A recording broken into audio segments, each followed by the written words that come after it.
Virginity and its traditions. In devoting a volume to the romance and folklore of virginity, it may not be inappropriate first to examine the psychology of a word and a quality as magical as they are misused. What is virginity? Is it the possession intact of that delicate piece of membrane, the poet's flos virginitatis, or is it some indescribable intangible attribute, in no sense dependent on physical perfection? Does it imply abstention from and ignorance of all sexual pleasures? Or must it be a chastity, which falls little short of stupid, even criminal innocence? To us moderns blessed or cursed with a smattering of science, woman is virginal just as long as we know or believe her to be physical qualities, notwithstanding by the poet of the past, the romanticist, the medieval lover, and the ignorant physical as well as spiritual proofs were probably required or expected to them. Virginity was something tangible to us, it is not. Nor is the reason far to seek for, while Havelock Ellis, the greatest authority on sexual psychology the world has known, describes the hymen as having acquired in human estimation a spiritual value, which has made it far more than a part of the feminine body, something that gives woman all her worth and dignity, her marketse value. He goes on to point out that the presence or absence of the hymen is no real test of virginity. There are many ways, he writes, Studies in the Psychology of Sex, Philadelphia, 1914, Vol. 5, Erotic Symbolism, in which the hymen may be destroyed apart from coitus. On the other hand, integrity of the hymen is no proof of virginity apart from the obvious fact that there may be intercourse without penetration. The hymen may be of a yielding or folding type, so that complete penetration may take place, and yet the hymen be afterwards found unruptured. It occasionally happens that the hymen is found intact at the end of pregnancy. 1. And while the foregoing is the exception, rather than the rule, it goes far to prove the fallibility of the physical tangible test.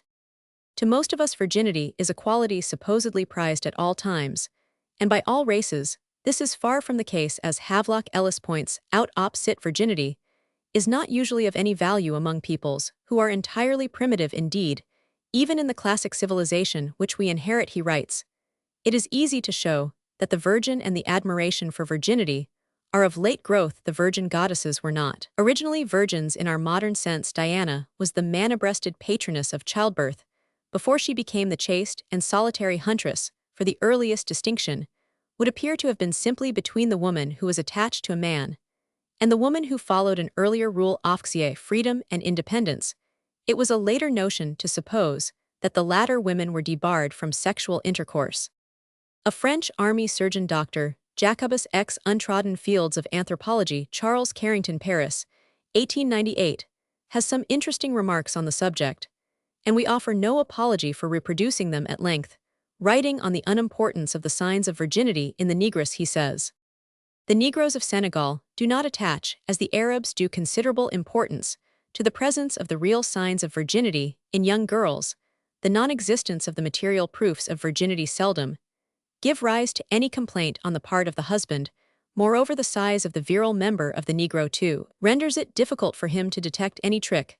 The black bride on the wedding night shows herself expert in the art of simulating the struggles of an expiring virginity, and it is considered good taste for the girls to require almost to be raped. The least innocent young women are often the most clever at this game.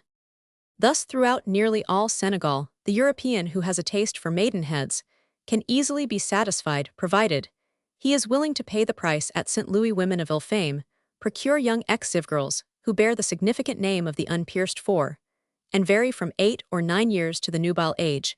It is even easier to obtain a young girl before she is nubile than afterwards, on account of the certainty of her not bearing any children.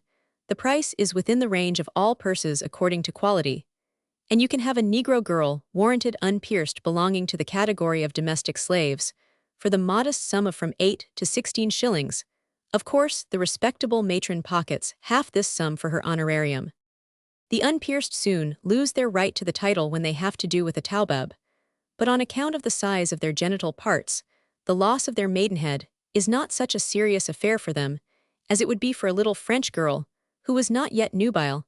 I have never remarked in a little negress who had been deflowered by a white the valvular inflammation, which with us is noticed as the result of premature copulation before the parts are sufficiently developed. If the reader will remember that the European who is below the average dimensions in regard to his penis is like a little boy, in proportion to the negress of 10 or 12 years old. It is not difficult to imagine that the negress he has deflowered can entirely take in the yard of the white, the dimensions of which are much less than that of the adult black. When the girl has to do later with a negro husband and astringent lotion, will render the bride, a pseudo-virgin, the deceived husband, not having the anatomical knowledge necessary to assure himself of the real existence of the signs of virginity, feels a difficulty in copulating, and is far from suspecting any trick. Does not much the same kind of thing prevail also in Europe? How many girls who have been deflowered get married without their husband ever suspecting anything, although he has not the same physical disadvantages that the black has to prevent his seeing through the trick? Is it to this amorous blindness that the Greeks and Romans alluded when they represented Cupid with a bandage over his eyes? One is almost tempted to believe it. In opposition to those who exact the virginity of the bride, there are others who attach no importance whatever to it. The ancient Egyptians used to make an incision in the hymen previous to marriage, and St. Athanasius relates that among the Phoenicians, a slave of the bridegroom was charged by him to deflower the bride. The Carib Indians attached no value to virginity, and only the daughters of the higher classes were shut up during 2 years previous to marriage. It appears that among the Chibcha Indians in Central America, virginity is not at all esteemed. It was considered to be a proof that the maiden had never been able to inspire love. In ancient Peru, the old maids were the objects of high esteem. There were sacred virgins called wives of the sun, somewhat similar to the Roman Vestals. The nuns of the present day do exviathi, not style themselves the spouses of Christ. They made a vow of perpetual chastity. It is also said they were buried alive when they happened to break their vow of chastity, unless indeed they could prove having conceived not from a man, but from the sun. Several authors worthy of credence assure us that these vestals were guarded by eunuchs. The temple at Cusco had 1,000 virgins, that of Caranqua 200. It would appear, however, that the virginity of these vestals was not so very sacred after all, for the Inca kings used to choose from among them concubines for themselves, or for their principal vassals and favorite friends. Marco Polo narrates how young girls were exposed by their mothers on the public highway, in order that travelers might freely make use of them. A young girl was expected to have at least 20 presents earned by such prostitutions before she could hope to find a husband. This did not prevent them from being very virtuous after marriage, nor their virtue from being much appreciated. Waits assures us that in several countries of Africa, a young girl is preferred for wife, when she has made herself remarked by several amours, and by much fecundity. Roman 100 F. Havelock Ellis op. Cit. Vol. Equally unsound is the notion that the virgin bride brings her husband at marriage an important capital, which is consumed in the first act of intercourse, and can never be recovered. That is a notion which has survived into civilization, but it belongs to barbarism, and not to civilization. So far as it has any validity, it lies within a sphere of erotic perversity, which cannot be taken into consideration in an estimation of moral values for most men. However, in any case, whether they realize it or not, the woman who has been initiated into the mysteries of love has a higher erotic value than the virgin, and there need be no anxiety on this ground concerning the wife who has lost her virginity. It was impossible, continues Dr. Jacobus X, ever to find the signs of virginity among the Machicura women in Brazil, and Feldner explains the reason thus. XXX. Among them, a virgin is never to be found for this reason, that the mother from her daughter's tenderest years endeavors with the utmost care to remove all tightness of the vagina and obstacle therein. With this end in view, the leaf of a tree folded in the shape of a funnel is held in the right hand then, while the index finger is introduced into the genital parts, and worked to and fro. Warm water is admitted by means of the funnel. Journey across Brazil 1828. Among the Sakalaves in Madagascar, the young girls deflower themselves when the parents have not previously seen to this necessary preparation for marriage. Among the Balanti of Senegambia, one of the most degraded races in Africa, the girls cannot find a husband until they have been deflowered by their king, who often exacts costly presents from his female subjects for putting them in condition to be able to marry. Barth 1856, in describing Adamad, says that the chief of the Bagali used to lie the first night with the daughters of the Fulba, a people under his sway. Similar facts are related of the Aborigines of Brazil and of the Canipto Esquimaux. Demosthenes informs us that there was a celebrated Greek hetera named Mra, who had 7 slaves whom she called her daughters, so that being supposed to be free, a higher price was paid for their favors. She sold their virginity 5 or 6 times over, and ended by selling the whole lot together. The god Mutinus or Tutinus of ancient Rome used to have the new brides come and sit upon his knees, as if to offer him their virginity. St. Augustine says, in the celebration of nuptials, the newly wed bride used to be bidden sit on the shaft of Priapus Lactantius, gives more precise details, and Mutinus, in whose shameful lap brides sit in order that the god may appear to have gathered the firstfruits of their virginity. It appears, however, that this offering was not merely symbolical, for when they had become wives, they used to return to the favorite deity to pray for fecundity. Arnobius also asks, is it Tutinus, on whose huge organs and bristling tool you think it an auspicious and desirable thing that your matrons should be mounted? Pertunda was another hermaphrodite divinity that St. Augustine maliciously proposed, rather to name the Deus Pertundus who strikes first. It was carried on to the nuptial bed. To aid the bridegroom, Pertunda stands there ready in the bedchamber, for the aid of husbands excavating the virgin pit. Arnobius. The Kandegis, Ceylon, the Cambodgians, and other peoples charged their priests with the defloration of their brides. Jaeger communicated to the Berlin Anthropological Society a passage from Gemelli Kankrikskse, which mentions a stupratio officialis practiced at a certain period among the Biscos of the Philippine Islands. There is no known example of a custom so barbarous as that which had been there established of having public officials, and even paid very dearly, to take the virginity of young girls, the same being considered to be an obstacle to the pleasures of the husband. As a fact, there no longer exists any trace of this infamous practice since the establishment of the Spanish rule, but even today, a Bisco feels vexed to find his wife safe from suspicion, because he concludes that not having excited the desire of anyone, she must have some bad quality, which will prevent him from being happy with her. On the Malabar coast, also there were Brahmins whose only religious office was to gather the virgin flower of young girls. These latter used to pay them for it, without which they could not find husbands. The king of Calicut himself used to grant the right of the first night. To a Brahmin, the king of Tamaset grants it to the first stranger who arrives in the town, whereas the king of Campa reserves to himself the jus prim noctis for all the marriages in the kingdom de Gubernatis Histoire, des Voyageurs Italiens, aux Indes Orientals, Livern 1875. Roman 33. Warthama says that the king of Calicut, when he took a wife, chose the most worthy, and learned Brahmin to deflower the maiden for the service. He received from 400 to 500 crowns. At Tenasserim, fathers used to beg of their daughters to allow themselves to be deflowered by Christians or Mohammedans. Pascal de Andagoya, who visited Nicaragua between 1514 and 1522, says that it was usual for a grand priest to lie during the first night with the bride, and Oviedo 1535, speaking of the Akavaks and other American nations, relates that the wife, in order that the marriage should be happy, passed the first nuptial night with the priest or piach, and Gomera 1551 relates the same thing of the inhabitants of Cumana. In Europe, young girls who are not very virtuous, and who have studied all the various forms of flirtation, are most generally passed off as virgins when they marry, even when it does not really exist. There are many ways by which a virginity, which perhaps has been sold over and over again by expert and clever procuresseskin, be simulated a little time before going to the nuptial bed. The girl inserts into her vagina a few drops of pigeon's blood, or in some cases, she selects for her wedding day the last day of menstruation. A sponge skillfully placed allows the blood to flow at the moment of thexxiv catastrophe, when a sudden O announces to the unsuspecting husband that the temple has been violated for the first time, and that the veil of the sanctum sanctorum has really been rent by him.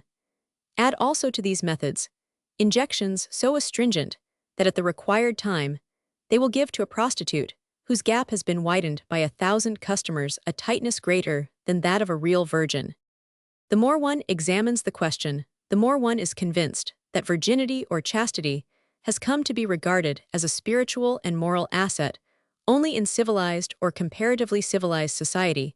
In considering the moral quality of chastity among savages, writes Havelock Ellis, studies in the Psychology of Sex Vol 6p 147, we must carefully separate that chastity which among semi-primitive peoples is exclusively imposed upon women, This has no moral quality whatever, for it is not exercised as a useful discipline, but merely enforced in order to heighten the economic and erotic value of women.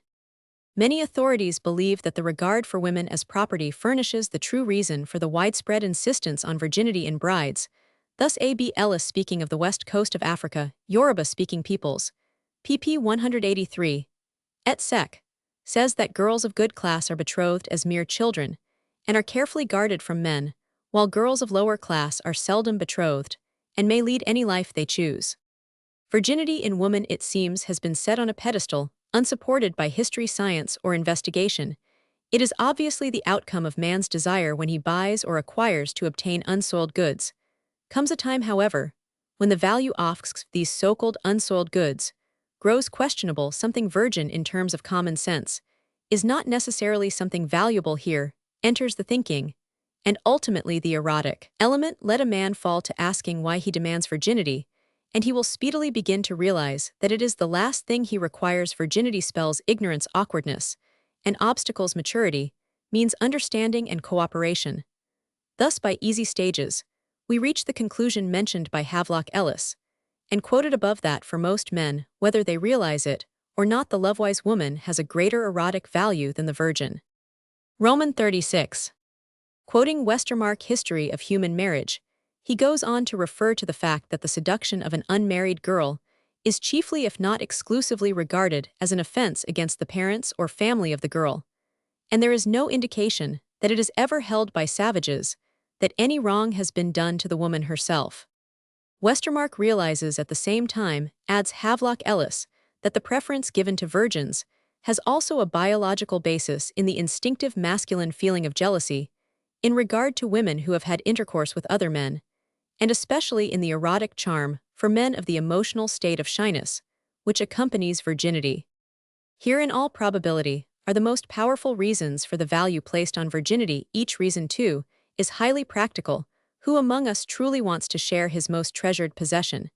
And the shy charm of virginity, neath the attack of the amorous lover, is as undeniable as it is indescribable. Hence, the virgin's lure for the old and worn-out row, who finds in her shrinking reluctance a stimulant to his erotic prowess, which sympathy, boldness, even lewdness have no power to furnish. That quaint old book Memoirs of a Woman of Pleasure, London 1780, gives a typical account of the attempt and failure of an aged rake to ravish the then virginal heroine of the story. Roman 37.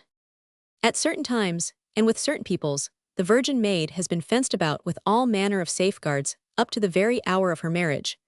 But have these and other peoples ever troubled to preserve the virginity of their daughters, as they were at pains to guard the chastity of their wives? What nation ever inflicted that ghastly contrivance, the girdle of chastity, upon its virgin daughters? This bar to erotic pleasure was reserved exclusively for the potentially froward wife. Roman 38.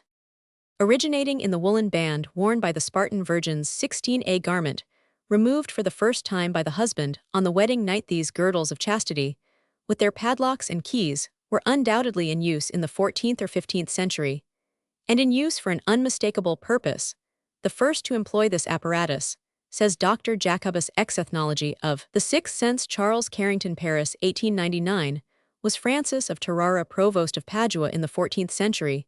It was a belt having a central piece made of ivory, with a barbed narrow slit down the middle, which was passed between the legs, and fixed there by lock and key.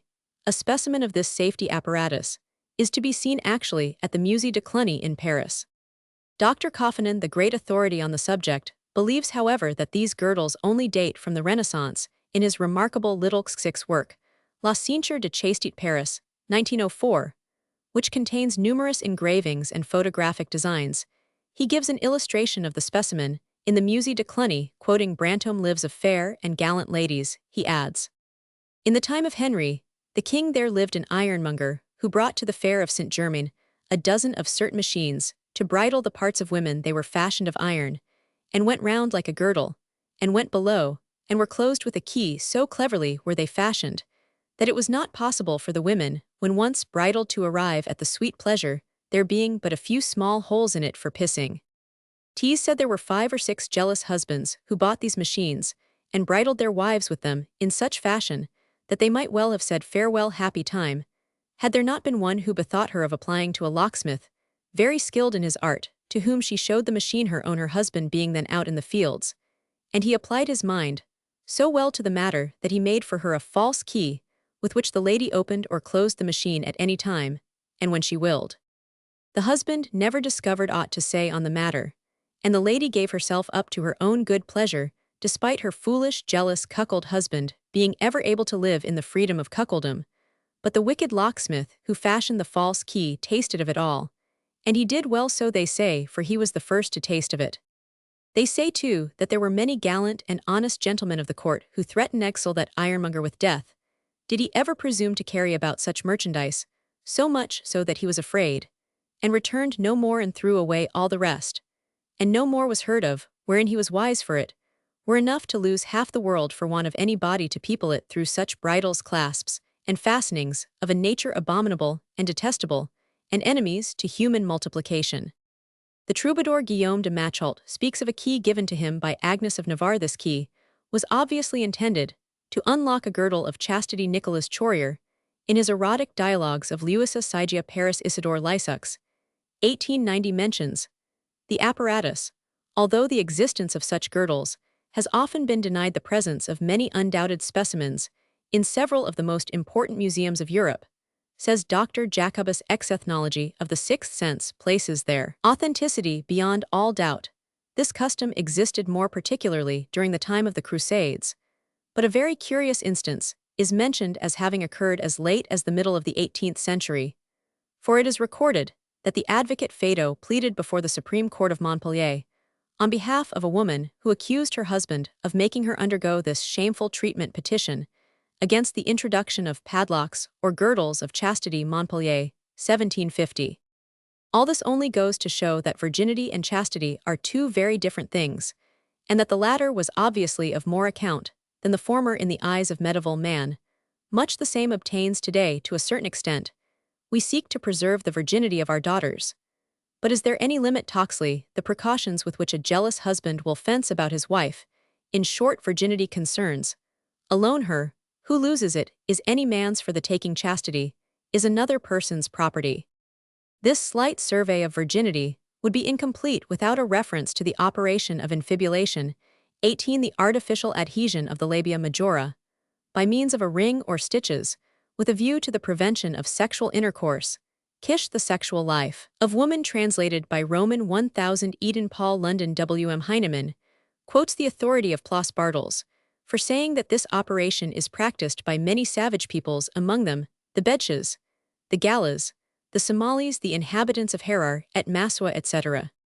The purpose of this practice, he adds, is to preserve the chastity of the girls until marriage, when the reverse operative procedure is undertaken. If the husband goes away on a journey, in many cases, the operation of infibulation is once more performed upon his wives. Slave dealers also make use of this operation, so as to prevent their slaves from becoming pregnant. It is reported, however, that the operation does not invariably produce the desired effect. Nothing we have said or quoted, however, can alter the fact that virginity has been, and will always be, a certain asset in civilized or semi-civilized communities.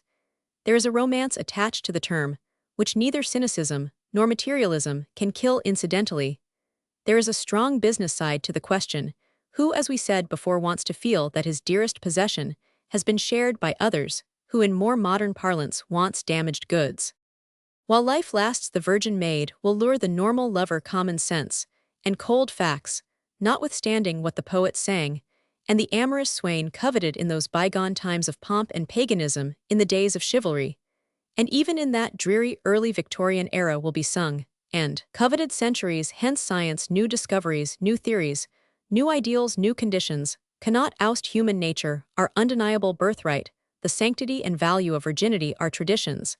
And as Havelock Ellis says in that singularly beautiful postscript to his studies, there can be no world without traditions, neither can there be any life without movement. As Heraclitus knew at the outset of modern philosophy, we cannot bathe twice in the same stream, though, as we know today, the stream still flows in an unending circle.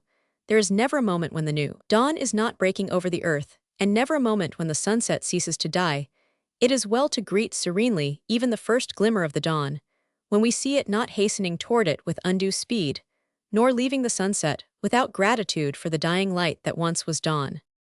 In the moral world, we are ourselves the light-bearers, and the cosmic process is in us made flesh for a brief space. It is granted to us, if we wilkslie to enlighten the darkness that surrounds our path, as in the ancient torch race, which seemed to Lucretius to be the symbol of all life.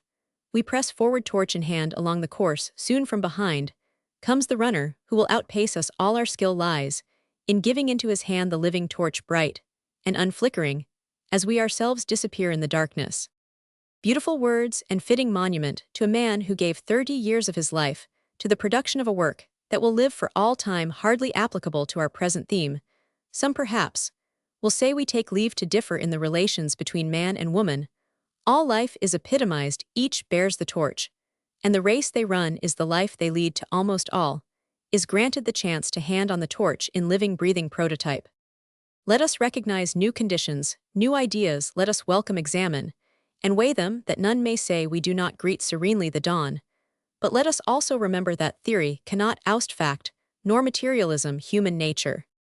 Down the ages man has altered in custom and habit, but in his spiritual essence, not at all. Save for local and racial differences, humanity has shared the same passions of pain, sorrow, happiness, anger, laughter, and lust throughout all time. Human nature alone does not change. Our birthright is immutable. Human nature ever has and ever will set store by virginity. It has become a tradition, and without tradition, as the great psychologist has truly told us, there is no world.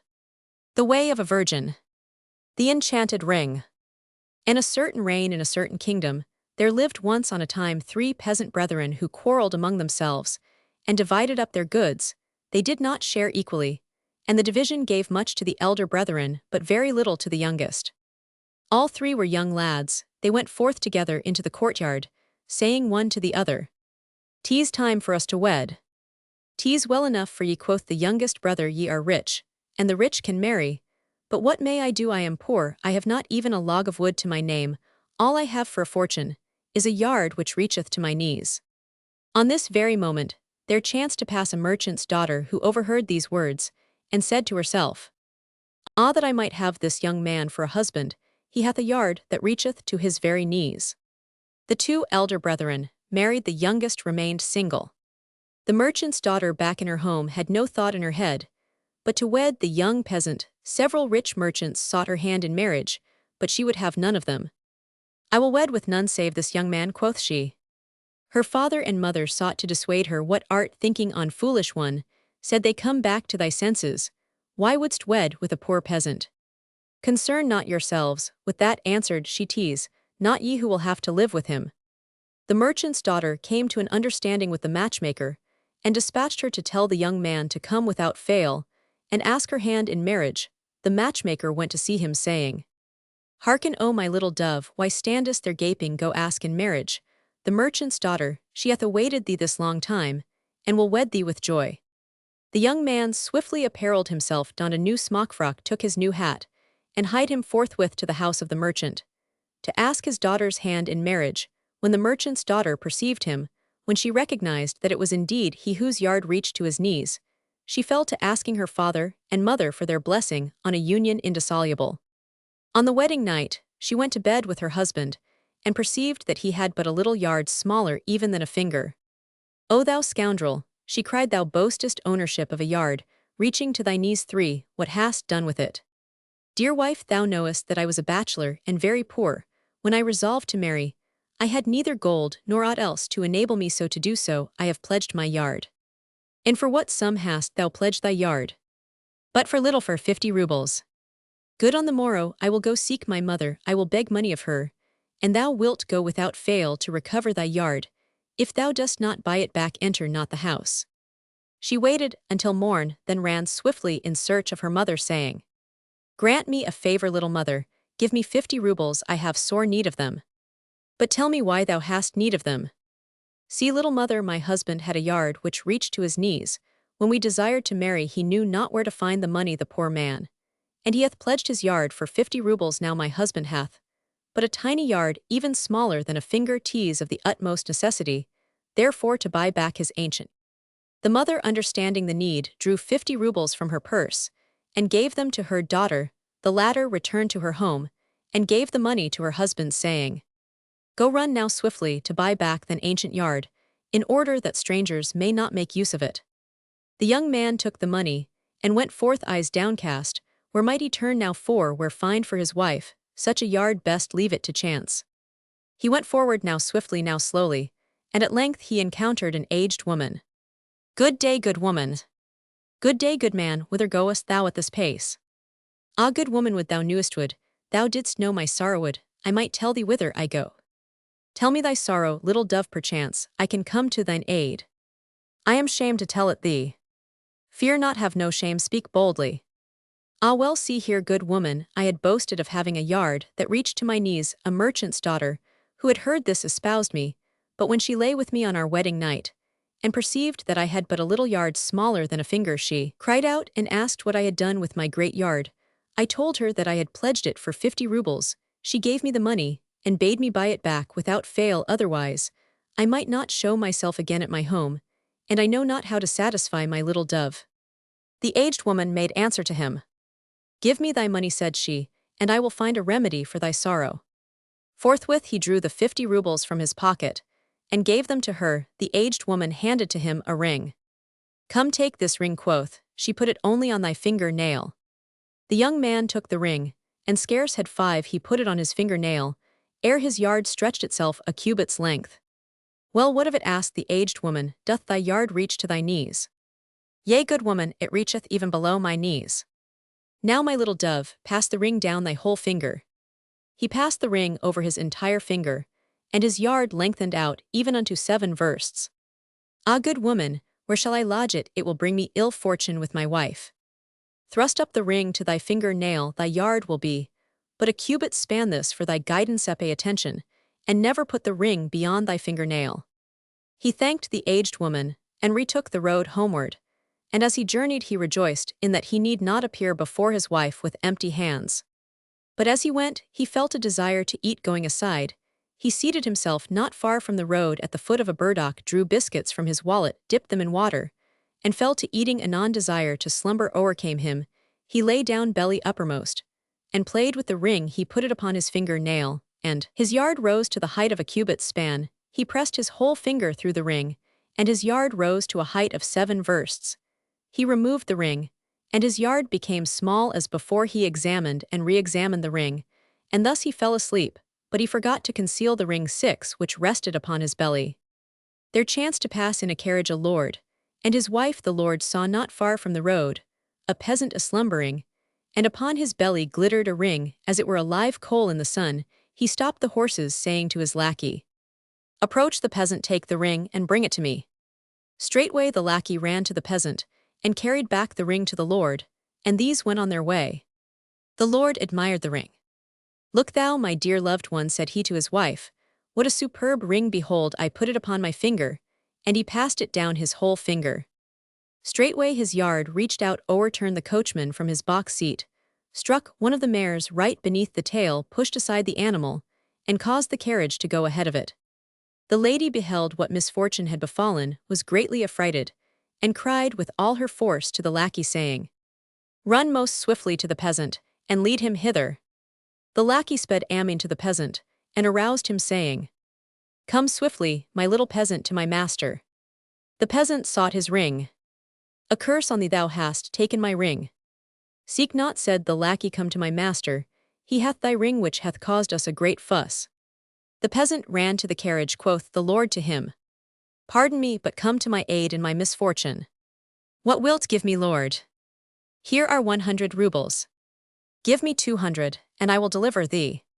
The lord drew 200 rubles from his pocket. The peasant took the money, and withdrew the ring from the lord's finger, whereat the yard vanished as if by magic, and there was left to the lord but his former little instrument. The lord went his way, and the peasant hied him homeward with the ring. His wife was at the window, and saw him come. She ran to meet him. "Hast brought it back?" asked she. "I have." "Show it me."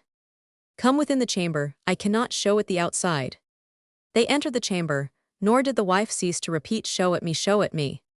He placed the ring on his fingernail, and his yard lengthened a cubit's span. Then he drew off his drawers, saying, "Behold, wife." The wife fell on his neck. My dear little husband here is truly an instrument that will be better in our house than with strangers. Come swiftly, and eat, then we will to bed and make trial of it. Forthwith she put upon the table all manner of meats and beverages, and they fell to eating and drinking. Having feasted they betook themselves to bed, when he had pierced his wife with this yard. She for 3 whole days was ever peering neath his garment. It seemed to her that the yard was ever thrusting between her legs. She went to pay a visit to her mother, what time her husband hied him to the garden, and lay down neath an apple tree. Well, asked the mother of her daughter, have you bought back the yard? We have bought it back, little mother. And the mother had but one thought, to steal away, profiting by her daughter's visit, to run to the house of her son-in-law, and to make trial of his great yard.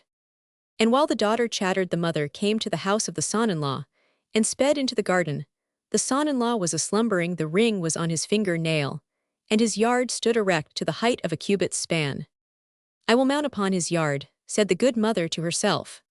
And she mounted in sooth upon the yard, and balanced herself thereon. But by ill fortune, the ring slipped to the base of the finger of the son-in-law, what time he slept, and the yard raised the good mother to the height of 7 versts. The daughter perceived that her mother had gone forth, she divined the reason, and hastened to return home in her house. There was no one. She went into the garden, and what saw she? Her 9 husband a-slumbering, his yard raised to a vast height, and all in the clouds, the good mother scarce visible. And she, when the wind blew, turned upon the yard, as though upon a stake. What to do? How remove her mother from off the yard? A great crowd had come together, they discussed, they proffered counsel. Said some, there is naught for it but to take a hatchet and cut the yard. Said others, no, 'tis a bad plan. Why lose 2 souls, for as soon as the yard is cut the woman will fall and kill herself. 'Tis better to pray to God that perchance, by some miracle, the old woman will disentangle herself from it. During this time, the son-in-law awoke, and perceived that his ring had descended to the base of his finger, that his yard raised itself towards the sky to a height of 7 versts, and that it nailed him solidly to the earth in such wise that he could not turn upon his other side. He withdrew very softly the ring from his finger, his yard descended to the height of a cubit's span, and the son-in-law saw his mother-in-law suspended upon it. How camest thou there, little mother? Pardon, my little son-in-law, I will not do it any more. Variant. NCE. On a time, a tailor possessed a magic ring. As soon as he put it upon his finger, his yard assumed an extraordinary development. It fell out that he went to work at the house of a woman. By nature he was gay and given to jesting, and when he lay down to slumber, he neglected always to cover his genitals. The woman observed that he had a yard of great proportions. Desirous of sampling the power of such an instrument, she summoned the tailor to her chamber. Hearken, quoth she to him, consent to sin once with me. Why not, madam, but only on one condition, that thou dost not fart. If thou dost fart, thou shalt pay me 300 rubles. Very good, answered she.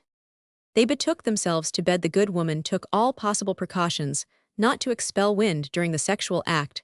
She instructed her chambermaid to seek a large onion, to thrust this into her fundament, and to hold it there with both hands. These orders were carried out minutely, but at the first assault delivered by the tailor upon the woman, the onion was violently expelled, and struck the chambermaid with such force that she was killed outright. The woman lost her 300 rubles. The tailor pocketed this sum, and hied him homeward. Having journeyed some distance, he felt a desire to slumber and lay down in a field. He placed the ring upon his finger, and his yard stretched to the length of 1 verst. As he lay thus, slumber overtook him, and whilst he slept came 7 starving wolves, which devoured the greater part of his yard. He awoke, as if naught had chanced, took the ring from his finger, put it in his pocket, and pursued his way. Came night, and the tailor entered the house of a peasant. Now, this peasant had married a young woman who had a liking for well-membered men. The guest went to sleep in the courtyard, leaving his yard exposed. Perceiving it, the peasant's wife felt a great desire. Raising her robe, she coupled with the tailor. Good, quoth he to himself, and he placed the ring on his finger, and his yard rose little by little to the height of 1 verst. But when the wife perceived herself so far from the earth, all desire to flutter left her, and she clung with both hands to this strange support in midair. Beholding the peril that beset the wretched woman, her neighbors and relations fell to praying for the safety of both. But the tailor gently withdrew the ring from his finger. Gradually, the dimensions of his member decreased, and when it reached but to a small height, the woman jumped to earth. Ah, insatiable coint, quoth the tailor to her, it had been thy death had they cut my yard. The instrument. NCE on a time, a youth wishing to become a smith quitted his village, and hired himself as an apprentice to a farrier. His master was a busy man, all the beds in his house being filled by his workmen, and when evening came, he was sore pressed to find sleeping quarters for his apprentice. Reflecting long, he thus finally argued. In each bed are several persons, my daughter alone hath one to herself. With her will I put the youth to sleep. His parents are good people, and I have known him from boyhood. There is no danger. When these two were in bed together, the youth began to caress the daughter, a maid nigh unto 16 years, and since she did not repulse him, he lost no time in showing her how one makes love. The daughter found the business very much to her liking, and Pierre, for so the apprentice was named, gave her several lessons in this pretty game. She did not tire, and wished that the play might last the whole night long, but Pierre Oread would fain have slept anon. When he began to grow drowsy, she pinched him and snuggled up to him, but he did not respond to her allurements. Pierre said, she dost play no more with thine implement. Noties used up, quoth Pierre. 'Tis a pity, said the girl, why is it not more solid? Would it cost much to have another? Ye at least 300 or 400 francs. I myself have not that sum, but I know where my father keepeth his money, and on the morrow I will give thee the wherewithal to procure another. What dost thou call it? 'Tis called an instrument, quoth Pierre. In the morning, the girl, taking her father's money, gave it to the apprentice, who hied him to the town, and made pretence of buying another instrument, and when night came, he played on his instrument to the infinite satisfaction of the girl. On the morrow the apprentice received a letter, wherein he learned that his mother lay ill, and desired to see him. He started on his journey forthwith. Anon the girl appeared, and not seeing the apprentice inquired, "Where is Pierre?" And they answered her that he was gone, and would return no more, whereat she sped after him, and when she perceived him afar off cried out, "Pierre, Pierre, at least leave me the instrument." Pierre, who was in a field at the moment, wrenched up a big turnip, and casting it into a swamp at the feet of the girl, cried out, "Take it ease there." And while the girl sought the instrument, he continued on his way. With both her eyes she looked, but of Pierre's instrument could perceive no vestige. Anon she sat down on the edge of the swamp, and gave herself up to tears. Presently there chanced to pass the vicar, who made inquiry as to the cause of her grief. "O thy reverence," she made answer, "the instrument hath fallen in the swamp, and I cannot recover it. A sad pity, for 'tis a precious instrument, and cost 300 or 400 francs. Let us both seek," quoth the vicar, "I will aid thee." He tucked up his gown, and both fell to seeking in the swamp, which was somewhat deep. Anon the girl turned her head, and perceiving the vicar with his garments tucked up above his hips, cried out, "Ah, thy reverence, no need for further search. 'Tis thou who hast the instrument twixt thy legs." Excursus to the instrument. A variant of the foregoing story, the instrument, is to be found in Le Moyen de Parvenir Berolde de Verville. The editors of Cruptadia draw attention to it, quoting the following extract. The simpleton husband Hotterau, while futtering his wife, remarked, "What a labor it is, my love." "I am not surprised," quoth she, "thou dost work with a bad implement. I should have a better had I the money." "Let not that hinder thee, I will give thee the money on the morrow." When the husband received his money, he set out to enjoy himself, then he went to bed with his wife, whom he pleasured well. "Ho, my love," said she, "this implement is as good as the one thou hadst, but love, what hast done with the other?" "I have thrown it away, my love." "Bah, thou hast made a great mistake, 'twould have served for my mother." The timorous fiancé. Woe young girls held converse together, quoth one. "Like the little one, I too will never marry." "And why should we marry against our will?" said the other, "we have no masters." "Hast seen, little one, that instrument with which men make trial upon us?" "I have seen it." "And is it not huge?" "Little one, it is assuredly of the size of an arm. One would never come out of it alive." "Come, I will tickle thee with a straw." "That also hurteth me." The foolish one lay down, and the wiser fell to tickling her with a straw. "Ah, that hurteth," she repeated. Now the father of one of the young girls forced her to take a husband. She waited 2 nights, then went to see her young friend. "Good day, little one," she said. The latter besought her to relate forthwith what had befallen. "Ah," answered the young wife, had I truly known the business, I had not listened to my father or my mother. I thought to lose my life, and my tongue hung from my mouth a foot in length." The young friend was so affrighted that she had no wish to speak further of fiancés. I will wed with none, quoth she, and if my father seeks to employ violence, one will espouse for form's sake the first bachelor I encounter. Now there was in the same village a young lad, and a very poor nun would give him a seemly maid in marriage, and he did not desire an ill by chance. He overheard the conversation of the young girls. Wait, thought he to himself, I will play a trick on that one at a suitable moment. I will say that I have no yard. Came a day when the young girl went to mass. She beheld the lad leading his horse thin and unshod to the watering place. The poor beast went limping, and the young girl laughed. They came to a steep slope. The mare climbed with difficulty, then fell and rolled on her back. The lad was annoyed, seized the mare by her tail, and fell to beating her without pity, saying, Get up, thou wilt flay all the skin off thyself. Why beatest thou the horse, brigand? Asked the young girl. The lad lifted the tail, looked at it, and said, And what should I do, futter her, but I have no yard? When the girl heard his words, she pissed herself with joy, saying, Behold, the good God hath sent me a fiancé after my liking. She returned to her house, sat down in a secluded corner, and fell to pouting. Presently, all the family seated themselves at table, calling on her to come, but she replied in anger, I will not. Come down, Yauchka, said the mother, what art thinking of, tell me. The father intervened. Why dost pout? Perchance thou dost desire to wed, thou wouldst wed with this one, and not with that. The young girl had but one idea in her head, to wed Ivan the no-yard. I will wed, she replied, neither this one nor that, and it please ye, or not, I will wed Ivan. What sayest thou, little fool? Art enraged, or hast lost thy reason? Thou wouldst share thy life with him. He is my destiny, seek not to marry me to another, else I will drown or strangle myself. Hitherto the old father had not honored the poverty-stricken Ivan with so much as a look. But now he went himself to the lad, to make him release his daughter. He approached Ivan, was seated repairing an old hempen shoe. Good day, Ivanouchka. Good day, old man. What dost thou? I seek to mend my hempen shoes. Shoes, thou hast need of new boots. Since I have with difficulty amassed 15 kopecks to buy these shoes, where shall I find money to purchase boots? And why dost thou not marry Vania? Who would give me his daughter? If thou wilt kiss me on the mouth. And they came to an understanding.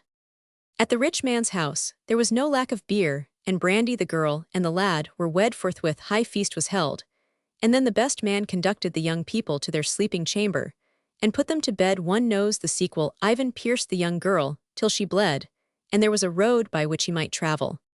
What a blockhead, what a fool I have been, thought Daunuka. What have I done? How much better had I taken one richly endowed. But where hath he found this yard? I will question him. And she questioned him, saying, Hearken, Ivanouchka, where hast got this yard? I have hired it from mine uncle for one night.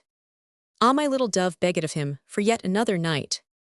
A second night passed, and she said to him again, Little dove, beg of thine uncle, if he will not sell thee the yard outright, but bargain well. Good one can always bargain. He went to the house of his grandsire, came to an understanding with him, and returned to his home. Well, what of it? Asked his wife. What can I say? Answered the lad. There was no bargaining with him. We must give him 300 rubles, or he will not yield us the yard. And where may we get this sum? Ah, well, return and beg him to hire thee the yard for yet another night tomorrow. I ask my father for the money, and we will buy the yard outright. Nay, go thyself, and ask it of him. In sooth, I dare not. She went to the uncle's house, entered his apartment, prayed to heaven, and bowed, saying, Good day, mine uncle. Thou art welcome. What good news hast thou? See, mine uncle, I am shamed to speak, but 'twould be a sin, and I kept silent. Lend thy yard to Ivan for a night. The relative took counsel with himself, shook his head, and said, It can be lent, but care must be taken of a yard belonging to another. We will take care of it, uncle, I swear by the cross, and tomorrow, without fail, we will buy it outright of thee. Go then, and send Ivan to me. She bowed to the earth and left the house. On the morrow, she went to seek her father, asked of him 300 rubles for her husband, and bought for herself a good yard. Excursus to the enchanted ring, the instrument, and the timorous fiancé. Each of the three foregoing stories is remarkable for the fact that it contains the same naive ideated possibility of purchasing a male implement.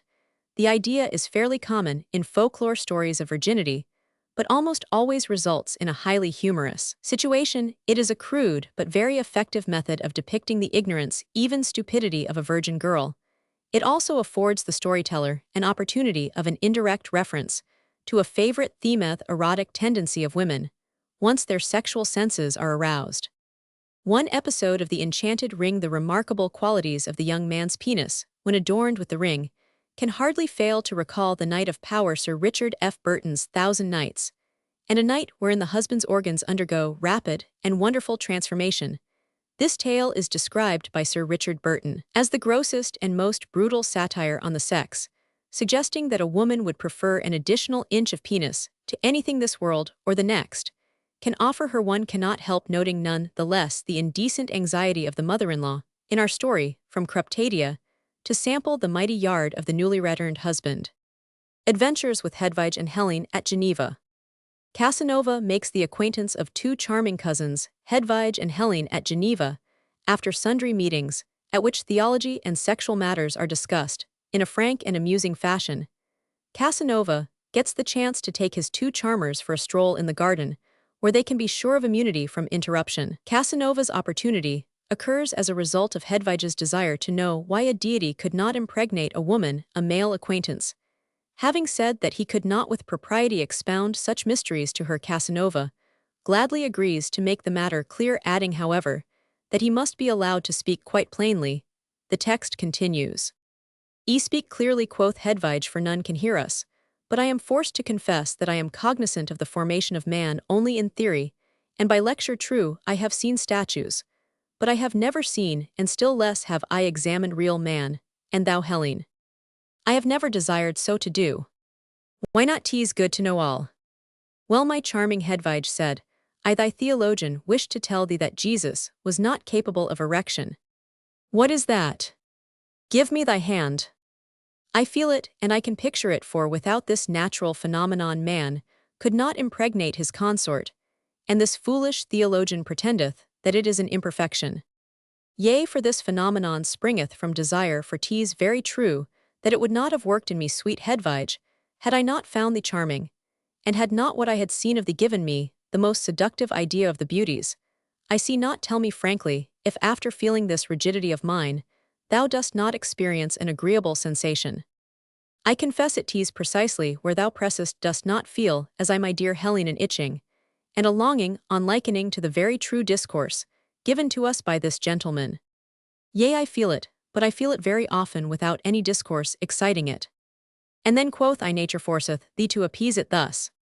"Not at alls. Oh, that it were so, Hedvige, even in sleep one's hand strayeth there by instinct, and lacking this easement, I have read that we should suffer terrible maladies." And whilst we continued this philosophical converse, which the youthful theologian sustained with an authoritative tone, and which brought a look of voluptuousness to the lovely complexion of her cousin, we came to the edge of a fine pool, where one descended by a marble staircase to bathe. Although it was chilly, our heads were warm, and it came to me to propose to the maidens that they put their feet in the water, assuring them that it would do them good, and if they permitted me, that I would count it an honor to remove their shoes and stockings. "Come," said Hedvige, "I like the project well." "I too," said Helene. "Seat yourselves, ladies, on the first stair. Behold them then seated, and thy servant on the fourth stair busy unshoeing them, what time he extolled the beauty of their legs, and made pretence to be incurious at the moment to see higher than the knee. Then, having gone down to the water, they had perforce to lift their garments, and in this business I encouraged them." "Ah, well remarked, Hedvige, men also have thighs." Helene, who would have felt shame to show less courage than her cousin, did not hang back.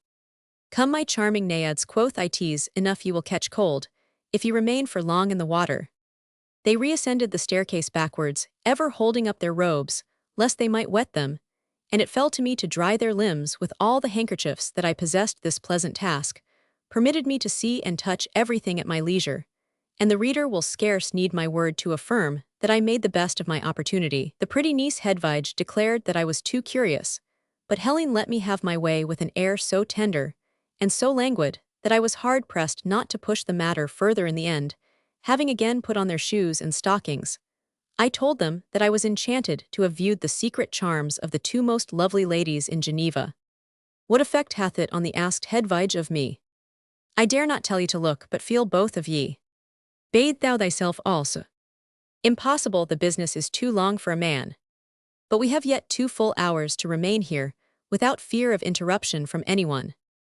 This response caused me to see the happiness that awaited me, but I did not think fit to expose myself to an illness, by entering the water in the state, in which I was seeing a summer house not far off, and assured that Roman 1000 truncheon would have left it open, I took my 2 beauties by the arm, and led them thither, not letting them guess, however, my intentions. The summer house was full of vases of pot-pourri, pretty engravings, and so forth, but what I valued most was a large and lovely divan fit for repose, and for pleasure there seated twixt these 2 beauties, and lavishing caresses upon them, I said that I desired to show them that which they had never seen, at the same time exposing to their gaze the principal agent of humanity. They raised themselves to admire it, and then taking the hand of each one of them I procured for them a considerable pleasure, but in the course of this labor, an abundant omission on my part caused them great amazement. "'Tis its speech," said Roman 1, "the speech of the great creator of men." "'Tis delicious," cried Helen, laughing at the term speech. "I too have the power of speech," said Hedvige, "and I will show it thee if thou wilt wait a moment. Put thyself in my hands, sweet Hedvige, I will spare thee the trouble of making it come thyself, and I will do it better than thee." "I well believe it, but I have never done that with a man." "Nor I," said Helen. When they had placed themselves directly before me, their arms enlaced, I made them swoon away afresh, then having seated ourselves, what time my hands strayed all over their charms, I let them divert themselves at their leisure, till in the end, I moistened their palms with a second emission of the natural moisture, which they examined curiously on their fingers. Having once again put ourselves in a state of decency, we passed yet another half-hour in exchanging kisses, after which I told them that they had rendered me partially happy, but to make the work perfect, that I hoped they would devise a means of granting me their first favors. Then I showed them those preservative sachets, which the English have invented in order to rid the fair sex of all fear. These little purses, the use of which I explained to them, excited their admiration, and Hedvige said to her cousin that she would give thought to the matter, become intimate friends. And in good case to become even better, we took our way towards the house, where we found Helen's mother and the minister walking by the edge of the lake. Follows now the description of a dinner, at which Casanova, Hedvige, and Helen are present. The text continues. Helen shone in solving the questions put to her by the company. Roman 1000 Desigmenes begged her to justify as best she might our first mother, who had deceived her husband, by causing him to eat the fatal apple. Eve quoth she deceived not her husband, she did, but cajole him into eating it in the hope of giving him one more perfection. Moreover, Eve had not received the prohibition from God, but from Adam. In her act, there was seduction, not deceit. In all probability, her womanly sense did not let her regard the prohibition as serious. Another lady then asked her if one might believe the history of the apple to be symbolical. Hedvige answered, "I think not, since it could only be a symbol of sexual union and tease, established that such was not consummated twixt Adam and Eve in the Garden of Eden. On this point the learned differ. So much the worse for them, madam. The scripture is plain enough. 'Tis written, in the first verse of the 4th chapter, that Adam knew Eve after his expulsion from their terrestrial paradise, and that in consequence she conceived Cain. Yea, but the verse saith not that Adam did not know her before, and consequently he might so have done. This I cannot allow, for had he known her before, she would have conceived. 'Twere foolish to suppose that 2 creatures who had just quitted God's hands, and were in consequence as nigh perfect as is possible, could consummate the act of generation with no result. The conversation now becomes very theological and controversial, and we take leave to omit it. After dinner, I went apart with Helen, who told me that her cousin and the pastor would sup with her mother on the following day. Hedvige, she added, will stay and sleep with me, as is ever her custom. When she cometh with her uncle to sup, it remaineth to be seen. If thou art willing to hide in a spot, I will show thee tomorrow at 11 of the clock. In order to pass the night with us, call on my mother at that hour tomorrow, and I will find means of showing thee the spot. In the morning, I paid the mother a visit, and as Helen was escorting me out, she showed me a closed door twixt the 2 stairs. At 7 hours of the clock, said she, thou will find it open, and when thou art within, put on the bolt. Take care, lest any see thee as thou enter the house. Casanova in due course takes up his position in the hiding place, and during his long wait for the two charmers, gives himself up to reflection on his past. The text continues. In my long and profligate career, during which I have turned the heads of several hundreds of ladies, I have grown familiar with all methods of seduction. But it hath ever been my guiding principle, never to press my attack against novices, or those, in whom prejudices were likely to prove an obstacle save, in the presence of another woman timidity. I soon discovered maketh a girl averse from seduction in company with another girl. She is easily conquered, the weakness of one bringeth on the fall of the other. Fathers and mothers are of contrary opinion, but they will not trust their daughter to take a walk or go to a ball with a young man, but no difficulty is made if she hath another girl with her. I repeat the if the young man hath the requisite skill, their daughter is lost. A sense of false shame hindereth them from making a determined resistance to seduction. But the first step taken, the fall cometh inevitably, and rapidly. One girl, granting some small favor straightway, maketh her friend grant a much greater thereby to hide her own blushes. And if the seducer be clever at his trade, the youthful innocent will soon have traveled too far to be able to draw back. In addition, the more innocent the girl, the greater her ignorance of seduction's methods. Ere she hath time to think, pleasure doth attract her, curiosity draweth her yet a little further, and opportunity doth the rest. For example, 'twere possible I had been able to seduce Hedvige without Helene, but I am assured I had never succeeded with Helene had she not seen her cousin grant me certain licenses.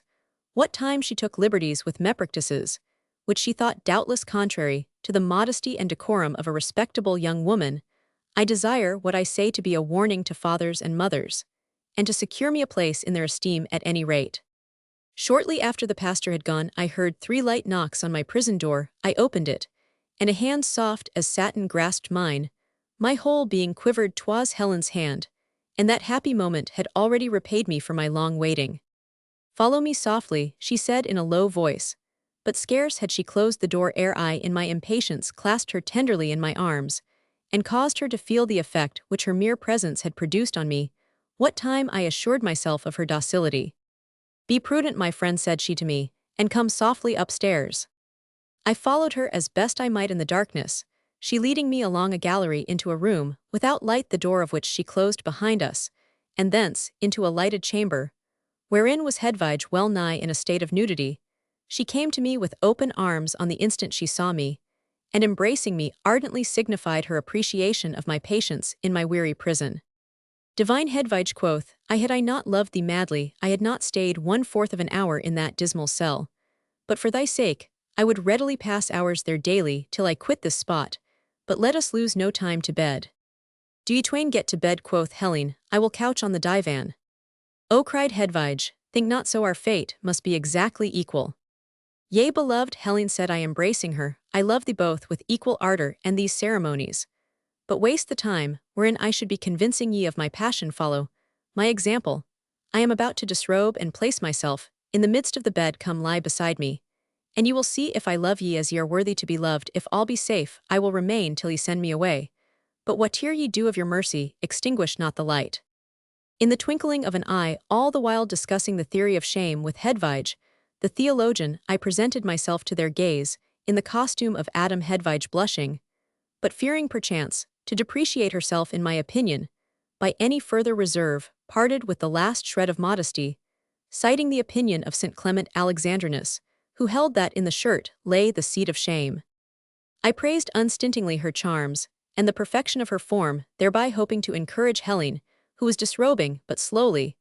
But a charge of mock modesty from her cousin had more effect than all my praises. At length, this Venus was in a state of nature, covering her most secret parts, with one hand concealing one breast with the other, and seeming most sadly shamed of all she could not conceal her modest confusion. This strife twixt expiring modesty and growing passion enchanted me. Hedvige was taller than Helene, her skin was whiter, and her breasts twice the size of her cousin's. But in Helene was more animation, her form was more sweetly molded, and her bust was on the model of the Venus de Medici. By degrees she became bolder, put at ease by her cousin, and we passed several moments in admiring each other. Then to bed we went. Nature called loudly, and all we desired was to satisfy its demands with a coolness that I did not fear would fail me. I made a woman of Hedvige, and when all was o'er, she kissed me, saying that the pain was not compared to the pleasure. Next came the turn of Helene, who was 6 years younger than Hedvige, but the finest fleece that e'er I saw presented something of an obstacle. This she parted with her 2 hands, being jealous of her cousin's success. And although she was not initiated into the mysteries of love without woeful pain, her sighs were truly sighs of happiness. As she responded to my ardent efforts, her charms and vivacious movements caused me to shorten the sacrifice, and when I quitted the sanctuary my 2 beauties perceived I was in need of repose. The altar was purified of the blood of the victims, and we all bathed enchanted to serve one another. Life returned to me neath their curious fingers, and the sight filled them with joy for several hours. I overwhelmed them with happiness, passing 5 or 6 times from one to the other, before exhausting myself, and arriving at the ecstatic spasm in the intervals. Perceiving them docile and desirous, I made them execute Eratin's most complicated postures, a business that amused them beyond measure. We were lavish with our kisses on whatever part took our fancy, and just as Hedvige applied her lips to the mouth of the pistol, it went off, and the discharge inundated her face and her bosom. She was delighted, and studied the eruption to an end with all the curiosity of a physician. The night seemed short, though we had not lost a moment's space, and at daybreak we had to part. One left them in bed, being fortunate to get away observed of none. In the evening after supper Casanova contrives another meeting with his charmers. Going out with my heroines, I worked wonders. Hedvige philosophized over the pleasure, and told me that she would ne'er have tasted it had I not chanced to encounter her uncle. Helene did not speak more voluptuous than her cousin. She swelled out like a dove, and came to life only to expire a moment after. I wondered at her amazing fecundity, although such is not uncommon. While I was engaged in one operation, she passed 14 times from life to death. True, 'twas the 6th course I had run, so I made my pace somewhat slower to enjoy the pleasure she took in the business. After passing another night with the cousins, Casanova again sets out on his travels, and here for the time being we will leave him. Excursus to adventures with Hedvige and Helene at Geneva. Jacques Casanova, Chevalier de Saint-Galt, Knight of the Golden Spur, and one of the most remarkable figures in history and letters, was born on April 2, 1725, today nearly 200 years afterwards. His memoirs are more vivid and readable than anything penned by our contemporary writers. He who opens these wonderful pages, says the English translator in his preface, is as one who sits in a theater and looks across the gloom not on a stage play, but on another and a vanished world. The curtain draws up, and suddenly 150 years are rolled away, and in bright light stands out before us the whole life of the past, the gay dresses, the polished wit, the careless morals, and all the revel and dancing of those merry years before the mighty deluge of the Revolution. The palaces and marble stairs of old Venice are no longer desolate, but thronged with scarlet-robed senators. Prisoners, with the doom of the 10 upon their heads, cross the bridge of sighs at dead of night. The nun slips out of the convent gate to the dark canal, where a gondola is waiting. We assist at the party's fines of cardinals, and we see the bank made at Faro. Venice gives place to the assembly rooms of Mrs. Cornley and the fast taverns of the London of 1760. We pass from Versailles to the Winter Palace of St. Petersburg in the days of Catherine, from the policy of the great Frederick to the lewd mirth of strolling players, and the present chamber of the Vatican is succeeded by an intrigue in a garret. It is indeed a new experience to read this history of a man who, refraining from nothing, has concealed nothing. Of one who stood in the courts of Louis, the magnificent for Madame de Pompadour, and the nobles of the ancient regime, and had an affair with an adventuress of Denmark Street, Soho, who was bound over to keep the peace by Fielding and New Cagliostro. The friend of popes and kings and noblemen, and of all the male and female ruffians and vagabonds of Europe, soldier, charlatan, gamester, financier, diplomatist, viveur, philosopher, virtuoso, chemist, fiddler, and buffoon, each of these, and all of these, was Giacomo Casanova, Chevalier de Saint-Galt, Knight of the Golden Spur. The English translation of Casanova's memoirs, from which the foregoing is taken, is a valuable work. Today the 12-volume set, of which 1,000 copies were privately printed in 1894, commands anything from £30 to £45 in the saleroom or bookseller's shop. We have been told that the printer of this English version was prosecuted, and all copies of the work confiscated by the police, who were ordered to burn them. Further, we are told that the copies we buy and read today are the copies burned by the police. If this be so, all honor to the police for the destruction of any scholarly rendering of these memoirs can only be described as an act of vandalism. Because Casanova is not for the multitude, does it follow? He is not for the few. Translated into the English tongue, Casanova's memoirs must be privately printed by reason of his plain speech in the matter of amorous intrigue, yet were every erotic word and scene expunged, the work would still be of fascinating interest and inestimable value to the student of history. There exists a Baudelarized and abridged edition of these memoirs we have never seen, and we never wish to see this work. A study of life without a leavening of human nature is worse than useless. Casanova, if any reliance is to be set on his writings, was a sexual athlete, a member of that rare and remarkable class of men who are capable of amazing feats in the lists of love. Frequent reference is made to his prowess and observations by the great sexual psychologists, Havelock Ellis, in particular Bloch. The Sexual Life of Our Time, quoting from a work by Oscar H. Schmitz, has some interesting remarks to make on the character of Casanova. Casanova, he says, is preeminently the erotic, also crafty and deceitful seducer, not however for the gratification of his need of power, but rather for the agreeable satisfaction of his need for sensual love. For Casanova, each one is the woman. Casanova is human, cares always for the happiness of the woman he loves, and devotes to them a tender reflection. Casanova is the typical feminist. He possesses a profound understanding of woman's soul, is not disappointed by love and needs for his life's happiness, continuous contact with feminine natures. Whatever I have done in the course of my life, says Casanova, whether it be good or evil, has been done freely. I am a free agent. Man is free, but his freedom ceases when he has no faith in it. Man is free, yet we must not suppose he is at liberty to do everything he pleases, for he becomes a slave the moment he allows his actions to be ruled by his passions. The man who has sufficient power over himself to wait until his nature has recovered its even balance is the truly wise man, but such beings are seldom met with. The sanguine temperament rendered me very sensible to the attractions of voluptuousness. The chief business of my life has always been to indulge my senses. I never knew anything of greater importance. I felt myself born for the fair sex. I have ever loved it dearly, and I have been loved by it as often and as much as I could. Should anyone bring against me an accusation of sensuality, he would be wrong, for all the fierceness of my senses never caused me to neglect any of my duties. I have always been fond of highly seasoned rich dishes.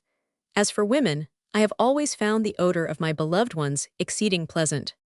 It may be that certain love scenes will be considered too explicit, but let no one blame me unless it be for lack of skill, for I ought not to be scolded, because in my old age I can find no other enjoyment but that which recollections of the past afford to me.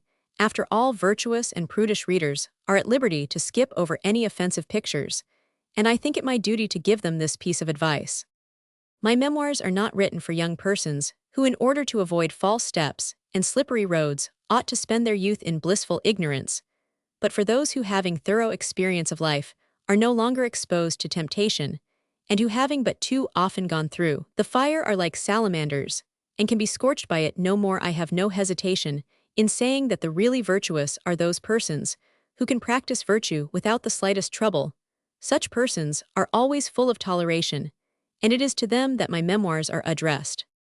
Casanova, as he himself tells us, was 12 years when he wrote his memoirs. The writing, he adds, was both a solace and a pleasure. Nevertheless, as the English translator says in his appendix, the last 5 years of his life were passed in petty mortifications. Death came to him somewhat as a release. He received the sacraments with devotion, exclaimed, "Great God, and all ye who witness my death, I have lived a philosopher, and I die a Christian, and so diet a quiet ending to a wonderfully brilliant and entirely useless career." The Damsel and the Prince. A young lady, being enamored of the Prince of Salerno, sends for one of his chaplains, and declares to him that she has received from the said prince numerous letters, praying for her love. The chaplain, having divined her motive, enters into a plot with her, and brings the affair to the issue desired. That time, when our most glorious Lord and King Don Fernando was entertaining Naples, according to his constant use, with those joustings, those marvelous hunting parties, and those sumptuous festivals, which were famed far and wide, it chanced that amongst the other merrymakers was a certain young damsel of beauty almost unrivaled, and a scion of one of the noblest houses of our Parthenopean city. Now for some time past, she had often let her eyes regale themselves with the beauty and the grace of form belonging to my most illustrious lord the Prince of Salerno, and beyond this had heard sung over and over again the praises of his extraordinary worth. By this time, she was more than ever captivated by him, wherefore she became so lovesick that she could only give thought to the gentleman by whom her fancy had been ensnared. After she had let her thoughts engage themselves in many and divers plans, by which she might honorably achieve the victory in so worthy an adventure, she found that all these schemes were over difficult to compass, wherefore it more than once came into her head that she would follow the advice of certain other ladies of her acquaintance, who whenever they found they could not refrain from entering the lists of love, were wont to send word to the gallant youths beloved of them, and challenge them to the amorous warfare. But this damsel, who was gifted with no small prudence, and was persuaded at the same time that she would not by following such a course be setting a very high value either upon herself, or upon her undertaking, suddenly determined that she would make trial of a novel and very crafty stratagem to induce the prince aforesaid to cull the first fruits of her virgin garden. Having chosen a time when the prince had gone to other parts for diversion in the chase, she let come to her a certain priest, a man whom she could fully trust, and one who was much about the house, and to him she gave directions as to what she would have him do. This priest now brings Fra Paolo the chaplain, and the prince's most trusted attendant, to the damsel, who alleges the receipt of impassioned love letters from the prince. She is at a loss to know whether these letters have been concocted by one of her brothers, with a view to putting her constancy to proof, or whether they have really been written by the prince, who is in sooth taken with love of me, seeing that I have at times kept my eyes fixed upon him, somewhat more than was due. The text continues. With these and with other words of a like character, which had been prepared with the most consummate art, she laid before the chaplain the letters aforesaid, by way of giving him still farther assurance of the truth of her craftily devised discourse. Fra Paolo, although as a prudent man, and as one accustomed to bring contests of this sort to a victorious issue, he had fully detected and comprehended the hidden wishes and purpose of the young lady. Nevertheless, as she went on step by step with her reasonings and arguments, was astonished at finding so great ingenuity and astuteness in the brain of a damsel so delicate and youthful. Still, as he remarked more than once that whenever she mentioned the name of his lord the prince her face changed color, he understood that the passion which possessed her must be indeed burning and fierce, wherefore he determined to let this same wind speed his own bark over such a pleasant sea, and he thus made answer to her.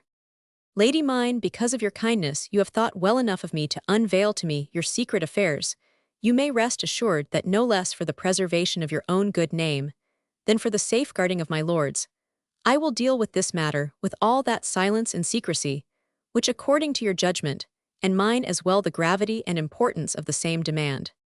I declare once for all that these letters were never written by my lord. In sooth, if they had been his handiwork, I should have marveled. Amen. Because it is his custom never to write with his own hand to any woman, however fiercely his passion may be kindled for her, unless he may first have made proof of her love at the outset of all his love affairs. The letters and messages thereanent are written and arranged by the agency of the chamberlain, who is in his closest confidence, wherefore I hold it for certain that these same letters must be from the hands of this man.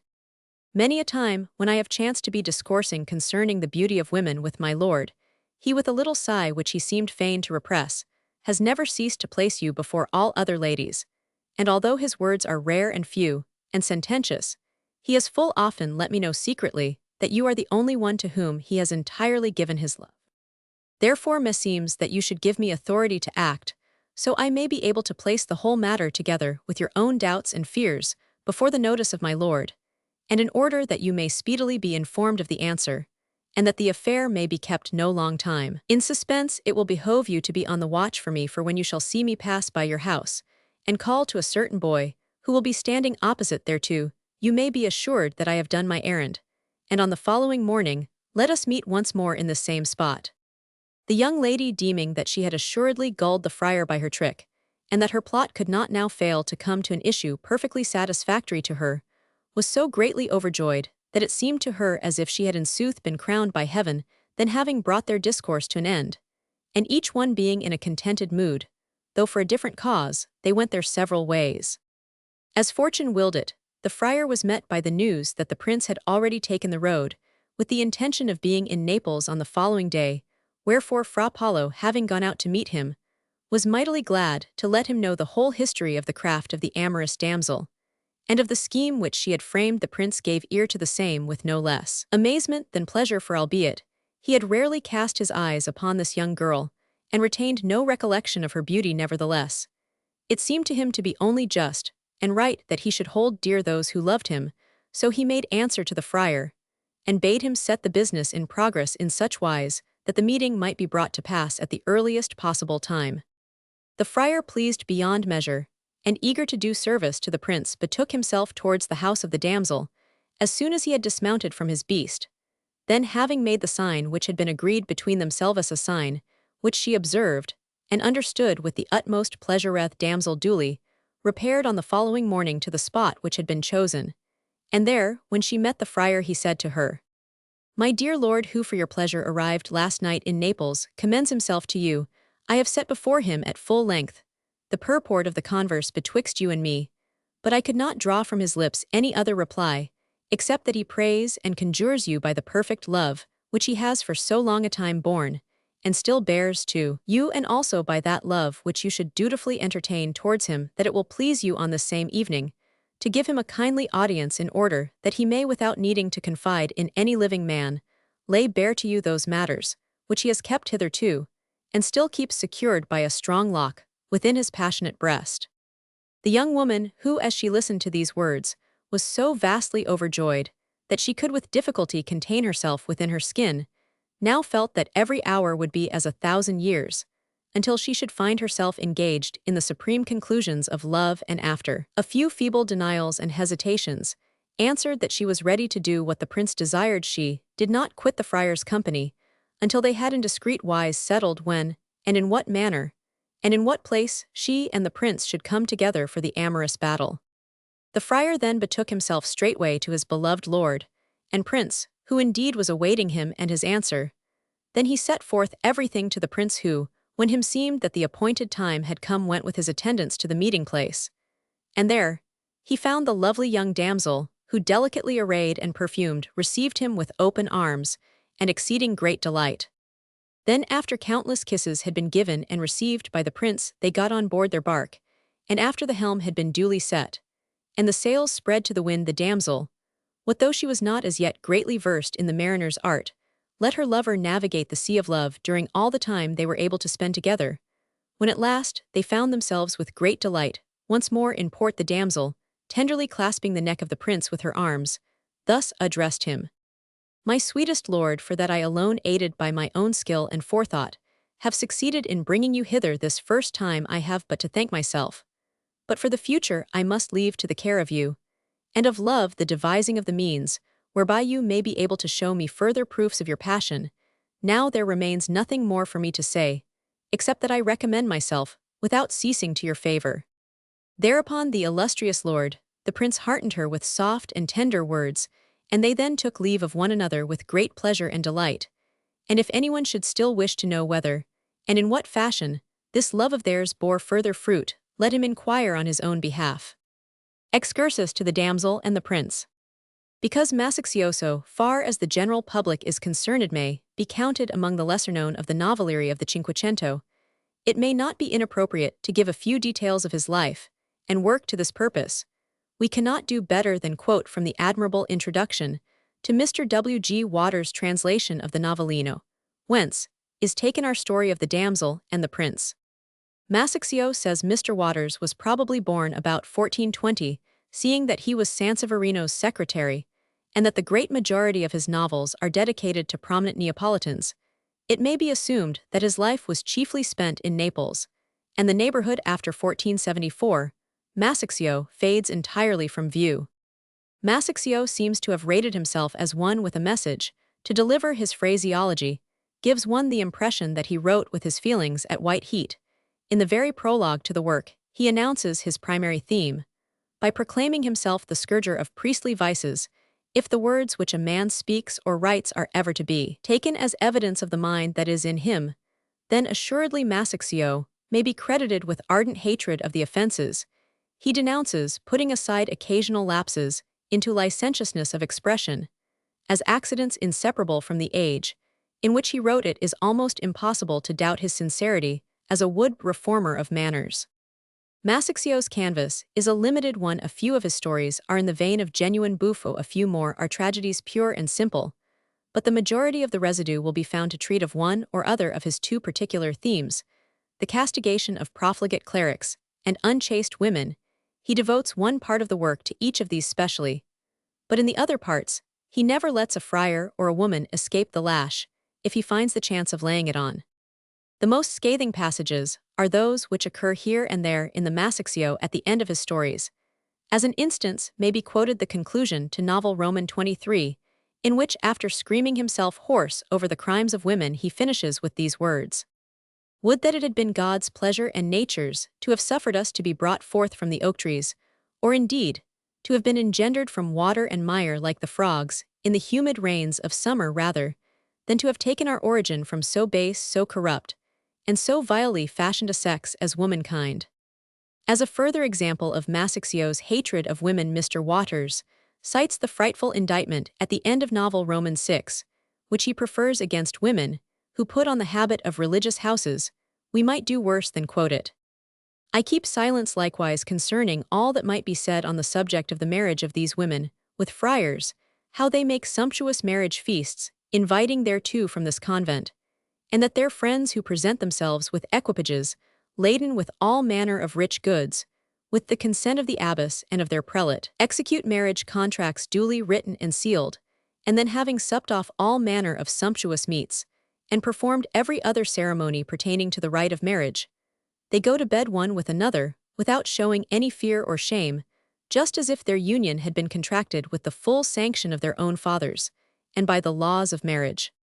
Space will not permit us, however, to deal in extenso with Masaccio's hatred of priest and woman. We can best refer the reader to his novellino, or to such extracts as we shall make from them in subsequent volumes of Anthologica Rarissima. Our purpose in the foregoing sketch was to give some slight impression of the aims and mentality of the author of the two stories reproduced in this particular volume. The Penitent Nun. Dame Jane, a sprightly nun and gay, and formed of very yielding clay, had long with resolution strove to guard against the shafts of love. Fond Cupid smiling spies the fair, and soon he baffles all her care. In vain she tries her pain to smother. The nymph too frail becomes a mother. But know these little follies o'er, she firmly vows shall sin no more. No more to vice will fall a prey, but spend in prayer each fleeting day. Close in her cell immersed she lies, nor from the cross removes her eyes. While sisters crowding at the crate spend all their time in worldly prate. The abbess overjoyed to find this happy change in Jenny's mind. The rest with air compost addressing, daughters, if you expect a blessing, from pious Jane example take. The world and all its joys forsake. We will, they all replied as one. But first let's do as Jane has done. Beyond the mark of a shepherd who made an agreement with a shepherdess that he should mount upon her in order that he might see farther, but was not to penetrate beyond a mark, which she herself made with her hand, upon the instrument of the said shepherdess, will more plainly appear hereafter. Isen and it please ye to what happened near Lille to a shepherd and a young shepherdess, who tended their flocks together or near together. Nature had already stirred in them, and they were of an age to know the way of the world. So one day an agreement was made between them, that the shepherd should mount on the shepherdess, in order to see farther. 42, provided, however, that he should not penetrate beyond a mark, which she made with her hand upon the natural instrument of the shepherd, and which was about 2 fingers' breadth below the head, and the mark was made with a blackberry taken from the hedge. That being done, they began God's work, and the shepherd pushed in as though it had cost him no trouble, and without thinking about any mark or sign or the promise he had made to the shepherdess, for all that he had it buried up to the hilt, and if he had had more he would have found a place to put it. The pretty shepherdess, who had never had such a wedding, enjoyed herself so much that she would willingly have done nothing else all her life. The battle being ended, both went to look after their sheep, which had meanwhile strayed some distance, they being brought together again. The shepherd, who was called Haquin, to pass the time sat in a swing set up between two hedges, and there he swung as happy as a king. The shepherdess sat by the side of a ditch, and made a wreath of flowers. She sang a little song, hoping that it would attract the shepherd, and he would begin the game over again. But that was very far from his thoughts. When she found he did not come, she began to call Haquin, Haquin. And he replied, What wantest thou? Come hither, wilt thou, said she. But Haquin had had a surfeit of pleasure, and made answer, In God's name leave me alone, I enjoy myself. Then the shepherdess cried, Come hither, Haquin, I will let thee go in further without making any mark. By St. John, said Haquin, I went far beyond the mark, and I do not want any more. He would not go to the shepherdess, who was much vexed to have to remain idle. The devil in hell. In the city of Capsa in Barbary, there was aforetime a very rich man, who among his other children had a fair and winsome young daughter by name Elibech, she not being a Christian, and hearing many Christians who abode in the town mightily extol the Christian faith and the service of God, one day questioned one of them in what manner one might avail to serve God, with the least hindrance. The other answered that they best served God, who most strictly eschewed the things of the world as those did, who had betaken them into the solitudes of the deserts of Thebais. The girl, who was maybe 14 years old, and very simple, moved by no ordered desire, but by some childish fancy, set off next morning by stealth, and all alone to go to the desert of Thebais, without letting any know her intent. After some days, her desire persisting, she won with no little toil to the deserts in question, and seeing a hut afar off went thither, and found at the door a holy man who marveled to see her there, and asked her what she sought. She replied that being inspired of God, she went seeking to enter into his service, and was now in quest of one who should teach her how it behoved to serve him.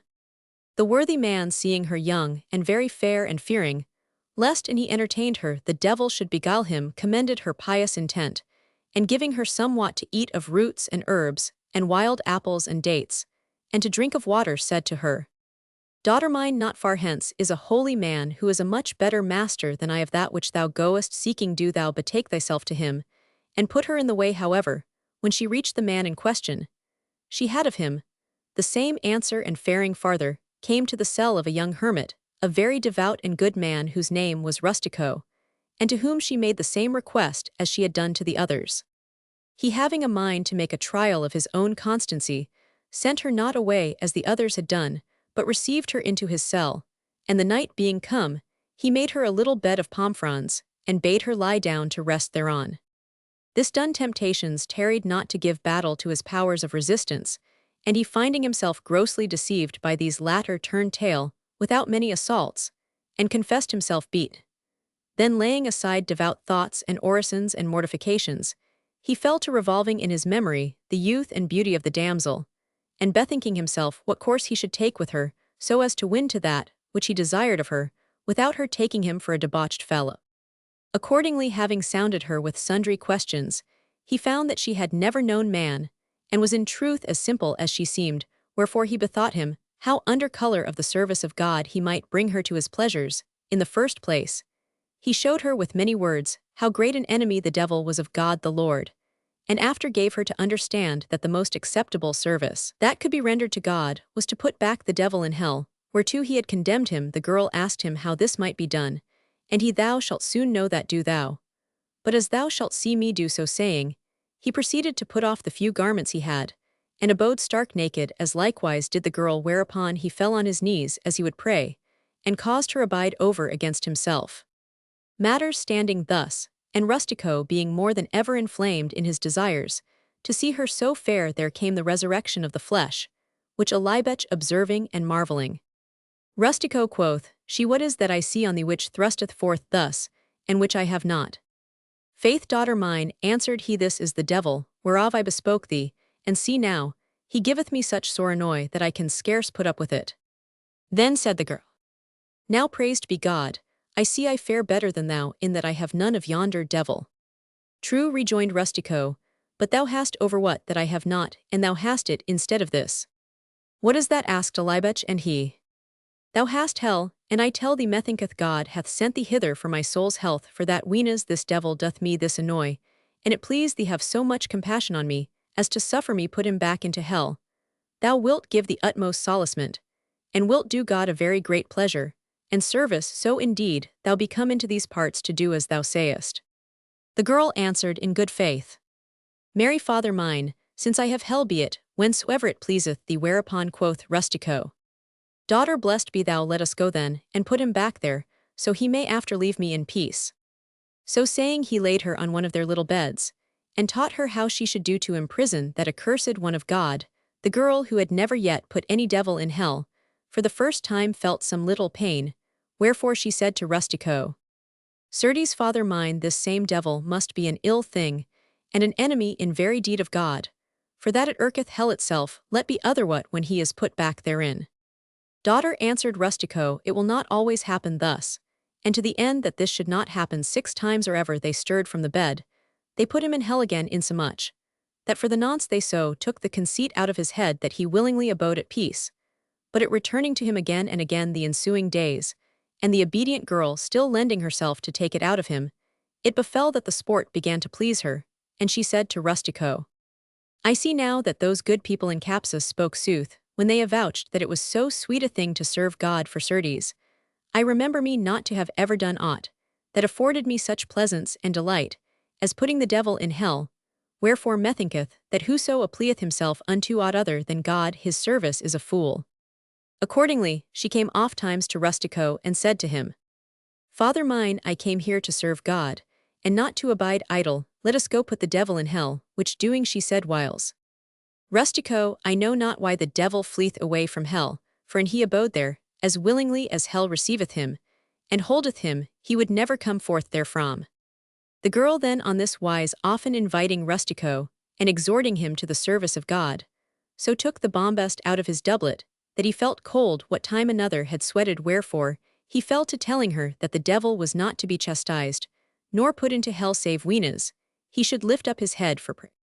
And we added he by God's grace have so baffled him, that he prayeth our Lord to suffer him abide in peace, and on this wise, he for a while imposed silence on her. However, when she saw that he required her not of putting the devil in hell, she said to him one day, Rustico, and thy devil be chastened, and give thee no more annoy my hell letteth me not be, wherefore thou wilt do well to aid me with thy devil, in abating the raging of my hell, even as with my hell, I have helped thee take the conceit out of thy devil. Rustico, who lived on roots and water, could ill avail to answer her calls, and told her that it would need over many devils to appease hell, but he would do what he might thereof accordingly. He satisfied her bytimes, but so seldom it was, but casting a bean into the lion's mouth, whereat the girl her seeming, she served not God as diligently as she would fain have done, murmured somewhat. But whilst this debate was toward between Rustico his devil, and Ellibetch her hell for overmuch desire on the one part, and lack of power on the other, it befell that a fire broke out in Capsa, and burnt Ellibetch's father in his own house, with as many children and other family, as he had by reason, whereof she abode heir to all his good.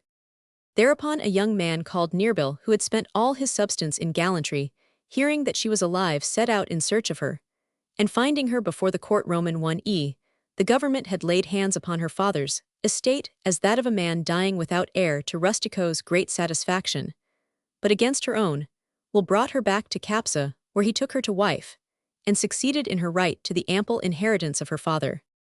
There being asked by the women at what she served God in the desert, she answered Nearbil, having not yet lain with her, that she served him at putting the devil in hell, and that Nearbil had done a grievous sin, in that he had taken her from such service.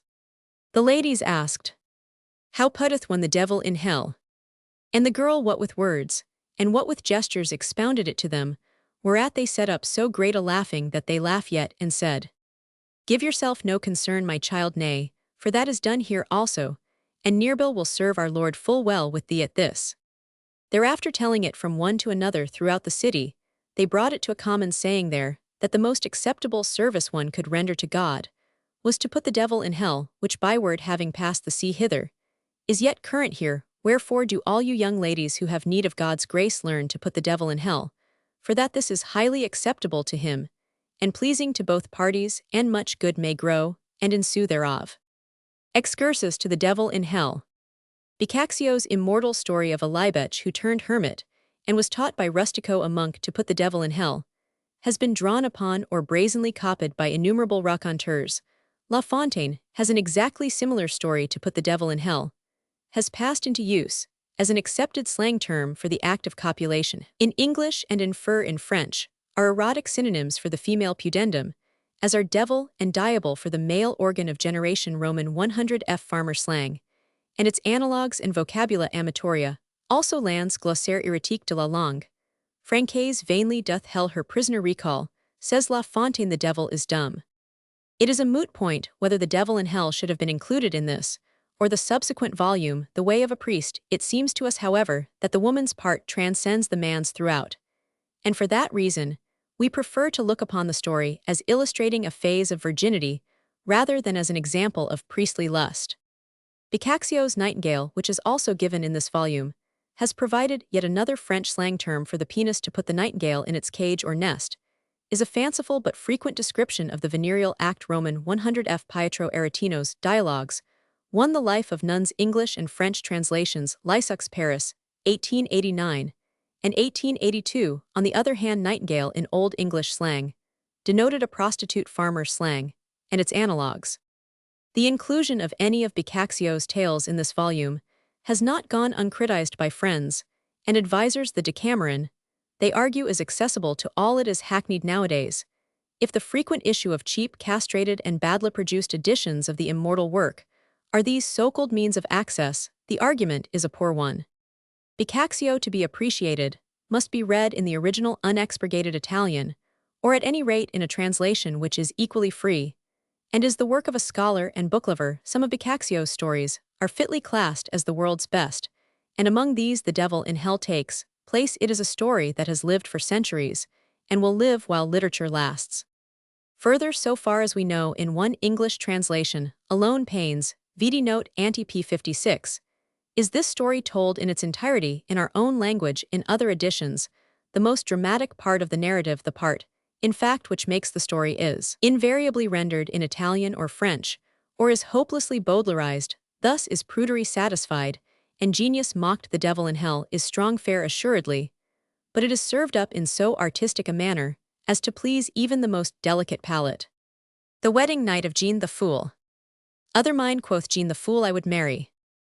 Thou wouldst marry, poor innocent, and what wouldst thou do with a woman? And who would want thee to marry? Thou must have culture at thy back, for thus they term those who have worldly goods, and thou hast none. Furthermore, thou must pay court to the maidens, and thou art too great a fool to know how to do that. What doth one do when he goeth to visit the maidens? One goeth to them, when they hold a party. One indulgeth in all manner of drolleries. One pincheth them, one snatcheth their handkerchiefs. When they blow their noses, one pulleth at their petticoats, and one laugheth. Good, said Jean to himself, and went out. Passing down a road narrow and filled with mire, he sat down, and when he felt he had sufficient cultivation on his backside, he went to a farm where there was a party. The youths and maidens, when they saw Jean the idiot enter, all smeared with mire, drew back to make room for him, lest they themselves be soiled in the end. He found in the lobby a stool on which he sat near one of the maidens, whom he scrutinized closely. She drew away from him. Jean pinched her, rudely snatched away her handkerchief when she sought to make use of it, and laughed like a fool. Then, thinking to succeed with her, he tugged so violently at her petticoat that he broke the strings that held it up. The maiden, half undressed, was enraged, and Jean was kicked out of doors amid the shouting and jeering of the entire company. From this moment, Jean, the fool, had no desire to pay court to maidens, but his mother, who felt herself growing old, and had need of a daughter-in-law to aid her, said to him one day, Jean, thou must marry. Nay, indeed, mother mine, I was tricked enough when I saw the maidens. Nevertheless, 'tis good to be married. Thy wife will give thee a chicken to eat. Jean gave his consent, and was married. When he was abed with his wife, he believed that she would serve up a chicken for him, and he said to her, Give it me. Take it, answered his wife. Give it me, I tell thee. Take it then. Thus passed the night, and on the morrow Jean, the fool, went weeping to his mother, saying, Mother, I begged her for it, and she would not give it me. He lieth, cried the wife, I have told him to take it if he wished it. And she went to complain to her mother that she had married an idiot, who passed the whole night saying, Give it me, without doing aught else. The good woman saw clearly that her son-in-law was foolish, and she bade him on the following night mount upon his wife, and thrust at a spot where he felt some hair. Jean did as he was counseled, but instead of stretching himself at full length upon her, laid himself across his wife, and began to thrust with all his force, but without success, as one can well imagine a woman's slit, not being at the same angle as her mouth. Nor was it until the third night that Jean the fool learned how he must comport himself to have a chicken, and then he found it very much to his taste, and his wife also. The maiden well guarded. Here lived a maiden whose mother guarded her with infinite care, lest some youth should do her ill, and she was brought up in all innocence. And when she begged to go to gatherings even as other maids of her age, her mother was wont to answer her saying, "Nay, my daughter, thou shalt not go, for there thou art like to lose thy maidenhead." One day nevertheless Pierre the maiden's lover, who was a good lad and a quiet, came, seeking to conduct her to an assembly, and both lad and maid besought the mother to let them go in the end. She consented, thinking in herself that Pierre was too honest to do her daughter ill, and she enjoined him guard her. Behold then these two on their way, and as they went the maiden said, "My mother hath strictly enjoined me to guard my maidenhead. It seemeth, that at assemblies one is in case to lose it, how best preserve it. Hath not thy mother shown thee a method of so doing?" "Yea," answered the maiden, "she hath n70 joined me, to press my thighs tightly together." Quitting the road, they entered a wood, wherein were several streamlets, which one crossed by means of planks. Even as the maid walked upon one of these planks, Pierre, who marched behind her, cast a stone into the water hard by the girl. "Alas," cried the maiden, "what will my mother say? Behold, my maidenhead hath fallen in the water and is lost." "Fear not," answered the lad, "'tis fortunate. I am here, I will restore it thee. Come with me neath the trees, and say naught, if the business hurteth thee, for 'tis all for thy good." Then Pierre in very sooth put back the maidenhead for her, and shortly afterward they came to the second plank. Even as the girl stood upon it, 2 or 3 frogs slumbering at the streamside were affrighted, and hopped into the water which spurted up neath the maiden. "Ah," Pierre cried, "she 'tis lost again. It seemeth that it was not firm. 'Twas most wrong of thee not to have put it back more firmly." "Say no more," answered Pierre, "I will again put it back." And when the maidenhead had been put back for the second time, they went on, reaching the assembly, where they diverted themselves as did the others. On their return journey, even as the young girl passed over a plank, Pierre cast in the water an apple which he had in his pocket. "What will my mother say?" cried the girl. "'Tis the third time I have lost it today." "Fear not," quoth Pierre, "I am about to sew it on again." When the maidenhead had been rescued, the girl, who was acquiring a taste for this form of embroidery, said to Pierre, "'Tis not sewn sufficiently firm." "Indeed it is." "'Tis not. But I have no more thread." "Miserable deceiver," cried the girl, "he saith he hath no more thread, yet all the while he possesseth 2 great balls of it." Variant. Berolde de Verville in Le Moyen de Parvenir has a similar tale, as it differs in several respects from our Cruptadia version. We give it here. Our extract is from Arthur Machen's text, which is, so far as we know, the only English translation of the old French canon's much censured work Donatus. One of the characters in the book is speaking. "That's like the case of my landlady's daughter. One day this young wench desired to go to a bridal, and asked leave of her mother, who granted it on the condition that she would solemnly, paragraphically, and distinctively promise to keep her maidenhead, to which condition the girl agreed with all her heart.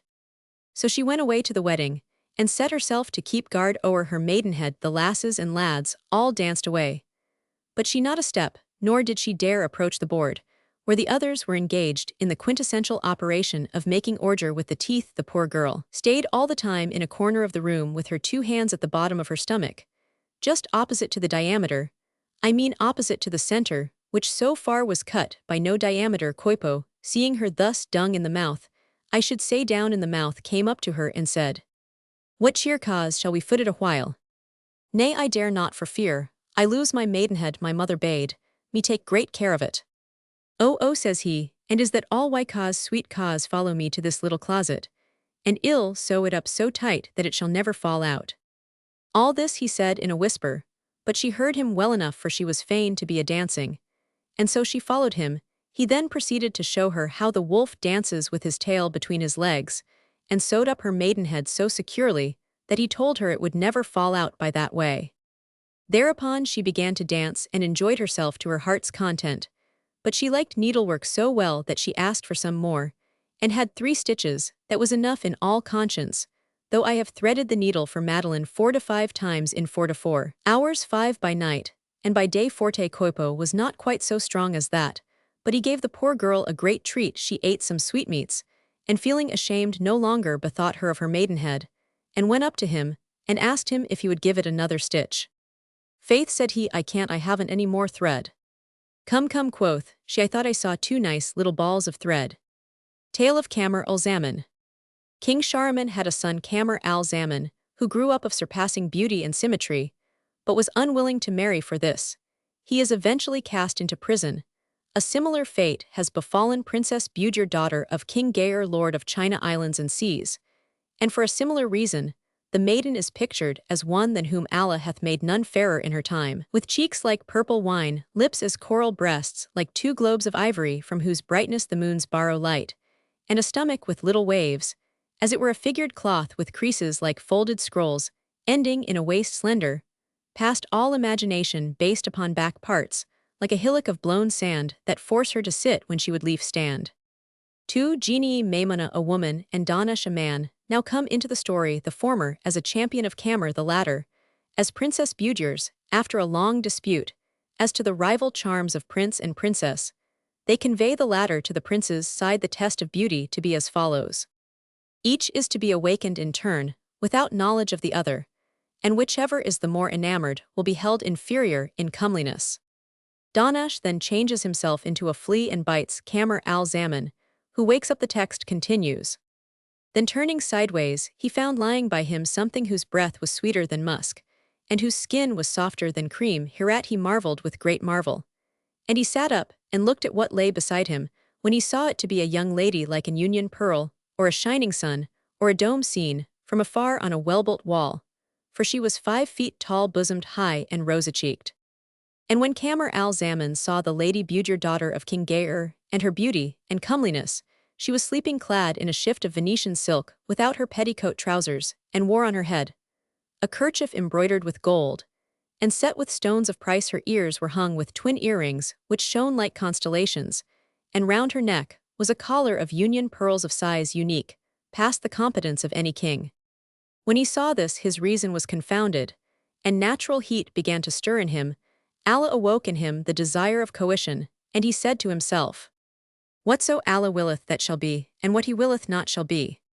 So saying, he put out his hand, turning her over, loosed the collar of her chemise, then arose before his sight her bosom with its breasts like double globes of ivory, whereat his inclination for her redoubled.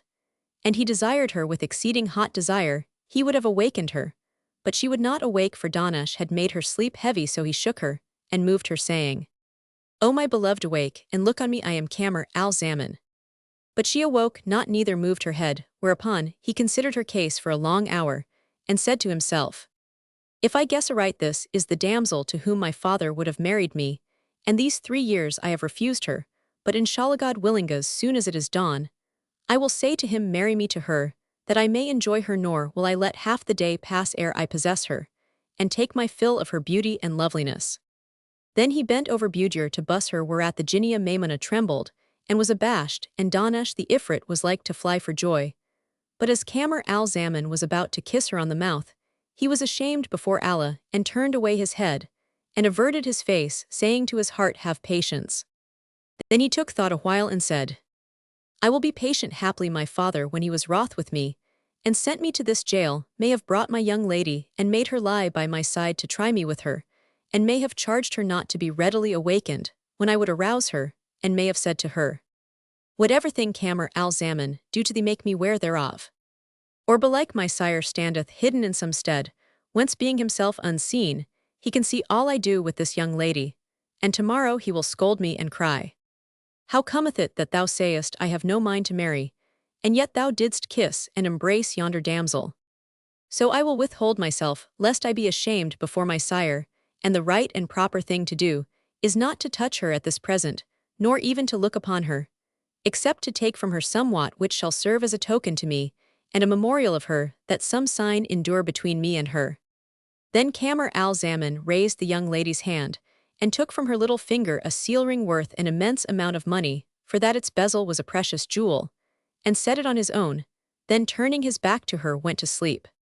Thereupon Maimuna changed herself into a flea, and entering into the raiment of Budur, the loved of Danash crept up her calf, and came upon her thigh, and reaching a place some 4 carats below her navel, there bit her. Thereupon she opened her eyes, and sitting up in bed saw a youth lying beside her, and, breathing heavily in his sleep, the loveliest of Almighty Allah's creatures with eyes that put to shame the fairest houris of heaven, and a mouth like Solomon's seal, whose water was sweeter to the taste, and more efficacious than a thuriac, and lips the color of coralstone and cheeks like blood-red anemone.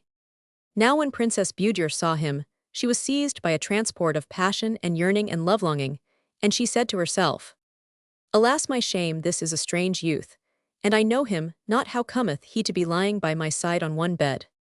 Then she looked at him a second time, and noting his beauty and loveliness said, "By Allah, he is indeed a comely youth, and my heart is well-nigh torn in sunder with longing for him. But alas, how am I shamed by him! By the Almighty, had I known it was this youth who sought me in marriage of my father, I had not rejected him, but had wived with him, and enjoyed his loveliness." Then she gazed in his face and said, "O my Lord and light of mine, eyes awake from sleep, and take thy pleasure in my beauty and grace." And she moved him with her hand, but Maimuna the Jinniyah let down sleep upon him as it were a curtain, and pressed heavily on his head with her wings, so that Kamar al-Zaman awoke. Not then Princess Budur shook him with her hands and said, "My life on thee, hearken to me, awake and up from thy sleep, and look on the narcissus and the tender down thereon, and enjoy the sight of naked waist and navel, and touzle me and tumble me from this moment, till break of day. Allah upon thee, O my Lord, sit up, and prop thee against the pillow and slumber not." Still Kamar al-Zaman made her no reply, but breathed hard in his sleep. Continued she, "Alas, alas, thou art insolent in thy beauty, and comeliness and grace and loving looks. But if thou art handsome, so am I handsome. What then is this thou dost? Have they taught thee to flout me, or hath my father, the wretched old fellow, made thee swear not to speak to me tonight?" But Kamar al-Zaman opened not his mouth, neither awoke, whereat her passion for him redoubled, and Allah inflamed her heart with love of him. She stole one glance of eyes, that cost her 1,000 sighs. Her heart fluttered, and her vitals throbbed, and her hands and feet quivered, and she said to Kamar al-Zaman, "Talk to me, O my Lord, speak to me, O my friend, answer me, O my beloved, and tell me thy name, for indeed thou hast ravished my wit." And during all this time, he abode drowned in sleep, and answered her not a word. And Princess Budur sighed and said, "Alas, alas, why art thou so proud and self-satisfied?" Then she shook him, and turning his hand oversaw her seal ring on his little finger, whereat she cried a loud cry, and followed it with a sigh of passion and said, "Alack, alack, by Allah, thou art my beloved, and thou lovest me, yet thou seemest to turn thee away from me out of coquetry. For all, O my darling, thou camest to me, whilst I was asleep, and knew not what thou didst with me, and tookest my seal ring, and yet I will not pull it off thy finger." So saying, she opened the bosom of his shirt, and bent over him, and kissed him, and put forth her hand to him, seeking somewhat that she might take as a token, but found nothing. Then she thrust her hand into his breast, and because of the smoothness of his body it slipped down to his waist, and thence to his navel, and thence to his yard, whereupon her heart ached and her vitals quivered, and lust was sore upon her, for that the desire of women is fiercer than the desire of men, and she was ashamed of her own shamelessness. Then she plucked his seal ring from his finger, and put it on her own instead of the ring he had taken, and bussed his inner lips and hands, nor did she leave any part of him unkissed, after which she took him to her breast, and embraced him, and laying one of her hands under his neck, and the other under his armpit, nestled close to him, and fell asleep by his side. When Princess Budur fell asleep by the side of Kamar al-Zaman, after doing that which she did, quoth Maimuna to Danash, "Saw'st thou, O accursed, how proudly and coquettishly my beloved bore himself, and how hotly and passionately thy mistress showed herself to my dearling? There can be no doubt that my beloved is handsomer than the nevertheless I pardon thee." The 2 Ifrits went forward to Princess Budur, and upraising her flew away with her. Then bearing her back to her own place, they laid her on her own bed, while Maimuna abode alone with Kamar al-Zaman, gazing upon him, as he slept till the night was all but spent, when she went her way. As soon as morning morrowed, the prince awoke from sleep, and turned right and left, but found not the maiden by him, and said in his mind, "What is this business? It is as if my father would incline me to marriage with the damsel who was with me, and have now taken her away by stealth, to the intent that my desire for wedlock may redouble. Then he called out to the eunuch, who slept at the door, saying, Woe to thee, O damned one, arise at once.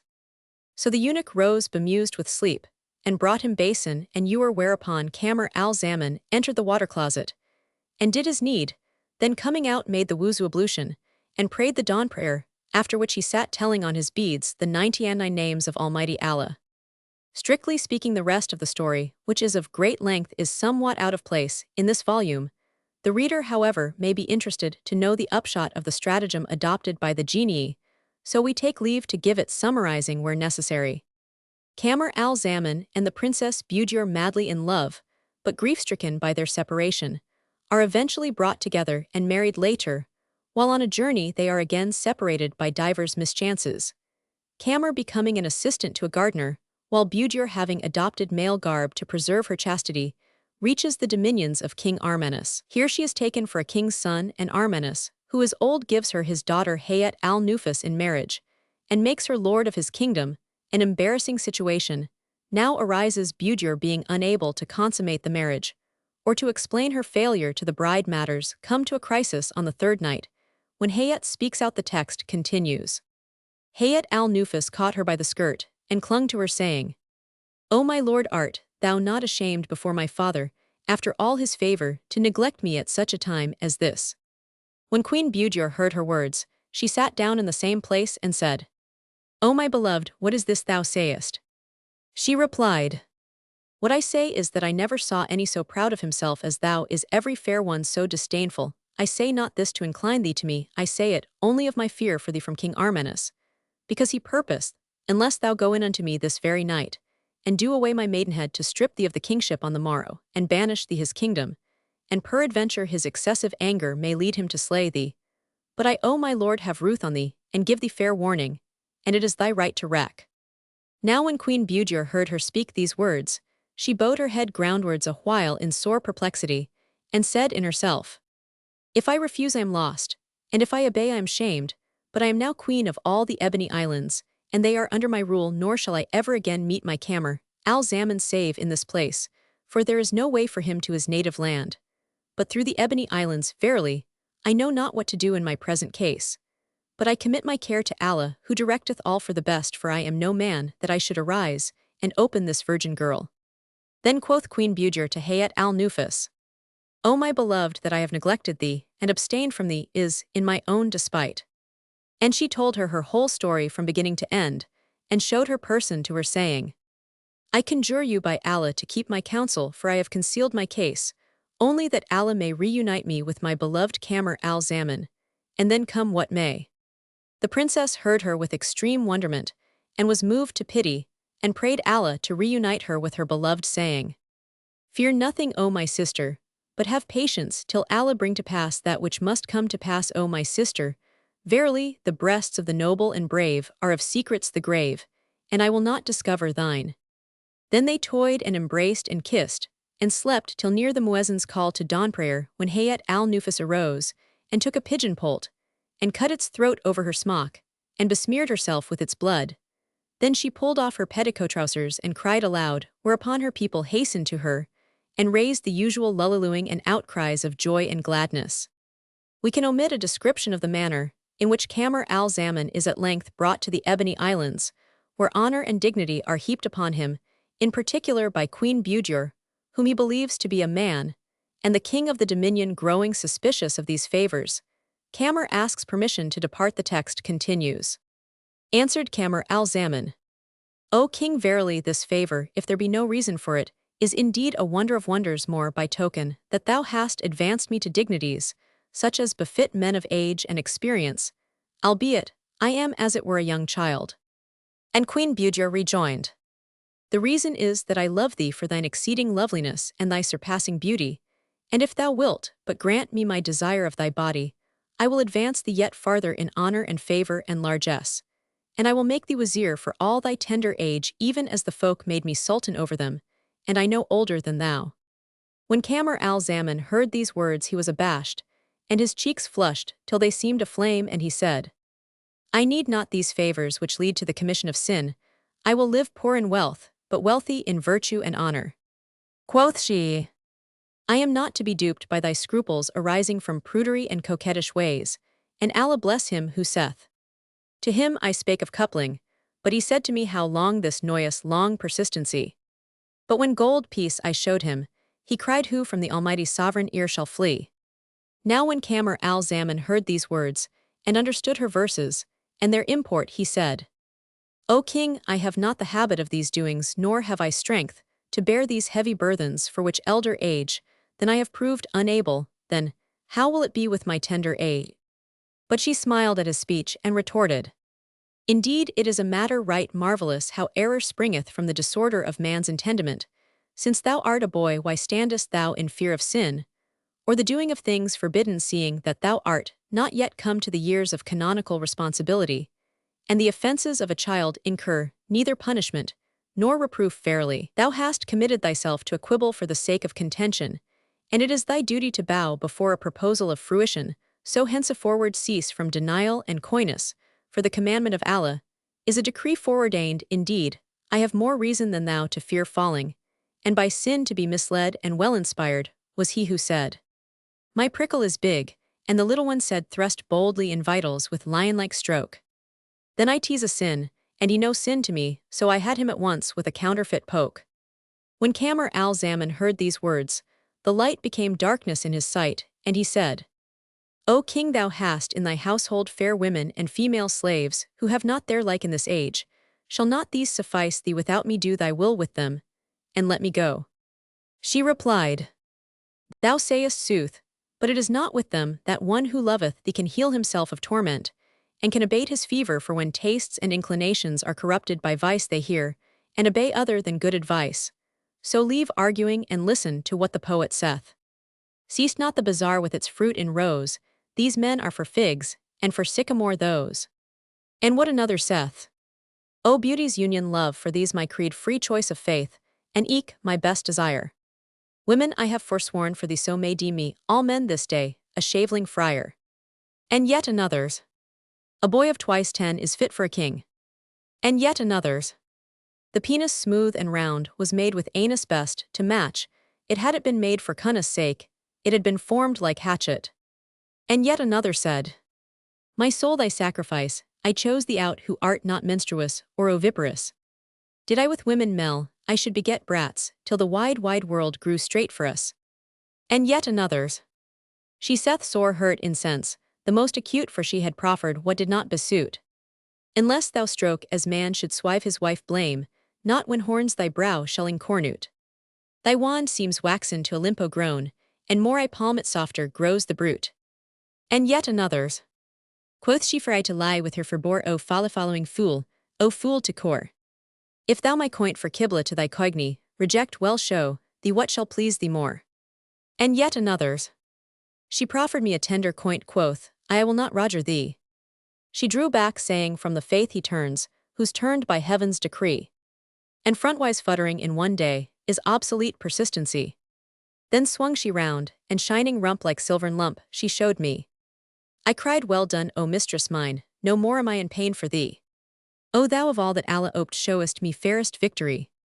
And yet another's, men craving pardon will uphold their hands, women pray pardon with their legs on high. Out on it for a pious prayerful work, the Lord shall raise it in the depths to lie. When Kamar al-Zaman heard her quote this poetry, and was certified that there was no escaping compliance with what willed she, he said, O king of the age, if thou must needs have it so, make covenant with me, that thou wilt do this thing with me. But once though it avail not to correct thy depraved appetite, and that thou wilt never again require this thing of me to the end of time, so perchance shall Allah purge me of the sin. She replied, I promise thee this same, hoping that Allah of his favor will relent toward us, and blot out our mortal offense, for the girdle of heaven's forgiveness is not indeed so strait, but it may compass us around and absolve us of the excess of our heinous sins, and bring us to the light of salvation out of the darkness of error. And indeed excellently well saith the poet, Of evil thing the folk suspect us twain, and to this thought their hearts and souls are bent.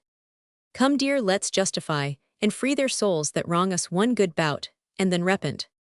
Thereupon she made with him an agreement and a covenant, and swore a solemn oath by him, who is self-existent, that this thing should befall betwixt them, but once and never again for all time, and that the desire of him was driving her to death and perdition, so he rose up with her on this condition, and went with her to her own boudoir, that she might quench the low of her lust, saying, There is no majesty, and there is no might save in Allah, the glorious, the great. This is the fated decree of the all-powerful, the all-wise.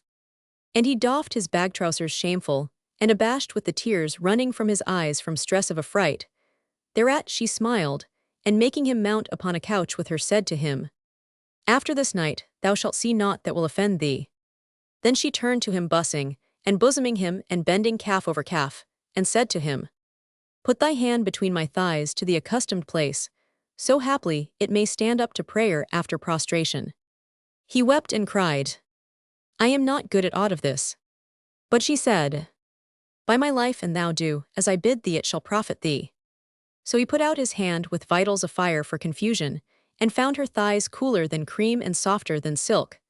The touching of them pleasured him, and he moved his hand hither and thither, till it came to a dome, abounding in good gifts and movements and shifts, and said in himself, Perhaps this king is an hermaphrodite 91, neither man nor woman quite. So he said to her, O king, I cannot find that thou hast a tool like the tools of men. What then moved thee to do this deed? Then loudly laughed Queen Budur, till she fell on her back and said, O my dearling, how quickly thou hast forgotten the nights we have lain together. Then she made herself known to him, and he knew her for his wife, the Lady Budur, daughter of King Al-Gair, Lord of the Isles, and the seas. So he embraced her, and she embraced him, and he kissed her, and she kissed him. Then they lay down on the bed of pleasure voluptuous. Here we end our extract from the tale of Kamar al-Zaman, although the story runs on for another 40-odd pages in Sir Richard Burton's translation. A situation similar to that just described occurs in another story in the Nights, and we shall have occasion to quote from that in a subsequent volume. Excursus to the tale of Kamar al-Zaman. We are told that in the East there was once a woman named Morbida who was a philosopher, and considered to be the wisest woman of her time. When Morbida was once asked, In what part of a woman's body does her mind reside, she replied, Between her thighs. Havelock Ellis studies, in the Psychology of Sex Vol. 3, the sexual impulse in women. The amativeness of woman as compared with that of man is a question, of course, entirely beyond the scope of this note. We must be content with examining some of the most interesting and pertinent extracts from the works of those qualified to speak on the subject. At the outset, we are confronted with the striking fact that while the ancients were prone to regard woman as generally amative, even lustful, modern thought has exactly reversed this opinion. It seems to have been reserved for the 19th century, says Havelock Ellis op. Cit. Supra, to state that women are apt to be congenitally incapable of experiencing complete sexual satisfaction, and peculiarly liable to sexual anesthesia. This idea appears to have been almost unknown to the 18th century. Thus, we have two schools of thought, one attributing to woman an intense sexual impulse, even greater than in man, the other holding her sexually frigid by nature and erotic, only by pretense or accident. We may helpfully quote again from our Havelock Ellis, who has summarized in masterly fashion the various authorities on both sides. In the treatise on generation, chap 5, which until recent times was commonly ascribed to Hippocrates, he says it is stated that men have greater pleasure in coitus than women, though the pleasure of women lasts longer, and this opinion, though not usually accepted, was treated with great respect by medical authors down to the end of the 17th century. Gall had stated decisively that the sexual desires of men are stronger and more imperious than those of women. Functions, Du Cerveau 1825. Rasiborski declared that 3/4 of women merely endure the approaches of men de la puberte, chez la femme. When the question is carefully inquired into, and without prejudice, said Lawson Tate, it is found that women have their sexual appetites far less developed than men. Lawson Tate, Provincial Medical Journal, 1891. The sexual instinct is very powerful in man, and comparatively weak in women. He stated elsewhere. Diseases of Women, 1889. Hammond stated that it is doubtful if in 1/10 of the instances of intercourse they women experience the slightest pleasurable sensation from first to last. Hammond, Sexual Impotence. Lombroso and Ferrero consider that sexual sensibility is less pronounced in women. Woman is naturally and organically frigid. Lombroso and Ferrero. La donna delinquente, la prostituta, Iladana Normal 1893 Kraft Ebing, was of opinion that women require less sexual satisfaction than men being less sensual. The sensuality of men, Mall states, is in my opinion very much greater than that of women. Adler, who discusses the direction at some length, decides that the sexual needs of women are less than those of men, though in some cases the orgasm in quantity and quality greatly exceeds that of men. He believes not only that the sexual impulse in women is absolutely less than in men and requires stronger stimulation to arouse it, but that also it suffers from a latency due to inhibition which acts like a foreign body in the brain and demands great skill in the man who is to awaken the woman to love. Here we have one side of the question aside strangely at variance with ancient thought, romance, and history. The supposed frigidity of women is characterized by Havelock Ellis as an opinion of very recent growth, confined on the whole to a few countries' studies, Vol. 3, page 196. He goes on to quote Briere de Boismont, who wrote Turn to History, and on every page you will be able to recognize the predominance of erotic ideas in women. It is the same today, he adds, and he attributes it to the fact that men are more easily able to gratify their sexual impulses. Des Hallucinations, 1862. The laws of Manu, continues Havelock Ellis, attribute to women concupiscence and anger, the love of bed, and of adornment. The Jews attribute to women greater sexual desire than to men. This is illustrated according to Noble as quoted by Dillman by Genesis chapter 3 verse 16. In Greek antiquity, in love between men and women, the latter were nearly always regarded as taking the more active part in all Greek love stories of early date. The woman falls in love with the man, and never the reverse. Hylas makes even a father assume that his daughters will misbehave if left to themselves. Euripides emphasized the importance of women. The Euripidean woman, who falls in love, thinks first of all, how can I seduce the man I love? Ef Roman 1000 Bennick Antimachus of Colophon, and the Position of Women in Greek Poetry, 1896. The most famous passage in Latin literature, as to the question of whether men or women obtain greater pleasure from sexual intercourse, is that in which Ovid relates the legend of Tiresias' Metamorphoses, 317,333. Tiresias, having been both a man and a woman, decided in favor of women, in a passage, quoted from a lost work of Galen, by the Arabian biographer Abul Faraj, that great physician says of the Christians that they practice celibacy, that even many of their women do so that in Galen's opinion, it was more difficult for a woman than for a man to be continent. The same view is widely prevalent among Arabic authors, and there is an Arabic saying that the longing of the woman for the penis is greater than that of the man for the vulva. The early Christian fathers clearly show that they regard women as more inclined to sexual enjoyment than men. That was the opinion of Tertullian de Virginibus Velandis, and it is clearly implied in some of St. Jerome's epistles. Notwithstanding the influence of Christianity among the vigorous barbarian races of medieval Europe, the existence of sexual appetite in women was not considered to be, as it later became, a matter to be concealed or denied. Thus, in 1068, the ecclesiastical historian Ordericus Vitalis himself, half Norman and half English, narrates that the wives of the Norman knights who had accompanied William the Conqueror to England 2 years earlier sent over to their husbands to say that they were consumed by the fierce flames of desire, and that if their husbands failed to return very shortly, they proposed to take other husbands. It is added that this threat brought a few husbands back to their wanton ladies.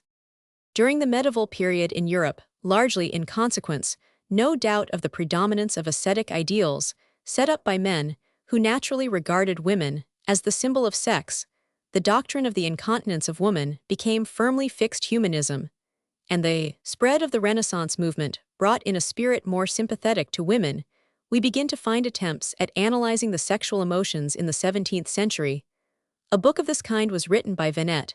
In matters of love, Venet declared men are but children compared to women in these matters. Women have a more lively imagination, and they usually have more leisure to think of love. Women are much more lascivious and amorous than men. In a subsequent chapter, dealing with the question whether men or women receive more pleasure from the sexual embrace, Venet concludes, after admitting the great difficulty of the question, that man's pleasure is greater, but that woman's lasts longer. En Venet de la Génération de l'Homme, au tableau de l'amour conjugal, 1688.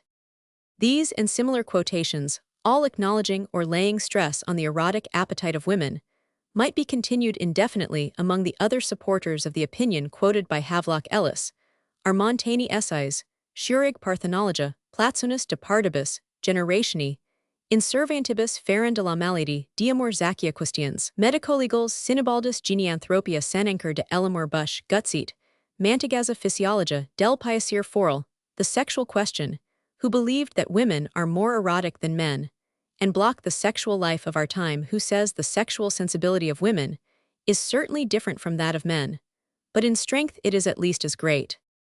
For our part, we find it hard to ignore that overwhelming consensus of opinion among early writers as to the erotic nature of the average woman. Was not this feminine amativeness the theme upon which were built the undying cants and fablios of Boccaccio, Bandello, Masaccio, Straparola, La Fontaine, Poggio, Sir Giovanni Chaucer, Brantome, and a host of others? Are we to label Casanova's memoirs as worthless because his women seem in our modern eyes erotic beyond all belief, turning to the literature of the East, where woman's thirst for coition is written between her eyes? Are we to hold the feminine attributes therein described as peculiar to those peoples and times? Must we believe that all these writers fashioned women out of their own lascivious fancy, or that the sexual impulse in the women of those races has totally changed? Without a doubt, time and custom are responsible for much that seems obscure and irreconcilable. Many of our authorities are writing of an age in which men and women spoke and acted in a manner which today seems coarse and inexcusably free. Because in the past woman more readily gave outward expression to her inward feeling, it does not follow now that by reason of her greater reserve she lacks these emotions. History has shown us psychologists and investigators in plenty, but they were not the psychologists of today recording the results of their investigations with meticulous care and detail. The sexually frigid woman, we can confidently assume, was by no means unknown to the ancients. She was, however, unusual, abnormal. And if a sexually frigid woman be accounted abnormal, it is not hard to see why a normal is deemed erotic. In these times, when it is the fashion to dissect everyone and everything, we are prone to argue from the ordinary to the extraordinary, from the peculiar to the general. Sexual frigidity in woman, at first an anomaly, ends in being a trait the exception becomes, does not prove the rule. Needless to say, a great psychologist like Havelock Ellis has a wealth of information to offer on the subject, and we commend our readers to his masterly handling of it. He has something to say on every aspect of the question, from the case of the woman who is cold, almost to the point of sexlessness, to that of the erotic wife who becomes frenzied with excitement during intercourse and insensible to everything but the pleasure of it. In conclusion, he adjusts the scales with exquisite and scientific precision, holding that the distribution of the sexual impulse between the two sexes is fairly balanced. Earlier on, however, he makes a point which we shall do well to bear in mind. Sexual impulse is by no means so weak in women as many would lead us to think. It would appear that whereas in earlier ages there was generally a tendency to credit women with an unduly large share of the sexual impulse, there is now a tendency, unduly, to minimize the sexual impulse in women. We shall have frequent occasion in subsequent volumes of Anthologica Rarissima to return to this subject, for as the student of folklore psychology and human life will readily agree, sexual impulse is perhaps the most powerful basic motive of our many daily acts and tasks. The fool peasant and his wife had a half-witted son who pictured himself married and sleeping with his wife. He spoke of this matter to his father. "Marry me, little father," he said. Said the little father, "Wait, my son, you are still too young to marry. Thy yard hath not yet reached to thy backside. When it doth reach there, I will marry thee." The son seized his yard with his 2 hands, stretched it with all his strength, and inspected it. "'Tis true," quoth he, "it hath not yet reached to my backside. 'Tis still too soon for me to marry. My yard is yet small, it reacheth not to my backside. I must wait a year or 2. Time passed. The youth had naught to do but lengthen his yard, and he did it so often and so well that not only did his yard reach to his backside, but even passed beyond it. "I shall have no shame in sleeping with my wife," said he. "I will satisfy her myself. She will have no need to resort to strangers." Vain to expect sense on the part of a fool, argued the father to himself, and he spake his son, saying, "Since thy yard is become so great that it passeth beyond thy backside, there is no need for thee to marry, live single, rest at home and futter thyself. Thus the matter ended. O mother, Roger with his kisses almost stops my breath, I vow. Why does he gripe my hand to pieces? And yet he says he loves me too. Tell me, mother, pray now do. Pray now do, pray now do. Tell me, mother, pray now do. Pray now, pray now, pray now do. What Roger means when he does so. For never stir, I long to know. Nay, more the naughty man beside it. Something in my mouth he put. I called him beast and tried to bite it. But for my life I cannot dot. Tell me, mother, pray now do. Pray now do, pray now do. Tell me, mother, pray now do. Pray now, pray now, pray now do. What Roger means when he does so. For never stir, I long to know. He sets me in his lap whole hours, where I feel I know not what. Something I never felt in yours. Pray tell me, mother, what is that? Tell me, mother, what is that? For never stir, I long to know. Foolish fear. Of a young man of Rouen, married to a fair young girl of the age of 15 or thereabouts, and how the mother of the girl wished to have the marriage annulled by the judge of Rouen, and of the sentence which the said judge pronounced, when he had heard the parties, you will hear more plainly in the course of the said story. In the good town of Rouen not long ago, a young man was married to a fair and tender virgin, aged 15 or thereabouts, on the day of the great feast that is to say the wedding. The mother of the young girl, as is customary in such places, instructed the bride in all the mysteries of wedlock, and taught her how to behave to her husband on the first night.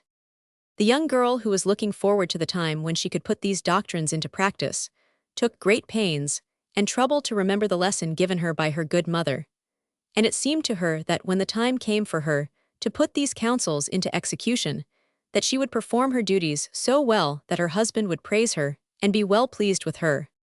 The wedding was performed with all honor and due solemnity, and the desired night came, and soon after the feast was ended, and the young people had withdrawn after having taken leave of the newly married couple. The mother, cousins, neighbors, and other lady friends led the bride to the chamber where she was to spend the night with her husband, where they joyfully divested her of her raiment, and put her to bed as was right and proper. Then they wished her good night, and one said, My dear, may God give thee joy and pleasure in thy husband, and mayst thou so live with him, as to be for the salvation of both your souls. Another said, My dear, God give thee such peace and happiness with thy husband, that the heavens may be filled with your works. And all having expressed similar wishes, left the bride's mother, who remained the last, questioned her daughter, if perchance she had remembered the lesson she had been taught, and the girl, who, as the proverb goes, did not carry her tongue in her pocket, replied that she well remembered all that had been told her, and thank God had forgotten nothing. Well done, said the mother, now I will leave thee, recommending thee to God, and praying that he may give thee good luck. Farewell, my dear child. Farewell, my good and wise mother.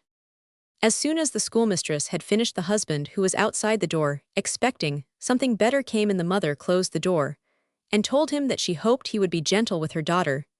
He promised that he would, and as soon as he had bolted the door, Hugo had nothing on, but his doublet threw it off, jumped on the bed, drew as close as he might to his bride, and lance in hand, prepared to give battle.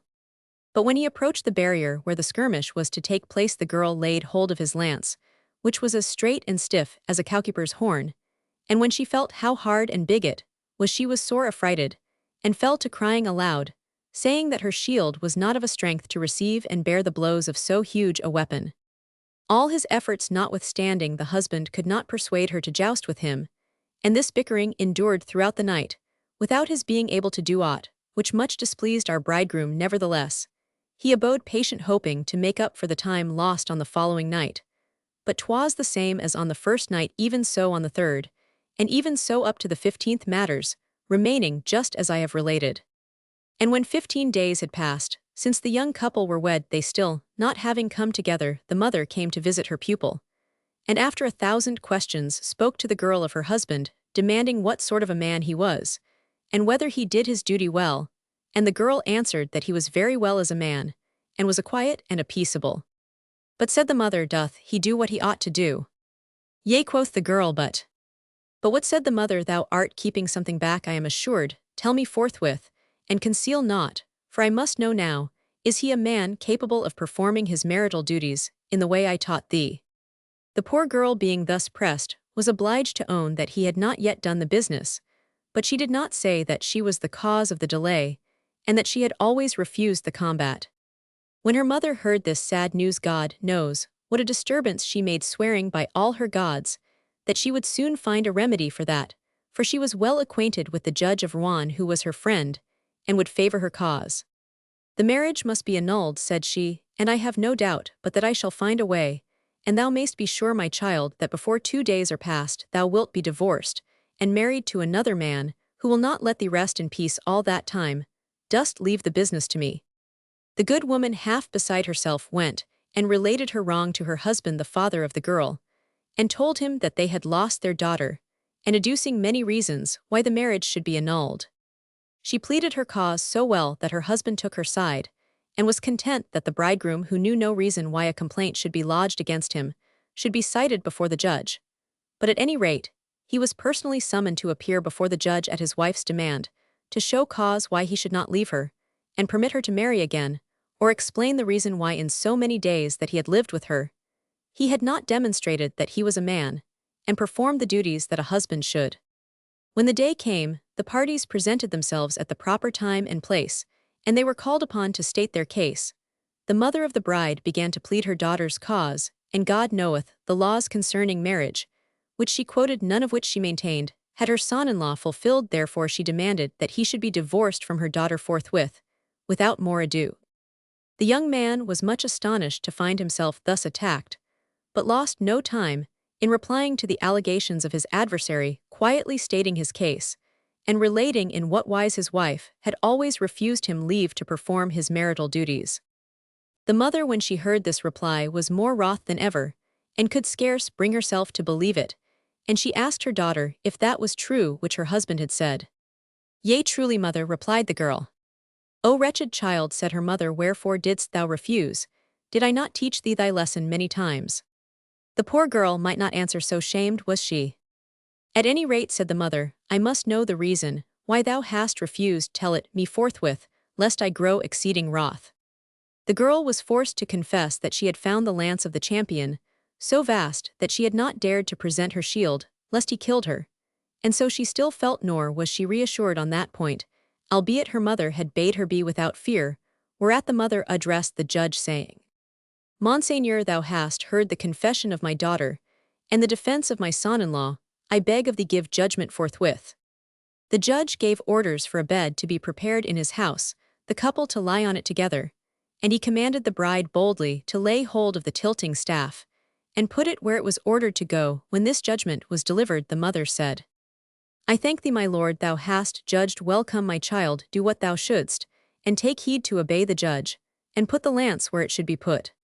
I am satisfied, answered the daughter, to put it where it ought to go, but it may rot there ere I take it out again. So they quitted the court, and went and carried out the sentence themselves, without the aid of any sergeants. By this means, the young man enjoyed his joust, and was sooner weary of it than she who would not begin.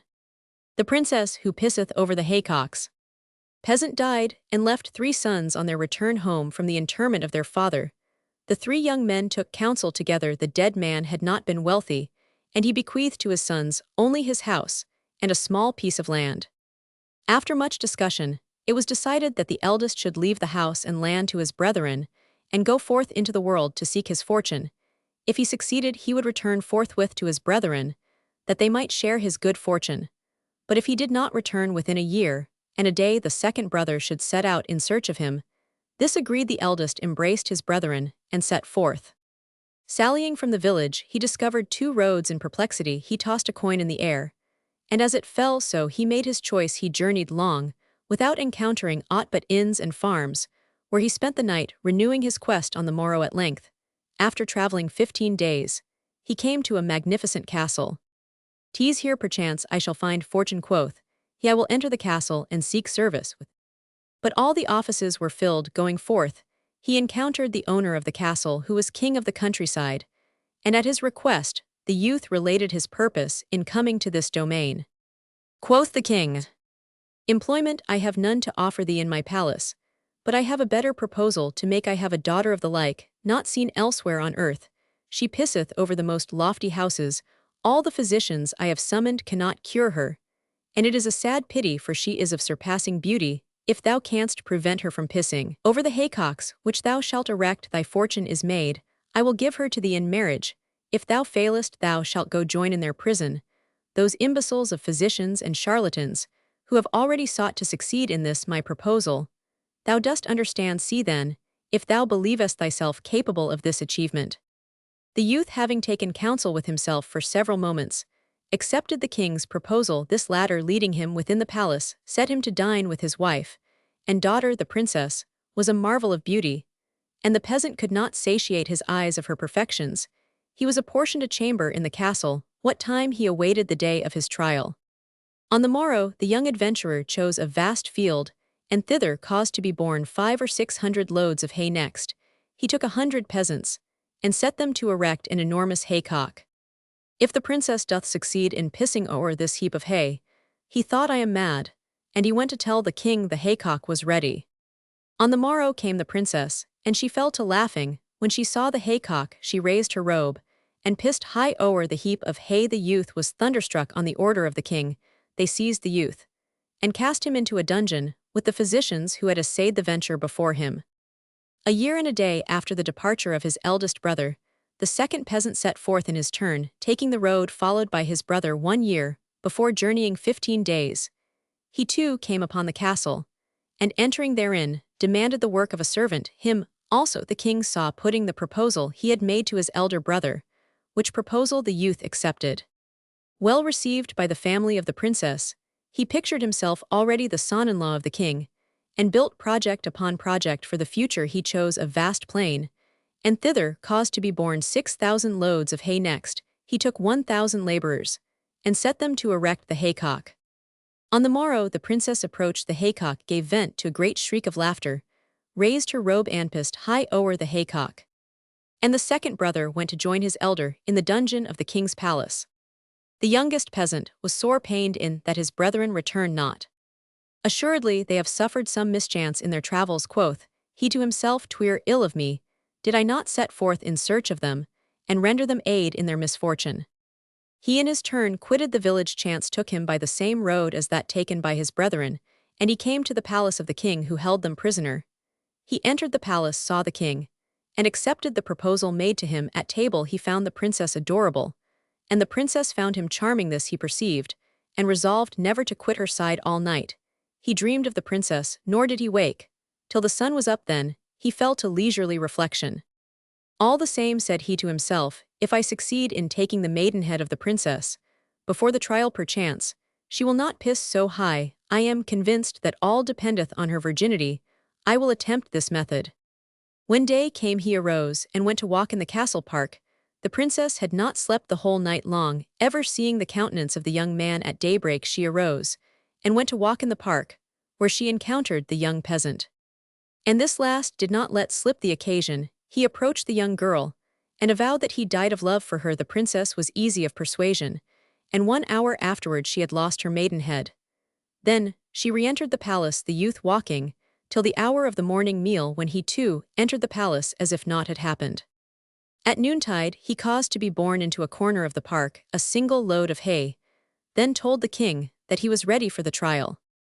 And when the king, accompanied by his daughter, approached the tiny haycock which had been erected by the young man, he cried out that the trial was not serious, and he counseled the peasant to construct a much loftier haycock. But the peasant affirmed that the heap of hay was sufficient, whereat the king ordered his daughter to piss. Who was the most astonished, truly, the king and the princess, when the latter only succeeded in watering her stockings, for the charming channel, wherein the young man had labored with the girl from being narrow, had grown great. Judge then if the peasant was satisfied. The princess, though she did not let the youth perceive it, was likewise satisfied, and the king gave his daughter to the young man. Their nuptials were celebrated, the young peasants became princes, and all lived happily ever afterward. The comb. An old man bought a sheep's cloak for his wife, and he futtered her the whole night long at the foot of the fence. In the morning, the weather was damp, and the old woman with back bent went weeping, but the old man followed, and mounted her. Said the woman to her husband, "Tear me not in this fashion, Gabriel." But the man was hard of hearing, knew not what she said, thrust his yard into her, and futtered her dog fashion. The eye is near too weary to see, nor the backside to fizzle, nor the nose to take snuff, nor the coint to lose the chance of a goodly futter. But this by way of a prelude, a foreword. NCE there lived a pope who possessed a daughter, a virgin and an artless, and when summer came, the pope was wont to hire workmen to mow the hay, and he hired them in this wise. If his daughter pissed o'er the haycock which the workman had mown, the man went wageless, workmen aplenty hired themselves to the pope. But one and all they labored wageless, the daughter whatsoe'er the height of the haycock pissed o'er it. Yet another workman and a bold did accept the conditions. If the pope's daughter pissed o'er the haycock, which he had mown, no claim for his work, would he make then mowed the workman his hay when he had mown it, and set it in a heap? He lay down beside the haycock, drew forth his yard from his drawers, and fell to toying with it. The pope's daughter drew nigh to the workman, to scrutinize the haycock, cast a glance at him, and said, "What dost thou, little peasant?" "I rub my comb." "What dost comb with this comb of thine?" "Come, I will comb thee, lie down on the hay." The pope's daughter lay down on the hay, the workman fell to combing her, and he winnowed her, as was proper. Anon the young girl rose up and said, "What a delicious comb!" Afterwards she sought to piss o'er the haycock, of no avail, she did piss upon herself, as it might run from a sieve. Seeking out her father, she spake him, saying, "The haycock is too high, I may not piss o'er it. Ah, my daughter here in sooth is a goodly workman, I will hire him for a year." And when the workman came to receive his wage, the pope said, "Friend, hire thyself to me for a year." "I am willing," quoth the workman, and he hired himself to the pope. Most contented too was the pope's daughter, and when night came, she sought the workman, saying, "Comb me." "Nay, I will not comb thee for naught, give me 100 rubles by the comb." The pope's daughter gave him 100 rubles, and nightly he combed her. Came a time when the workman fell out with the pope, saying, "Render me my wage, little father." His wage rendered, the workman went his way. Now, the pope's daughter was not present when these things were done, but when she returned to the house she inquired, "Where is the workman?" He demanded his wage, and is gone forthwith to the village. Quoth the pope, "Ah, little father, what hast thou done?" "He hath carried off my comb," cried the pope's daughter. She hastened in pursuit, and came upon him by a little stream. The workman had tucked up his drawers, and was fording the stream. "Give me my comb," cried the pope's daughter. The workman took a stone, and cast it into the water. "Pick it up," said he, and passing to the other side of the stream went his way. The pope's daughter tucked up her petticoat, entered the water, and sought the comb. She rummaged at the bottom of the stream, no comb. Chanced to pass a lord, who cried to her, "What seekest, little?" "My comb, I have purchased it from a workman for 100 rubles." Departing, he carried it off with him. Him I pursued, and he cast the comb in the water. The lord descended from his carriage, removed his breeches, and entered the water in search of the comb. They searched together, they searched. On a sudden, the pope's daughter perceived that a yard hung twixt the lord's legs. She seized it with both hands, gripped it fast, and cried, "Shame on thee, Lord, tease my comb, give it me." "What dost thou, shameless one, leave hold of me?" said the lord. "Nay, tease thou who art shameless, thou wouldst take what pertains to another, give me my comb." And she dragged him by his yard to her father. The pope gazed through the window, behold his daughter dragged a lord by his yard, and never ceased from crying, "Give me my comb, wretched fellow." What time the lord made plaintive sound, saying, "Little father, deliver me from a death not deserved. All my life I will not forget thee." From his drawers the pope drew forth his yard, displayed it to his daughter through the window, and cried, my daughter, here is thy comb." "Truly 'tis mine," cried the daughter, "behold its red end, and I thought the lord had taken it." And she released this unfortunate, and sped into the house. The lord drew on his hose, and took to his heels. The girl came running into the house. "Where is my comb, little father?" "Ah, what a daughter," grumbled the pope. "See, little mother, I believe she hath lost her maidenhead." "Examine her thyself, little father," said the popess, "that will be better." The pope lowered his drawers, and gave the comb to his daughter. When they were in action, the pope gasped and cried, "No, the girl hath not lost her honor." Quoth the popess, "Little father, push her honor yet further back." "Fear not, little mother, she will not let it fall, I have pushed it far." Thus went the pope's daughter to the comb henceforward. The pope combed them both, regaling them with his little doll, passing his life in futtering both daughter and mother. Excursus to the princess, who pisseth over the haycocks and the comb. The main theme of these two stories, the ability of a virgin girl to urinate to a great height, is founded on physiological fact, although of course grossly distorted and exaggerated in children, says Havelock Ellis Studies. In the psychology of sex vol 5 erotic symbolism, the vulva appears to look directly forward, and the clitoris and urinary meatus easily appear while in adult women, and especially after attempts at coitus have been made, the vulva appears directed more below and behind, and the clitoris and meatus more covered by the labia majora, so that the child urinates forward, while the adult woman is usually able to urinate almost directly downwards in the erect position, though in some cases, as may occasionally be observed in the street, she can only do so when bending slightly forwards. This difference in the direction of the stream formerly furnished one of the methods of diagnosing virginity, an uncertain one. Since the difference is largely due to age and individual variation, the main factor in the position and aspect of the vulva is pelvic inclination. Havelock Ellis later on in the same volume of his studies again refers to the subject. A sign to which the old authors often attached much importance was furnished by the urinary stream in the De Secretis Mulierum, wrongly attributed to Albertus Magnus.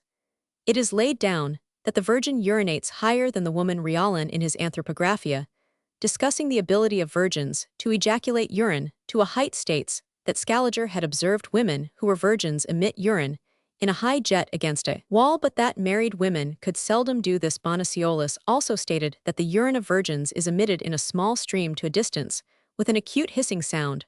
Parthenologia, p. 28187. There is no doubt a tendency for the various stresses of sexual life to produce an influence in this direction, though they act far too slowly and uncertainly to be a reliable index to the presence or the absence of virginity. Another common ancient test of virginity by urination rests on a psychic basis and appears in a variety of forms which are really all reducible to the same principle. Thus we are told in De Secretis Mulierum that to ascertain if a girl has been seduced, she should be given to eat of powdered crocus flowers, and if she has been seduced, she immediately urinates. We are here concerned with autosuggestion, and it may well be believed that with nervous and credulous girls, this test often revealed the truth. The ancient custom known in classic times of measuring the neck the day after marriage was frequently practiced to ascertain if a girl was or was not a virgin. There were various ways of doing this. One was to measure with a thread the circumference of the bride's neck before she went to bed on the bridal night. If in the morning the same thread would not go around her neck, it was a sure sign that she had lost her virginity during the night. If it would, she was still a virgin or had been deflowered at an earlier period. Catullus alluded to this custom, which still exists or existed until lately in the south of France. It is perfectly sound, for it rests on the intimate response by congestion of the thyroid gland to sexual excitement. Parthenologia, p. 283. The skirmish. Tullia. Weed it is to me, dearest cousin, that thy marriage with Caviccio is finally concluded for the night, which will make thee a wife in his embraces. Will I assure thee afford thee by far the greatest of all pleasures, provided Venus befriend thee, as this thy heavenly shape deserveth. Ottavia. My mother told me this morning that I am to be wedded tomorrow to Caviccio, and I see that the requisites for the pomp of this event are being prepared at home, with great care, the bedroom, and so forth. But of course these things cause less joy than fear in my soul, for whatever in fine may be that pleasure of which thou, my dearest cousin, speakest, I neither know nor even imagine. Tullia. It should seem nowise strange that thou at this age, and so soft, for thou hast barely attained thy 15th year, dost not know what I, though older, when I married, wholly ignored that delight which Pomponia used to promise, and so loudly extol, having been tasting it herself since 3 years. Ottavia.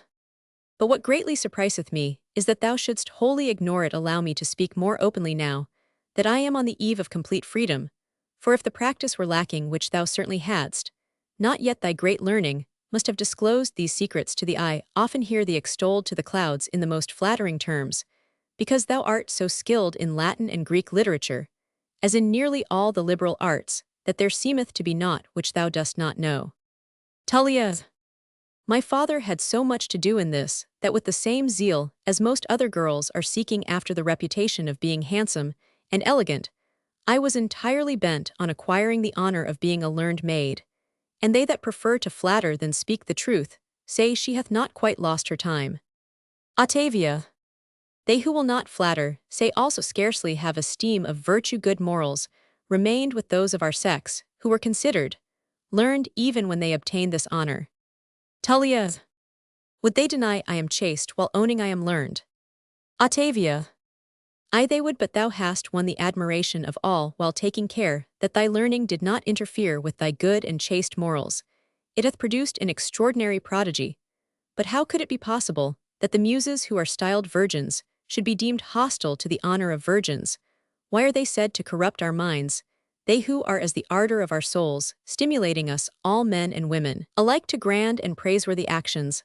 Undoubtedly, because men from a certain haughty and silly malignity envy us these resources of which they themselves are proud, by making us, the victims of their jealousy. Men shun every poison and venom, just as we do whom they call the weaker sex, because the same pest, which may take our lives away, may take theirs away too, if learning be a venom, and a pest for us as they assert. How is it that so dangerous a thing in order to be useful to men, for they do not deny, but that it is useful to them, should change its nature all on a sudden, if learning is of its very essence a certain source of every evil, and crime for us, how shall they drink out of the same source, the nectarian waters of immortal glory, whilst we unhappy and wretched women shall drink a sort of sulphureous Stygian water which will excite us to those debaucheries to which they drive us by their sway, or lead us by their example?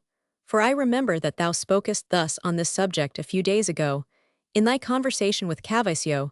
It is exceedingly nice of thee to have conserved, until now, that pure reputation of an honest woman with that beauty, which inflameth even the coldest with that learning, which doth captivate those insensible of beauty. Tullia. Thou who speakest thus, thou, who knowest that love inflameth men's hearts, art not so simple as I thought. Octavia. Am I totally ignorant of what Cavaccio's eyes, brow, in a word, his whole countenance, so often told me even though he were silent? I was indeed truly surprised at the unwonted fire of his kisses, when he made free with me 8 days ago. I know, but too well, what that ardor and fire meant. Tullia. Thy mother was absent, thou wast alone, thou wast not at all afraid of him. Octavia. My mother was gone out, but what was to be feared from him, of course I feared not. Tullia. All he asked was kisses. Octavia. On the contrary, the fool took them against my will, brandishing his glowing tongue between my lips. Tullia. What sensation came over thee then? Octavia. I shall acknowledge it, some heat or other hitherto unfelt passed through my veins, my whole frame was inflamed. He thought that a maiden blush bepainted my cheek for a little while. He forbore his folly and busy hand. I shall ever hate those roguish hands, from the very fact that they with their fire impregnated me, tortured and wearied. Tullia. A nice affair. Octavia. Why, having stuck his hand in my breast, he seized one of my paps, then the other, and while he was handling each of them rather hard low, he tossed me over on my back in spite of me. Tullia. Thou art blushing, the deed was accomplished. Octavia. His left hand was laid on my bosom. I am stating how the thing was done. He easily overcame all my efforts. He next slipped his right hand under my petticoat. I blush to tell it. Tullia. Lay aside that ridiculous modesty. Fancy thou art relating to thyself what thou art telling me. Octavia. Having speedily lifted my petticoat above my knees, he handled my thighs. Oh, hadst thou beheld his sparkling eyes. Tullia. So thou wast happy then. Octavia. Having carried his hand higher, he invaded that place which they say distinguisheth us from the other sex. It is now a year ago, and ever since a lot of blood doth run from me every month during several days. Tullia. Bravo Caviccio. Octavia. Oh, the rascal, this part he saith will soon rejoice me exceedingly. Do consent, my Octavia, a little more. And I had fainted at these words. Tullia. What did he then do? Octavia. That part of me, thou wouldst scarcely believe, hath a very small slit. Tullia. But inflamed, but glowing. Octavia. He thrust his finger into it, and as the place could barely contain it, I felt a sharp pain throughout all my senses. But I have a virgin, said he, and no sooner said than, forcibly opening my thighs, which I kept as tight as ever I could, he threw himself upon me. Tullia. Thou art silent, he put not but his finger in. Octavia. I felt but what effrontery is mine to speak so much about it. Tullia. And I too whom thou makest so much of have undergone it, as thou not is more daring than a bridegroom, whom every delay doth exasperate exceedingly, until he gathereth that flower of his bride. Octavia. I soon felt some hard and warm mass between my thighs. He forced me to open with a robust effort. He directed that thing against my body, and that slit. But I, having mustered up strength, threw myself to the other side, and slipping my left hand between us, both I laid it on that place where the fray was so furiously raging. Tullia. Thou couldst with one hand ward off so powerful a catapult. Octavia. Yea, O naughty man, would I say, why dost thou annoy me thus? Let me go if thou lovest me. By what crime have I deserved this torture? And tears flowed from my eyes. But such was the state of my mind, that I did not even dare open my mouth, or utter a cry to call for help. Tullia. Withal Cavasio did not even pierce thee with his lance, it did not enter into thy trench. Octavia. I seized it and held it aside, but unlucky event, I felt myself completely drenched with a regular shower like fire, and naked, as I was wet up to the navel. I put my hand to it again. But when falling on that sort of slimy fluid with which the mad fellow had flooded me, my hand recoiled from fright and horror. Tullia. Therefore neither was he vanquished, nor thou victorious, since he was very near carrying off a real victory. Octavia. Cavasio was far more agreeable to me since that day, nor do I know the powerful desire that doth agitate my soul. I ignore what I long for, and cannot mention it. All I know is that Cavasio pleaseth me far more than all mortals. I expect from him alone the supreme pleasure, which I do not understand, as I ignore what it may be like I desire not, and yet desire. Here we end our extract from Lewis's dialogues. We shall have occasion to quote from them again in subsequent volumes of Anthologica Rarissima. Excursus to the skirmish. Nicholas Chorier, the author of the dialogues of Lewis's Sigia, the book is commonly called the Elegies, or the Musaeus, after the name of the supposed author or translator, was born at Vienne, Dauphiny in 1612. He received a law doctor's degree in 1639, and practiced the profession of lawyer at the court of Aids in his native town. A man of cultivated mind, a passionate lover of letters, a first-rate Latinist, he devoted only a very limited part of his time to causes of the bar. While passing out of the Jesuit academy, and during the course of his law studies, he tried his hand at a variety of works both in French and Latin. The composition of the Elegies, or at least the first draft, for he must often have retouched this chief work, may be traced back to that time I wrote. Then he tells us in his Memoirs, Epistles, Speeches, a political dissertation on the French alliance with the Ottoman Empire, and two satires, the one Menippean, the other satirical, 133. It was about the year 1660 that he had, according to all probability, the first edition of the Elegies secretly printed in Lyon. The work was supposed to have been written in Spanish in the 16th century by an erudite young girl, Lewis's Sigia, whose father Jacques Sigia, a native of France, had quitted his country to settle down at Toledo. Lewis's Sigia, who was born at Toledo about the year 1530 and died in 1560, says the English translator in a note, New Latin, Greek, Hebrew, Syriac, and Arabic she was styled. The Minerva of her time. The Spanish work was lost, but there remained a Latin manuscript translation of it, which Chorier, in order to secure himself, attributed to the learned Dutchman Johannes Musaeus, dead 20 years before Chorier died in 1692. He left several manuscript works behind him, some of which have since been printed. The Nightingale. Here lived in Romagna a gentleman of great worth and good breeding called Messer Lizio de Valbona, to whom wellnigh in his old age it chanced, there was born of his wife Madame Jacomina, by name, a daughter who grew up fair and agreeable beyond any other of the country.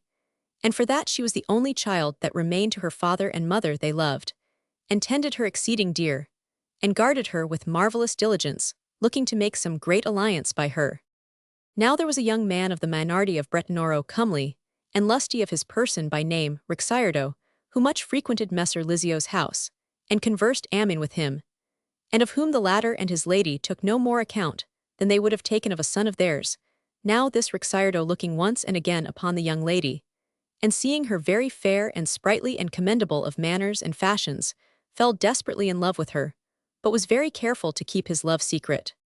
The damsel presently became aware thereof, and without anywise seeking to shun the stroke began on likewise to love him, whereat Rixardo was mightily rejoiced.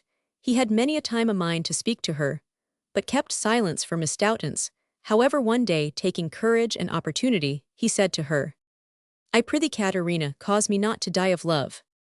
To which she straightway made answer, Would God thou wouldst not cause me die. This answer added much courage and pleasure to Rixardo, and he said to her, Never shall aught that may be agreeable to thee miscarry for me, but it resteth with thee to find a means of saving thy life and mine.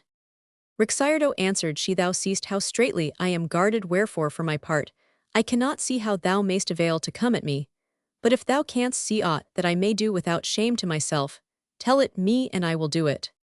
Rixardo, having bethought himself of sundry things, answered promptly, My sweet Caterina, I can see no way except that thou lie or make shift to come upon the gallery that adjoineth thy father's garden, wherein I knew that thou wouldst be annats, I would without fail contrive to come to thee how high soever it may be. If thou have the heart to come thither, rejoined Caterina, methinketh, I can well enough win to be there. Rixardo assented, and they kissed each other once only in haste, and went their ways. Next day, it being then near the end of May, the girl began to complain before her mother that she had not been able to sleep that night for the excessive heat. Quoth the lady, Of what heat dost thou speak, daughter? Nay, it was nowise hot. Mother mine, answered Caterina, you should say to my seeming, and belike you would say sooth, but you should consider how much hotter are young girls than ladies in years. Daughter mine, rejoined the lady, that is true, but I cannot make it cold and hot at my pleasure as belike thou wouldst have me do. We must put up with the weather such as the seasons make it. Maybe this next night will be cooler, and thou wilt sleep better.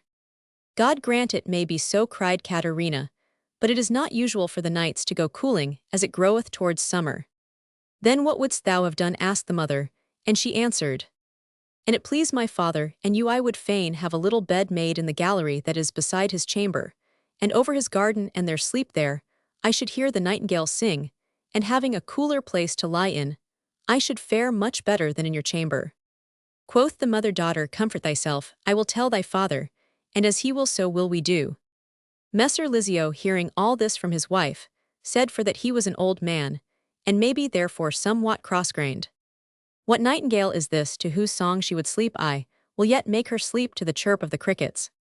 Caterina, coming to know this more of despite than for the heat, not only slept not that night, but suffered not her mother to sleep, still complaining of the great heat. Accordingly next morning, the latter repaired to her husband, and said to him, Sir, you have little tenderness for yonder girl. What mattereth it to you, if she lie in the gallery? She could get no rest all night for the heat besides. Can you wonder at her, having a mind to hear the nightingale sing, seeing she is but a child? Young folk are curious of things like themselves. Messer Lizio, hearing this, said, Go to make her a bed there such as you think fit, and bind it about with some curtain or other, and there let her lie, and hear the nightingale sing to her heart's content. The girl, learning this straightway, let make a bed in the gallery, and meaning to lie there that same night, watched till she saw Rixardo, and made him a signal appointed between them, by which he understood what was to be done. Messer Lizio, hearing the girl gone to bed, locked a door that led from his chamber into the gallery, and betook himself likewise to sleep. As for Rixardo, as soon as he heard quiet on every hand, he mounted a wall with the aid of a ladder, and thence laying hold of certain two things of another wall, he made his way with great toil and danger if he had fallen up to the gallery, where he was quietly received by the girl with the utmost joy. Then after many kisses they went to bed together, and took delight and pleasure one of another well nigh all that night, making the nightingale sing many a time. The nights being short and the delight great, and it being now, though they thought it not near day, they fell asleep without any covering, so overheated were they, what with the weather, and what with their sport. Caterina, having her right arm entwined about Rixardo's neck, and holding him with the left hand by that thing which you ladies think most shame to name among men. As they slept on this wise, without awaking, the day came on, and Messer Lizio arose, and remembering him that his daughter lay in the gallery, opened the door, softly saying in himself, Let us see how the nightingale hath made Caterina sleep this night. Then going in, he softly lifted up the serge wherewith the bed was curtained about, and saw his daughter and Rixardo lying asleep naked, and uncovered, embraced, as it hath before been set out, whereupon, having recognized Rixaerdo, he went out again, and repairing to his wife's chamber called to her, saying, Quick, wife, get thee up, and come see, for that thy daughter hath been so curious of the nightingale, that she hath e'en taken it, and hath it in hand. How can that be, quoth she, and he answered, Thou shalt see it, and thou come quickly. Accordingly she made haste to dress herself, and quietly followed her husband to the bed, where the curtain being drawn, Madame Jacomina might plainly see how her daughter had taken, and held the nightingale which she had so longed to hear sing, whereat the lady, holding herself sore deceived of Rixaerdo, would have cried out and railed at him, but Messer Lizio said to her, Wife, as thou holdest my love dear, look, thou say not a word, for verily, since she hath gotten it, it shall be hers. Rixaerdo is young and rich, and gently born, he cannot make us other than a good son-in-law, and he would part from thee on good terms needs. Must he first marry her, so it will be found that he hath put the nightingale in his own cage, and not in that of another. The lady was comforted to see that her husband was not angered at the matter, and considering that her daughter had passed a good night and rested well, and had caught the nightingale to boot, she held her tongue, nor had they abidden long after these words when Rixaerdo awoke, and seeing that it was broad day, gave himself over for lost, and called Caterina, saying, Alack, my soul, how shall we do, for the day is come, and hath caught me here? Whereupon Messer Lizio came forward, and lifting the curtain answered, We shall do well. When Rixaerdo saw him seemed the heart was torn out of his body, and sitting up in bed he said, My lord, I crave your pardon for God's sake. I acknowledge to have deserved death as a disloyal and wicked man, wherefore do you with me as best pleaseth you, but I prithee in it may be have mercy on my life, and let me not die. Rixaerdo answered Messer Lizio, The love that I bore thee, and the faith I had in thee merited not this return, yet since thus it is, and youth hath carried thee away into such a fault, do thou, to save thyself from death and me from shame, take Caterina to thy lawful wife, so that like as this night she hath been, then she may e'en be then so long, as she shall live on this wise, thou mayst gain my pardon and thine own safety, but an thou choose not to do this, commend thy soul to God. Whilst these words were saying, Caterina let go the nightingale, and covering herself fell to weeping sore, and beseeching her father to pardon Rixaerdo, whilst on the other hand, she entreated her lover to do as Messer Lizio wished, so they might long pass such nights in security. But there needed not over many prayers for that, on the one hand shame of the fault committed and desire to make amends for it, and on the other the fear of death, and the wish to escapido, say nothing of his ardent love, and longing to possess the thing beloved, made Rixaerdo freely and without hesitation avouch himself ready to do that which pleased Messer Lizio, whereupon the latter borrowed of Jacomina one of her rings, and there, without budging Rixaerdo in their presence, took Caterina to his wife. This done, Messer Lizio and his lady departed, saying, Now rest yourselves, for belike you have more need thereof than of rising. They being gone, the young folk clipped each other anew, and not having run more than 6 courses, overnight they ran other twain ere they arose, and so made an end of the first day's tilting. Then they arose, and Rixaerdo, having had more orderly conference with Lizio a few days after, as it beseemed, he married the damsel over again, in the presence of their friends and kinsfolk, and brought her with great pomp to his own house. There he held goodly and honorable nuptials, and after went long nightingale-falling with her, to his heart's content, in peace and solace both by night and by day. The Pike's Head. NCE there lived a peasant and his wife who had a daughter, a young virgin. The girl went forth to harrow the garden she harrowed, and she harrowed anon they called her to the house to eat pancakes. She ran, and left the horse with the harrow, saying unto the beast, Wait there until I return.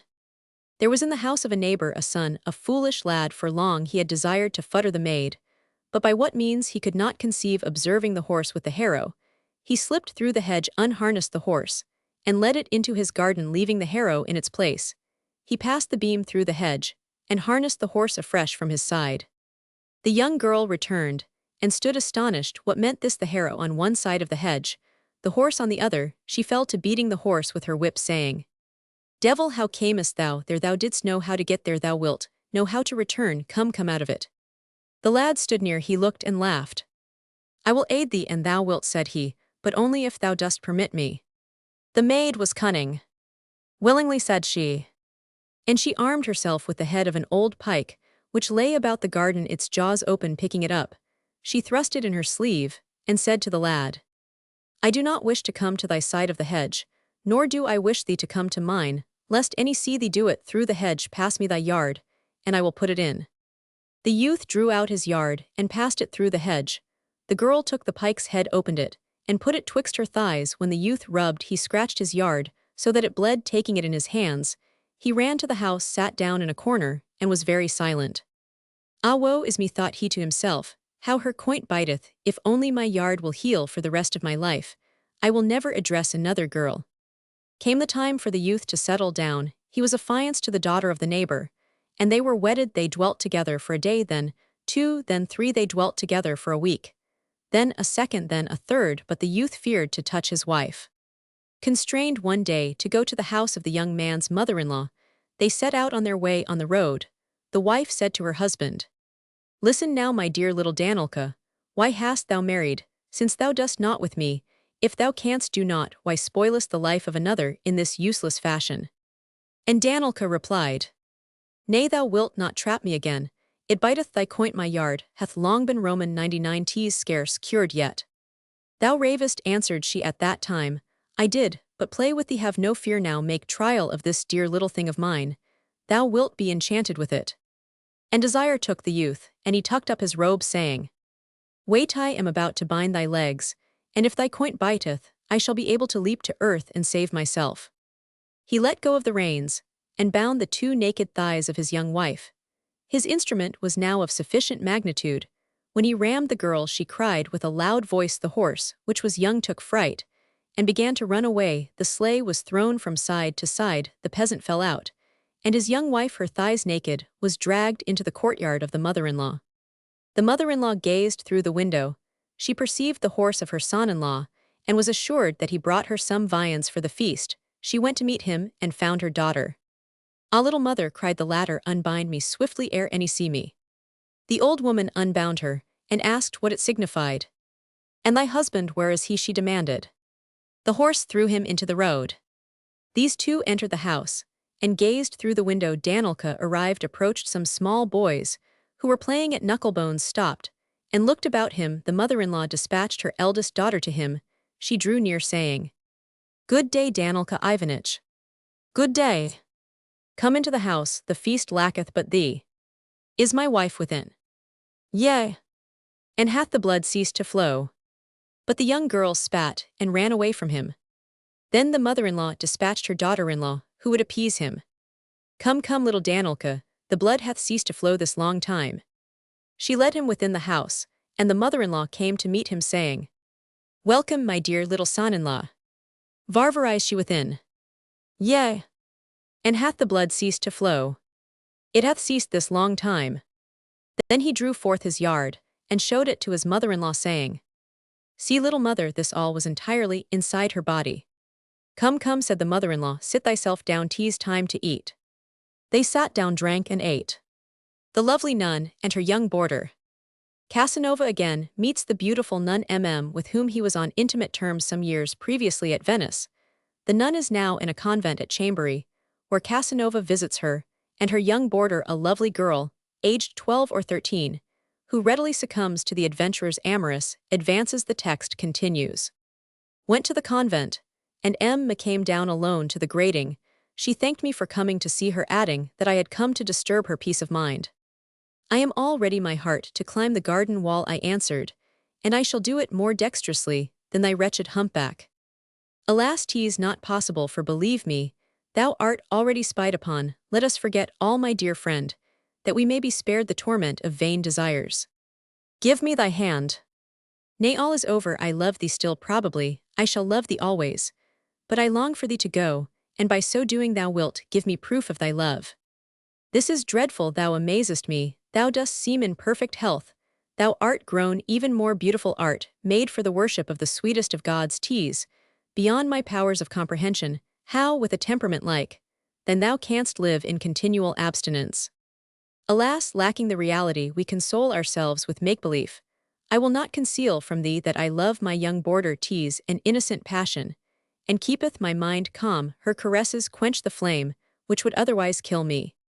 And doth not thy conscience suffer? I feel no distress in the matter. But thou dost know 'tis a sin. I confess it. And what saith the confessor? Not he absolveth me, and I am happy. And doth thy pretty boarder confess also? Assuredly, but she telleth not the father of a matter, which she doth not believe a sin. I wonder that the confessor hath not taught her, for that species of instruction is a great pleasure. Our confessor is a wise old man. I shall leave thee then, without a single kiss. Not one's. May I return on the morrow, I go hence on the following day. Come, but I shall not descend alone, for others might have suspicions. I will bring my little one with me, to save appearances come after dining, but to the other parlor. Had I not known Mat Aches, her religious ideas would have astonished me, but such was her character, she loved God, and did not believe that the kind Father who made us with passions would be too severe, because we had not the strength to subdue them. I returned to the inn, annoyed that the lovely nun would have no more to do with me. After the interval of a night, Casanova returns to the convent, and announcing his presence, enters the parlor, which has indicated. The text continues. She soon descended with her pretty young boarder, who had not yet completed her 12th year, but was very tall, strong, and well developed for her age. Gentleness, liveliness, candor, and wit were united in her features, and gave her an expression of exquisite charm. She wore a well-made corset which disclosed a white throat, to which fancy easily added the two spheres, which would soon appear there, her shapely head, whence hung two superb raven tresses, and her ivory throat indicated what might be concealed, and my vagrant imagination formed her into a budding Venus. I began by telling her that she was very pretty, and that she would make happy the husband for whom God had destined her. This compliment, I felt assured, would cause her to blush. 'Tis cruel. But thus it is that the language of seduction ever beginneth. A girl of her years, who doth not blush at the mention of marriage, is either a fool or already expert in profligacy. Despite this, however, the blush which mounteth to a young girl's cheek at the onset of a startling idea is indeed a problem. Whence doth it come? Perchance from pure simplicity, perchance from shame, often from a mixture of both feelings cometh then the combat twixt vice and virtue, and usually 'tis virtue which hath to succumb. The desirous true servants of viciously attain their ends. As I knew the young boarder from Mm's description, I could not be unaware of the source of those blushes, which did but enhance her youthful charms. Pretending not to notice aught, I conversed for a while with then returned to the assault. She had regained her calm. What is thine age, pretty one? Said Roman. I am 13. Thou art wrong, my heart, said her friend. Thou hast not yet completed thy 12th year. The time will come, quoth I, when thou wilt diminish the tale of thy years, instead of increasing it. I shall never tell a lie, sir, of that I am sure. So thou wouldst become a nun, my fair friend. I have not yet that vocation, but naught shall force me to lie, even though I should live in the world. Thou art wrong, for thou wilt begin to lie from the moment thou hast a lover. Will my lover also tell lies? Assuredly he will. Were the matter truly so, I should entertain a bad opinion of love. But I do not believe it, for I love my dear friend here, and I never conceal the truth from her. But thou dost not love a man as thou lovest a woman. Indeed one doth. Not so, for thou dost not go to bed with a woman, but thou wilt with thy husband. No matter, me love would be the same. What, thou wouldst not rather sleep with me than with Nay, in sooth, for thou art a man and would see me. Thou dost not desire a man to see thee then. Nay. Thou knowest that thou art ugly then. At this she turned to her friend with a highly vexed air. Am I truly ugly? She asked. Nay, my heart, said bursting with laughter. 'Tis quite the other way. Thou art very pretty. With these words she took her on her knee, and embraced her tenderly. Thy corset is too tight, mademoiselle. 'Tis not possible to have so small a waist as thine. Monsieur is mistaken. Thou canst put thy hand there and see for thyself. I do not believe it. Then held her close to the grill, and bade me assure myself on the point. At the same moment, she turned up her dress. Thou wast right, said I, and I owe thee an apology, but in my heart I cursed the chemise and the grill. 'Tis my opinion, quoth I to that here we have a little lad. Without awaiting a reply, I labored so well that I satisfied myself by touch as to her sex, and I could see that the little one and her governess were pleased, that my mind was at rest on the subject. When I had withdrawn my hand, the little one gave a kiss to whose smiling air reassured her, and begged leave to absent herself for a moment. It seems I had reduced her to a state in which a brief space of solitude was necessary, and I myself was in a highly excited condition. When she had gone, I said to Dost realize that what thou hast shown me hath made me unhappy? And why? Because thy boarder is charming, and I am dying to possess her. I grieve for that, since thou canst not go further. Moreover, I know thee, my friend, and e'en though thou couldst satisfy thy passion without danger to her, I would not yield her to thee. Thou wouldst spoil her. And thou dost think that after enjoying thee, she would care to enjoy me. I should lose too heavily by comparison. Give me thy hand. Nay. Stay one moment. I do not wish to see aught. Not even a little. Not at all. Art angered with me then? Far from it. If thou hast been pleased, I am glad, and if thou hast filled her with desires, she will love me all the more. What happiness, my angel, could we all three be alone together and at liberty! I feel it, but 'tis impossible. Art sure that we are sheltered from all curious eyes?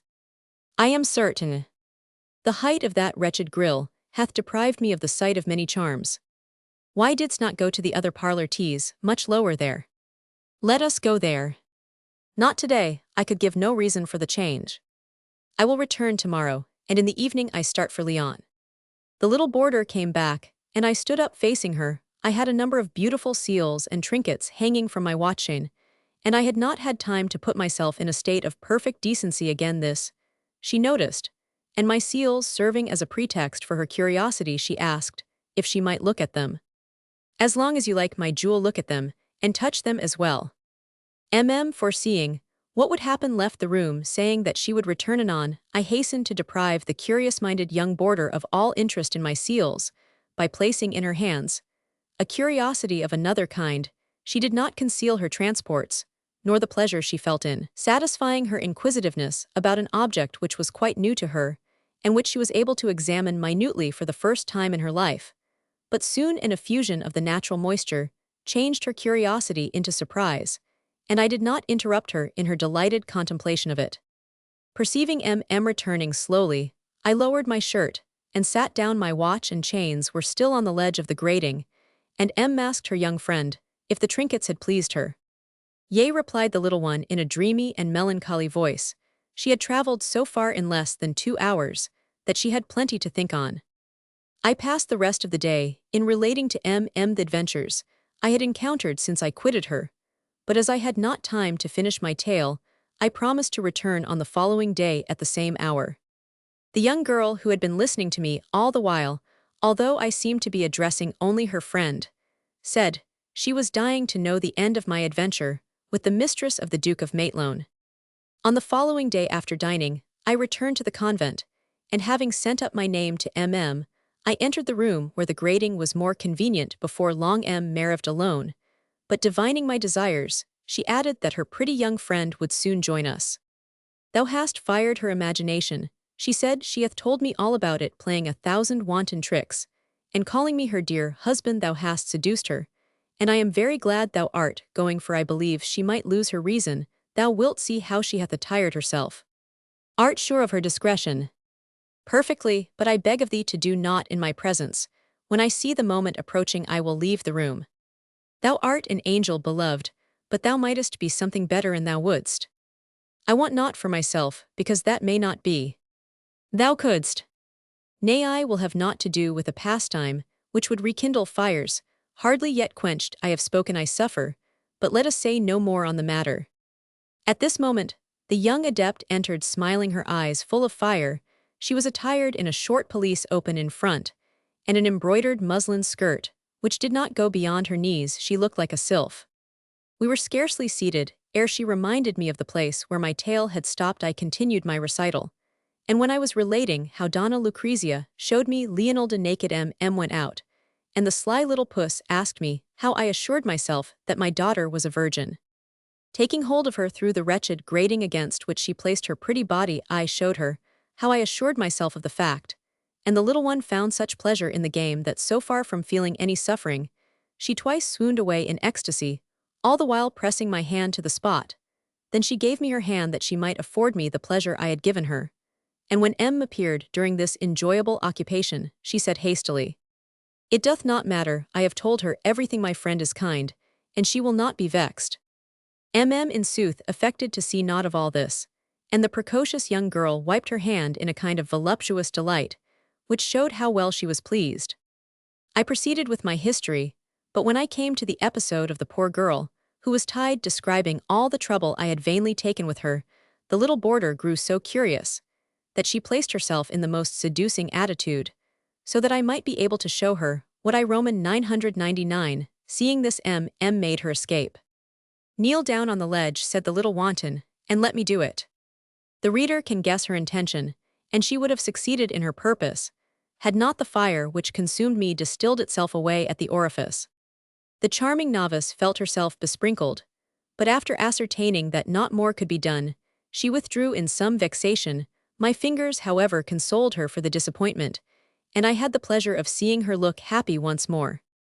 I quitted these charming creatures in the evening, promising to visit them again in a year, but as I walked home, I could not but reflect how often these asylums supposed to be devoted to chastity and prayer do contain in themselves the hidden germs of corruption. How many a timorous and trustful mother is persuaded that the child of her affection will escape the dangers of the world by taking refuge in the cloister.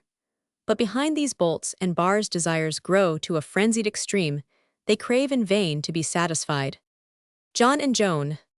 There was a maid the other day, which in her master's chamber lay. As maidens they must not refuse. In yeomen's houses thus they use. In a trucklebed to lie, or another standing by. Her master and her dame said she shall do the same. This maid cowed neither rest nor sleep. When that she heard the bed to crack, her master captive busy was. Her dame cried out, you hurt my back. O husband, you do me wrong. You've lain so hard my breast upon. You are such another man. You'd have me do more than I can. Tush, master, then says Joan. Pray let my dame alone. What a devilish squalling you keep, that I can neither rest nor sleep. This was enough to make a maiden sick, and full of pains. She begins to fling and kick, and swore shed rent her smock in twain. But you shall hear anon. There was a man, his name was John, to whom this maid she went alone, and in this manner made her moan. I prithee, John, tell me no lie. What ails my dame to squeak and cry? I prithee, John, tell me the same. What is't my master gives my dame? It is a steal, quoth John. My master gives my dame at night. Although some fault she find, I am sure it is her heart's delight. And you, Joan, for your part, you love one with all your heart. Yes, marry then, quoth John. Therefore to you I make my moan. If that I may be so bold, where are these things to be sold? At London then, said John. Next market day I'll bring thee one. What will a good one cost? If I should chance to stand in need. 20 shillings, says John. And for 20 shillings you may speed. Then Joan she ran unto her chest, and fetched him 20 shillings just. John said she, here is your coin, and I pray you have me in your mind. And out of my love therefore, there is for you 2 shillings more. And I pray thee, honest John Long, buy me one that's stiff and strong. To market then he went. When he had the money in his purse, he domineered and vapored. He was as stout as any horse. Some he spent in ale and beer, and some he spent upon good cheer.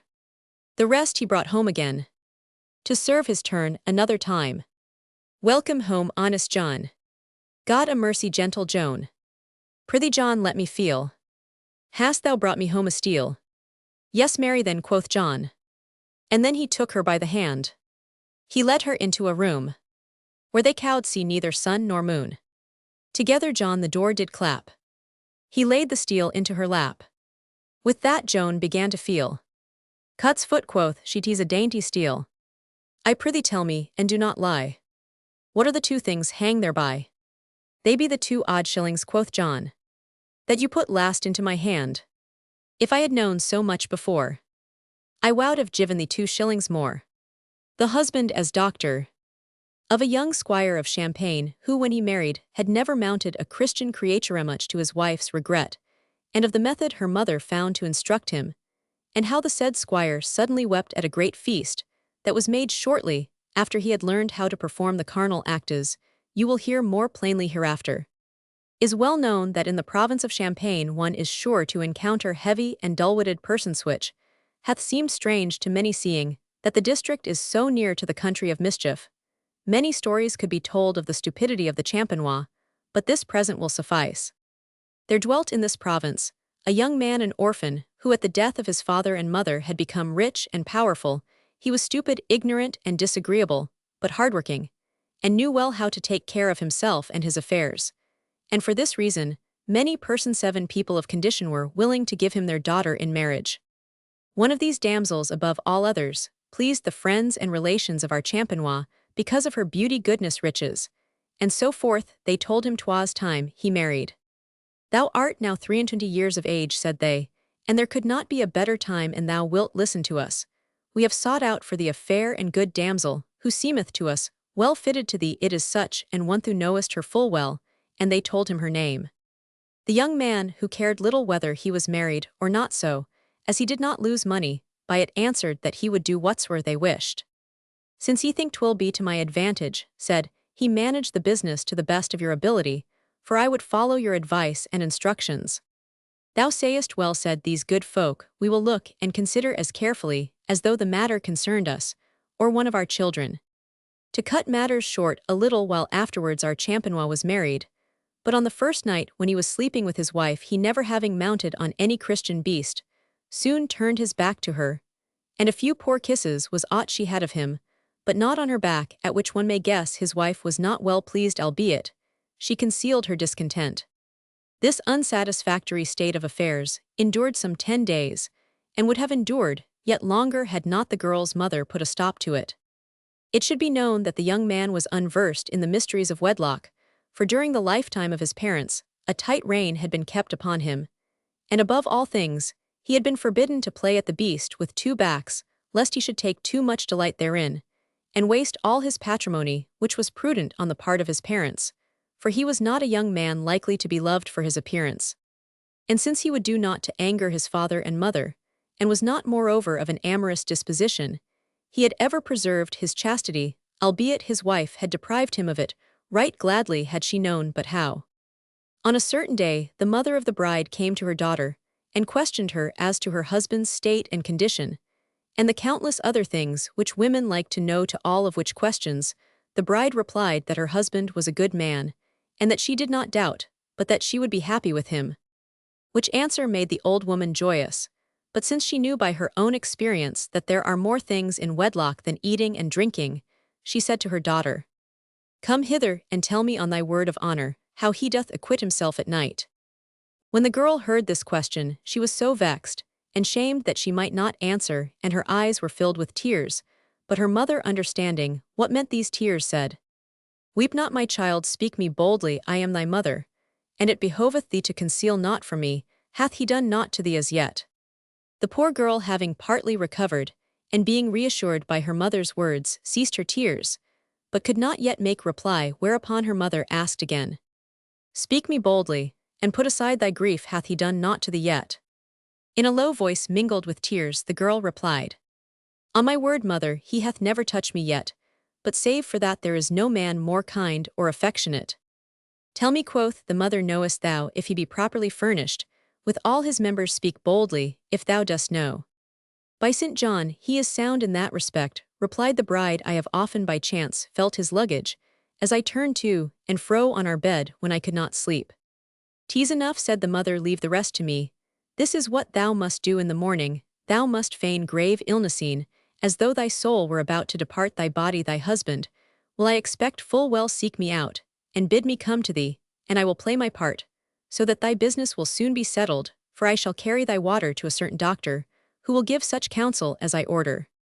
All was accomplished as arranged, for on the morrow, as soon as it was dawn, the girl, who was sleeping with her husband, fell to complaining and feigning sickness, as though a strong fever racked her body. Her foolish husband was much vexed and astonished, and knew not what to say or do. He sent forthwith for his mother-in-law, who was not long in coming. As soon as he saw her, he said, Alas, mother, thy daughter is dying. My daughter, quoth she, what doth she want? And while she spoke, she walked to the patient's chamber. As soon as the mother perceived her daughter, she inquired of her as to her trouble, And the girl, being well instructed in what she must do, answered not at first, but after a while said, Mother, I am dying. Please God, thou shalt not die, take courage. But how cometh it that thou art fallen ill so suddenly? I know not, answered the girl, thou dost madden me by these questions. The mother took the daughter's hand, and felt her pulse, her body, and her head. Then she said to her son-in-law, In sooth, she is sorely Roman 99. She is on fire, we must find some remedy hast out of her water. That which she made last night, is there, said one of the attendants. Give it me, said the mother. She took the urine, and put it in a proper vessel, and told her son-in-law that she would show it to a physician, that he might know what he might do to her daughter to cure her. For God's sake spare not, she said, I have still some money, but I love my daughter better than money. Spare, said he, if money can help I will not fail her. When thou goest, and while she is resting, said the mother, I will go home, but I will return and I am needed. Now it should be known that the old woman on the previous day when she quitted her daughter, had instructed the physician, who was well aware of what he must say. So, the young man carried his wife's water to the physician, and having saluted him, related how sick and suffering was his wife. And I have brought some of her water, that thou mayest judge how sick she is, and the more easily cure her, said the young man. The physician took the vessel of urine, and turning it about and examining it said, Thy wife is sore afflicted with illness, and in peril of death, unless succor be forthcoming, her water showeth it. Ah, master, for the love of God, tell me what to do, and I will pay thee well. Canst thou restore her to health, and prevent her from dying? She need not die, and thou obeyest my commands, quoth the physician, but if thou dost not make haste, all the money in the world will not save her from death. Tell me for God's sake what to do, said the other, and I will do it. She must have connection with a man, or she will die, answered the physician. Connection with a man, said the other, what is that? It meaneth, continued the doctor, that thou must mount on top of her, and speedily ram her 3 or 4 times or more, if thou canst, otherwise the great heat, which doth consume and kill her, will not be extinguished. That will be good for hers. She is a dead woman, answered the physician, and thou do it not, and do it quickly. By St. John, said the other, I will try what I can do. With that he went home, and found his wife, who was groaning and lamenting loudly. How art thou, beloved? asked he. I die, beloved, answered she. Please God, thou shalt not die, said he. I have conversed with the physician, who hath told me what medicine will cure thee. And as he spoke, he fell to undressing and lay down beside his wife, and began to execute in clumsy fashion the orders he had received from the physician. What dost thou? asked his wife. Wouldst kill me? Nay, I am about to cure thee, said he, the physician hath assured me. And nature instructing, and the patient assisting, he performed upon her twice or thrice. When resting from his labors, much astonished at what had befallen, he asked his wife how she was. I am a little better than I was hitherto, she replied. God be praised, quoth he, I hope thou wilt get well, and that the physician hath spoken truly. And with that he fell to again. To cut matters short, he performed so well that his wife was cured in a few days, whereat he was very joyful, as was the mother when she knew of it. Ever afterwards our champenois became a better fellow than heretofore, and his wife being now restored to health, he one day invited all his friends and relatives to dine with him, and also the father and mother of his wife, and he served good cheer after his own fashion. They drank to him, and he drank to them, and he was right good company. But hear what befell him in the midst of the feast. He fell to weeping, which much astonished all his friends who were at table with him, and they demanded what was the matter, but he could not answer for weeping scalding tears. At length he spake, saying, I have good cause to weep. By my oath thou hast not, replied his mother-in-law, what aileth thee? Thou art rich and powerful and well-housed, and hast good friends, nor must thou forget thy fair and good wife, whom God brought back to health, when she was on the verge of the grave. In my thinking, thou shouldst be light-hearted and joyous. Alas, said he, woe is me, my father and mother, who both loved me, and who amassed and bequeathed me so much wealth, are dead, and by my fault, for they died of a fever. And had I well touzled them both when they were ill, as I did my wife, they would still be on their feet. There was none at table, who on hearing this would not fain have laughed. Nevertheless, all restrained themselves, as best they might. The tables were removed, and each went his way, and the young man continued to live with his wife, and in order that she might remain in good health, he failed not to tale her pretty often. The priest and the laborer. NCE on a time there dwelt a priest and his wife, they had 2 daughters, the priest hired a laborer, and in the spring he made a pilgrimage, but before setting out, he gave his orders to the laborer. See friend, said the priest, on my return, I would find all the garden dug up, and the beds set out. I hear, little father, answered the laborer. The laborer dug so ill that the garden went to rack and ruin, and all the while he enjoyed himself. When the priest returned, he went to the garden, and saw that naught had been done. Ah friend, asked the priest of the laborer, is it possible that thou knowest not how to dig a garden? Assuredly, I know not, answered the laborer, had I known I would have done it. Go then into the house and beg of my daughters, to give thee an iron shovel, and I will show thee how to dig. The laborer sped to the house, and sought the daughters. Little mistresses, quoth he, the little father orders ye to give me both of ye. Give thee what? Ye know well he meaneth ye yourselves to futter. The priest's daughters fell to abusing the laborer. What availeth it to abuse me? Asked the laborer. The little father hath ordered ye to yield me this at once, for the borders of the garden must be dug, and ye believe not me, ask of him yourselves. One of the daughters straightway ran to the steps leading to the house and cried, Little father hast ordered us to give this thing to the laborer. Give it him swiftly, why keepest him waiting? Answered the priest. Come, my sister, said the young girl when she returned, there is no help for it, we must give it him, so the little father hath ordered. Both then went to bed, and the laborer put the matter through most expeditiously afterwards. He took a shovel from the shed, and ran to the little father in the garden. The priest showed him how to dig the borders of the garden, and he himself returned to the house to his wife. But what saw he his daughters in tears? Why weep ye's? How should we not weep, little father, answered they, when thou thyself hast ordered the laborer to make mock of us? To make mock of ye? Didst not order us to yield it to him? And why not I ordered ye to give him a shovel? A shovel he hath dishonored us, he hath taken our virginity. When the priest heard this, he fell into a mighty rage, seized a stake, and ran headlong to the kitchen garden. The laborer perceived the priest approaching with a stake. Wretched mischance, he hurled the shovel from him, and took to his heels. The priest sped after him, but the laborer was the more agile, and vanished from the sight of the priest. Then went the priest in search of his laborer, and in his search he encountered a peasant. Good day, friend, said the priest. Good day, little father, answered the peasant. Hast encountered my laborer? I know not, a lad passed me running swiftly. Tease he come with me, little peasant, and aid me in the search, I will pay thee well. They set out together. Not far off they came upon a strolling player. Good day, strolling player, said the priest.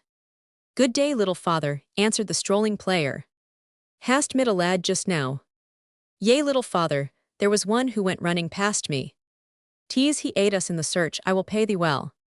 Willingly, little father. And the three set forth together. Now the laborer had run to the village, and having clad himself in other garments, went himself to meet the priest, and the priest failed to recognize him, but questioned him, saying, Tell me, friend, hast seen a laborer on the road? I have seen one, and he ran to the village. Come, friend, aid us in the search. Willingly, little father. All four then went in search of the priest's laborer. They entered the village. They walked unto eventide. Naught befell, darkness descended. Where might they pass the night? Anon they came to a house, where dwelt a widow, and they begged leave of her to pass the night therein. Good people, replied the widow, there will be a deluge this night in my house. I warn ye of it beforehand, ye will be drowned. Howbeit she did not refuse them, indeed, she might notend, she let them enter for the night. Now the widow's lover had promised to visit her that night. All four then entered the house, and betook themselves to bed. The priest, thinking perchance there might be a deluge, laid hold of a great trough, set it upon a shelf, and put himself to sleep in the trough. If there be a deluge, thought he to himself, I shall float upon the top of it in the trough. The strolling player laid himself down by the hearth, his head in the ashes. The peasant reclined on the bench behind the table, and the priest's laborer stretched himself on the stool by the window. Hardly had they lain down ere they fell into deep slumber, excepting the laborer, who alone slept not he, it was who heard the lover of the mistress of the house come beneath the window and knock, saying, Open, my beloved. The laborer arose, opened the window, and spake in low tones, saying, Beloved, thou comest at an ill moment. Strangers are within my house, passing the night. Therein come thou the next night.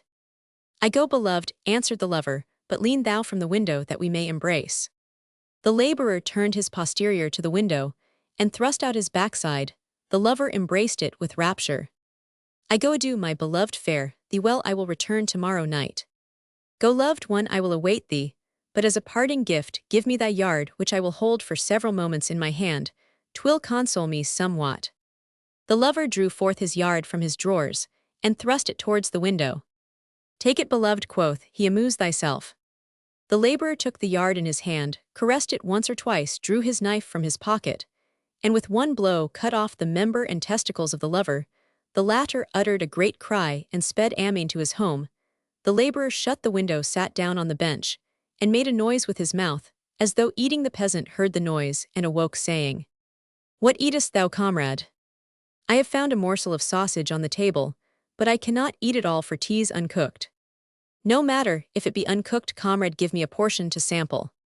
There is not much, friend, but take what is left and eat, and he gave him the cut-off yard.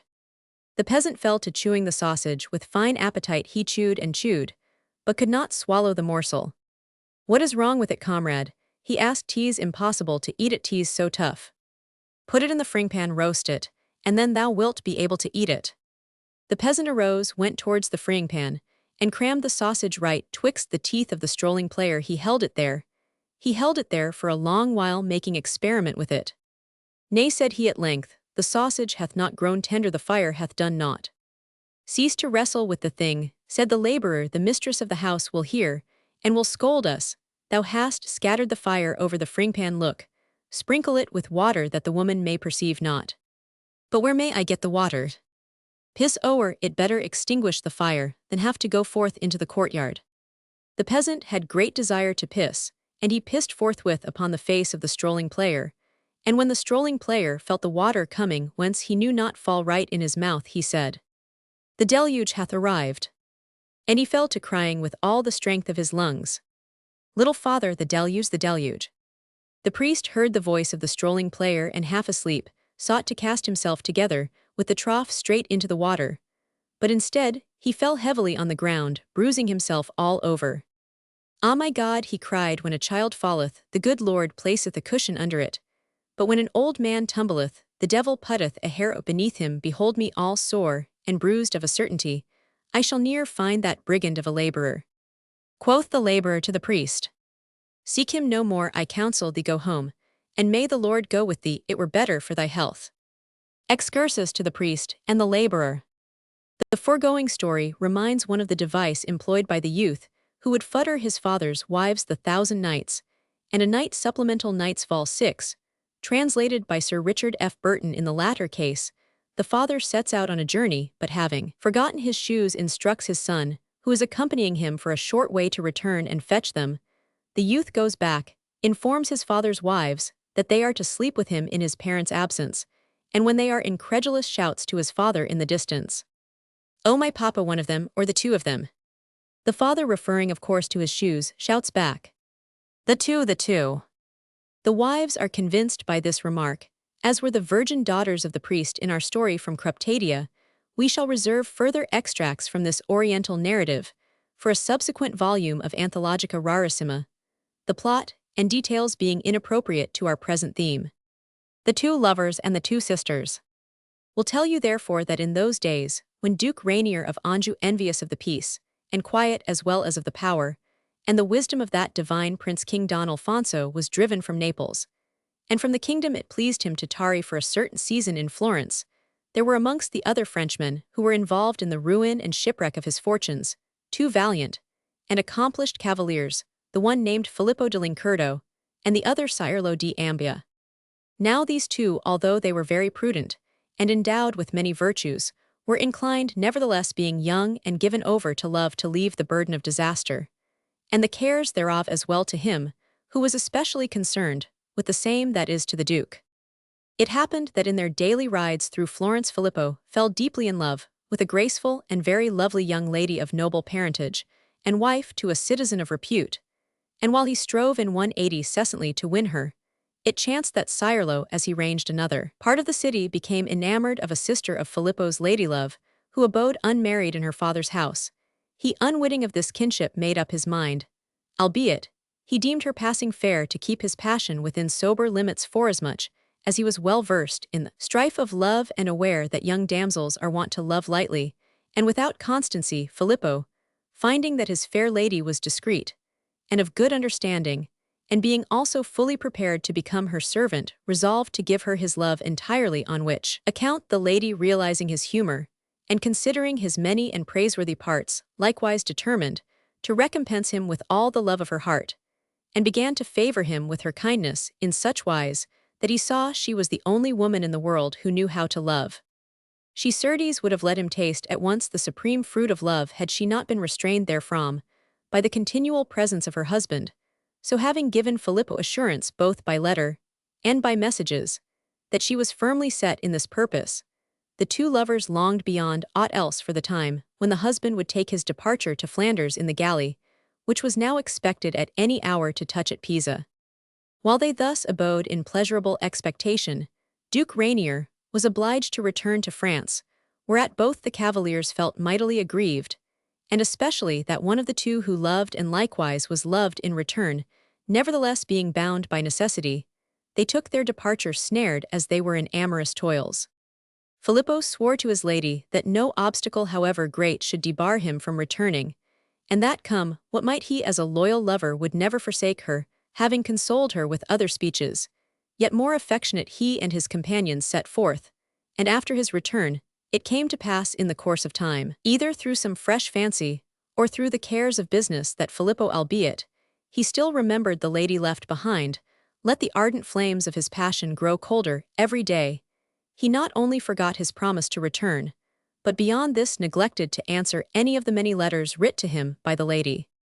On this account, she perceiving how she was wellnigh forsaken by this lover, once so ardent, was stricken with such cruel grief thereanent, that she almost lost her wits, but calling to mind the stainless virtue of the cavalier, she could not persuade herself that so noble a heart could harbor such inhumanity. However, when she remembered his latest words, both written and sent to her by the mouth of their trusted messenger, she deliberated how she might by a new and suggestive plan stimulate the virtue of her lover, and thereby make a final trial on behalf of her passion.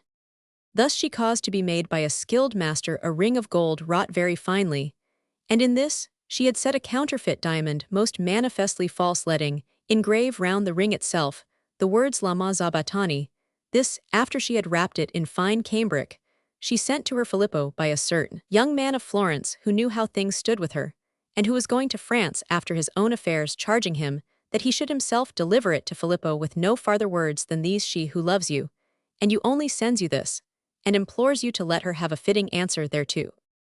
In due time, the envoy with his offering and his message arrived at Filippo's house and was joyfully received, but after the cavalier had marked with amazement what was the quality of the ring, and what the motto graven thereupon, he went about for several days pondering over the purport of the same, and finding himself unable to draw from it the true meaning, he determined to show it to Sirlo and to divers other gentlemen of the court.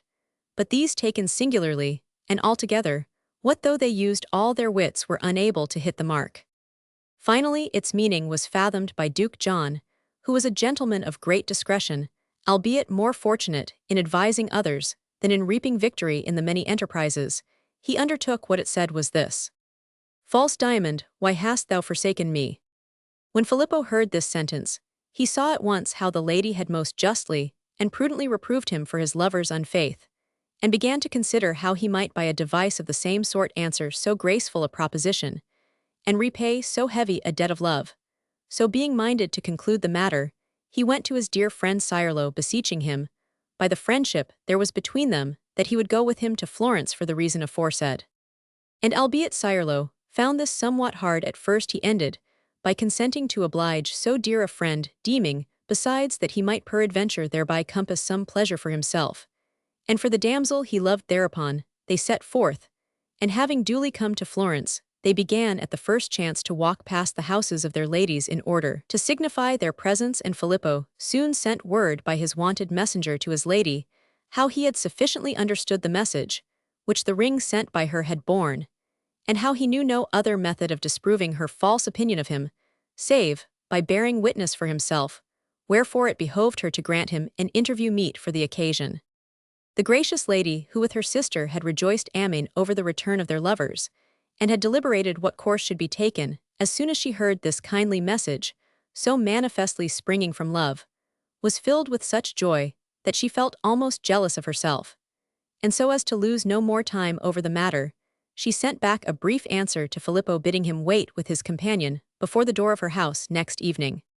Wherefore Filippo, as soon as the hour had come, betook himself merrily with his friend Sirlo to the spot which had been named, and there they caught sight of the lady, who gave them most gladsome reception, after she had made a trusty maidservant of hers open to them the door, and bring them in. She likewise gave them to understand by the mouth of this same woman that the only way in which the thing she so much desired could be brought about would be that while she should be taking her pleasure with Filippo, Messer Sirlo should go and strip naked, and lie down in the bed beside her husband, in order that if by chance the husband should wake and feel Sirlo in bed, he might believe that his wife was still there. Unless he should consent to do this, they would all run great peril of their honor and of their lives, as well. Wherefore she besought them to put in practice the timely stratagem which she had provided, or else withdraw from the place forthwith. As soon as Sirlo heard this request, what though he would have gone down to hell to serve his comrade, he was conscious that even if the business should come to a fortunate issue, it would be to him a great loss of good fame, were he to be found there stark naked. Wherefore he refused altogether to go on such service in such fashion, declaring, however, that if he might go clad and carrying his sword in his hand, he would willingly do what they wanted. Now Filippo had travelled all the way from France to foregather with his ladylove, and in considering the difficult parts to which they had come, he perceived that his friend was speaking, and that the lady was acting with good show of reason. So after many and divers arguments, for the reason that the lady remained firmly fixed in her purpose, and that he himself was more than ever fired with amorous desire, he besought Sirlo, almost with tears, that by the bonds of friendship he would consent to oblige them, what though the thing itself might be unseemly. Therefore Sirlo, seeing how great was the passion which possessed his friend, and to what a pass the affair had come, determined that he would if need be meet death itself, rather than be wanting in service to Filippo. Thereupon the waiting woman, taking Sirlo by the hand, led him in the dark to the lady, and she, having given him kindly welcome, took him into her own chamber, and there bade him take off all his clothes, and get into the bed, keeping his sword at hand. Then she softly bade him be of good heart, and have patience, for she would soon return and release him. This done, she went full of joy to her Filippo, and having led him into another room, they reaped the full and delightful fruit of their desire. Now when Sirlo had waited not 2 but 4 hours, he began to think that it was full time for the lady, or at least for his trusty comrade, to come, and set him free. So hearing no one coming, and perceiving that it was near daybreak, he said to himself, "If these others all afire with love feel no concern at having left me here to play a fool's part, it is now full time for me to take thought of myself, and of my honor." Having softly got out of bed, him seeming that the lady's husband was asleep, he went with the sheet over his shoulders to try to escape, but was hugely annoyed at finding the chamber door securely locked outside, and not knowing where the windows were nor on what place they looked, he went back to the bed in a fury. He heard sounds which told him that the other occupant of the bed was awake and moving, and though he was pricked both by fear and curiosity, he kept aloof and spake not a word. While he was thus troubled in mind, he marked through the fissures of the windows that it was now broad day, and fearing Amen lest he should be espied by his bed-partner, he turned his back, and gathering himself together, and keeping his sword ready for his needs, he resolved to leave whatever might befall him to fortune, and kept still mightily troubled in mind. Before long, he heard sounds of the fires being kindled throughout the house, and the hasty steps of the servants, as they ran to fetch water, wherefore he determined at the last rather to die as beseemed a good cavalier, than to be found there stark naked, and making shift for a woman. So having leapt out of bed with his drawn sword, he went to the door, and as he was using all his force to open the same, he became aware how someone was unfastening it from without. He drew back somewhat, and then saw enter Filippo, laughing heartily, and holding the lady by the hand. The two straightway began to embrace him in merry wise, albeit they saw he was bursting with rage. But when the lady perceived that he was all bemused and unwitting where he was, she took him by the hand, and said to him, "My good sir, by the sincere love I bear towards you, and also by that which you have towards certain others, I will assure myself that I may speak to you concerning a matter which intimacy such as ours will allow us to discuss. I know not whether nature may have failed to bestow upon you French gentlemen that which she always gives to the lower animals. I mean to say that I know of no male beast whether wild or tame which when under the sway of love will not recognize the female by her odor. And you forsooth a wise and discreet gentleman, who have come hither all the way from France on account of love. Can it be that your frozen nature is so sluggish that, when fortune lets you spend the whole of a long night by the side of her, for whom you have shown such great tokens of love, you failed to scent out who she was? Then having led him up to the bedside, she let him see, and know clearly that it was her sister, and no one else who had lain beside him during the night which was just past. When he perceived this thing, the cavalier was not a little ashamed of himself, but finally all four laughed, and joked so merrily that they could scarce stand upright on their feet, and because of the pass to which things had come it, seemed meet to all that for the setting right of the fault aforesaid they should once more divide in pairs. Whereupon Sirelo, having got back into bed, plucked the fresh flower, and the earliest fruit of the goodly garden which fell to his lot, and the two friends remained there each taking delight with his own lady, until the husband came back from western parts. The burning yard. Peasant had a daughter who said unto him, Little Father Vanka would fain futter me. Ah, thou fool, quoth the peasant, why give thyself to a stranger? We will futter thee right well ourselves. He took an iron stud, warmed it in the stove, and planted it right in her coit in such fashion that she could not piss for 3 months. Vanka encountered the young girl, and again made his proposal. Permit me to futter thee, said he. Quoth she, Thou ravest, Vanka, who art sprung from the devil. My little father hath futtered me, and he hath so scorched my coit, that for 3 months I have not been able to piss. Fear not, simpleton, my yard is cold. Thou least Vanka devil's offspring, let me touch it. Take it then. She took his yard in her hand and cried, Ah, wretched devil, thou seest well tease warm, dip it in the water. Vanka dipped his yard in the water, and whistled with pain. See, quoth the girl, it hisseth, I told thee 'twas burning, and thou didst deceive me, thief. And she would not let herself be futtered by Vanka. Take time by the forelock. Of a young wife, who was made a fool of by her old husband. Native of Florence, already old, espoused a young maid, whom the matrons had instructed to resist the first assault of her husband on the wedding night, and to yield herself as reluctantly as possible. She refused, therefore, point-blank, to accede to his desires. The husband, decks cleared for action, and with all sail furled was astonished by this refusal, and asked why she would not give way to his wishes. The virgin replied that she had a pain in her head, whereupon the husband, disarmed, lay down on his side, and slept till morn. The young wife, when she perceived that her husband left her alone, felt remorse in that she had followed the counsels of the gossips. She aroused her husband, and told him that she no longer had a pain in the head. Ah, quoth the husband, I now have a pain in another part, and he left his wife virgin as before. 'Tis a good plan, therefore, to accept what may be profitable and pleasant, when 'tis offered. Excursus, to take time by the forelock. Quoting from Merard de Saint Just Espigolries, Joyeusetes Pagios translator, gives a variant in verse of the foregoing story. We reproduce it in less ambitious English prose. Pierre the Red, wrapped in his bedclothes, felt himself stimulated by the burning flame of the god of love, and he invited his wife to come straightway to his arms. It chanced that she was praying, and she made reply, Wait a while, and whilst her paters and her Agnes and her Aves were accomplished, Pierre's ardor had had time to grow cold. She entered the bed, but the chilled husband maintained his pretense. She drew near him, he did not budge. Beloved, what dost wish? I have said my prayers, good, quoth Pierre the Red, but I have grown soft. First meeting between a youth and his fiancée. An old man had a son, a fine lad. Another old man had a daughter, a marriageable girl. They pictured these two young ones married. Ivanouchka, said the father, I desire thee to marry the daughter of our neighbor. Approach her, and discourse gently and courteously with her. Machoutka, said the other old man, I would give thee in marriage to the son of our neighbor. Seek to meet him, and have pleasant converse with him. These two young persons met in the street, and greeted each other. Ivanouchka, quoth the young girl, my father hath bade me have pleasant discourse with thee. My father hath instructed me likewise, answered the youth. What shall we do? Where sleepest thou, Ivanouchka? In the hay. As for me, quoth the girl, I sleep in the coach-house. Come this night to me, and we will hold pleasant converse together. Thus it was during the night. Ivanouchka went and lay down with Machoutka. Camest thou by the threshing floor? Asked she. Yea, hast thou seen the heap of dung? I have seen it. What shall we do now? I must see if thou hast a good instrument. Come look, said he, and undid his drawers. Behold my riches. 'Tis too big for me, see how small is mine. Let me see if mine will go in.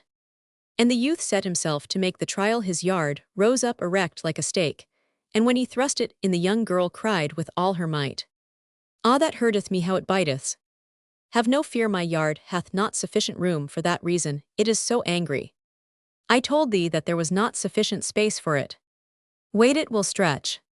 Anon, when he made her to feel much pleasure, she said to him, Ah, my little heart, thy riches are indeed worth much money. They performed and fell asleep. But the girl awoke during the night, and kissed the backside of the young man, which she took for his face. He let her do this to satiety, and the girl said to him, Knowest thou, Vania, that thou smellest most scurvily? The breaker of eggs. Nce on a time, there lived alone in a lodging near St. Ives, a young man. 'Twas at the time when the debate was running high twixt the monks and the ministers, whether 'twere better to say, Blessed are they that have dined well, or blessed are they that laugh. The young man took but scant interest in these theological discussions, and devoted his attention to the maid, who was a fine enough young thing, though somewhat green. He would talk with her coolly and discreetly, and one day said, Thou art from the country, little friend. Truly, sir, I was assured of it, and shall love thee none the less. Thou art a good girl, and a good housekeeper. I thank thee kindly, sir. Well, little friend, since I love thee so much, and that thou mayst serve us well, I must e'en tell thee for thine own good profit of a certain ill that befalleth country maids, when they come to dwell in the town. 'Tis that small eggs do grow in their bellies, and harden their so, that these poor maids have to show their posteriors to the doctor. I would grieve shouldst thou come to that, and it shall not be so. And thou wilt hear me, I will do something for thee, and I see that 'tis full time to begin, for by thy color, I can tell that the eggs are already there.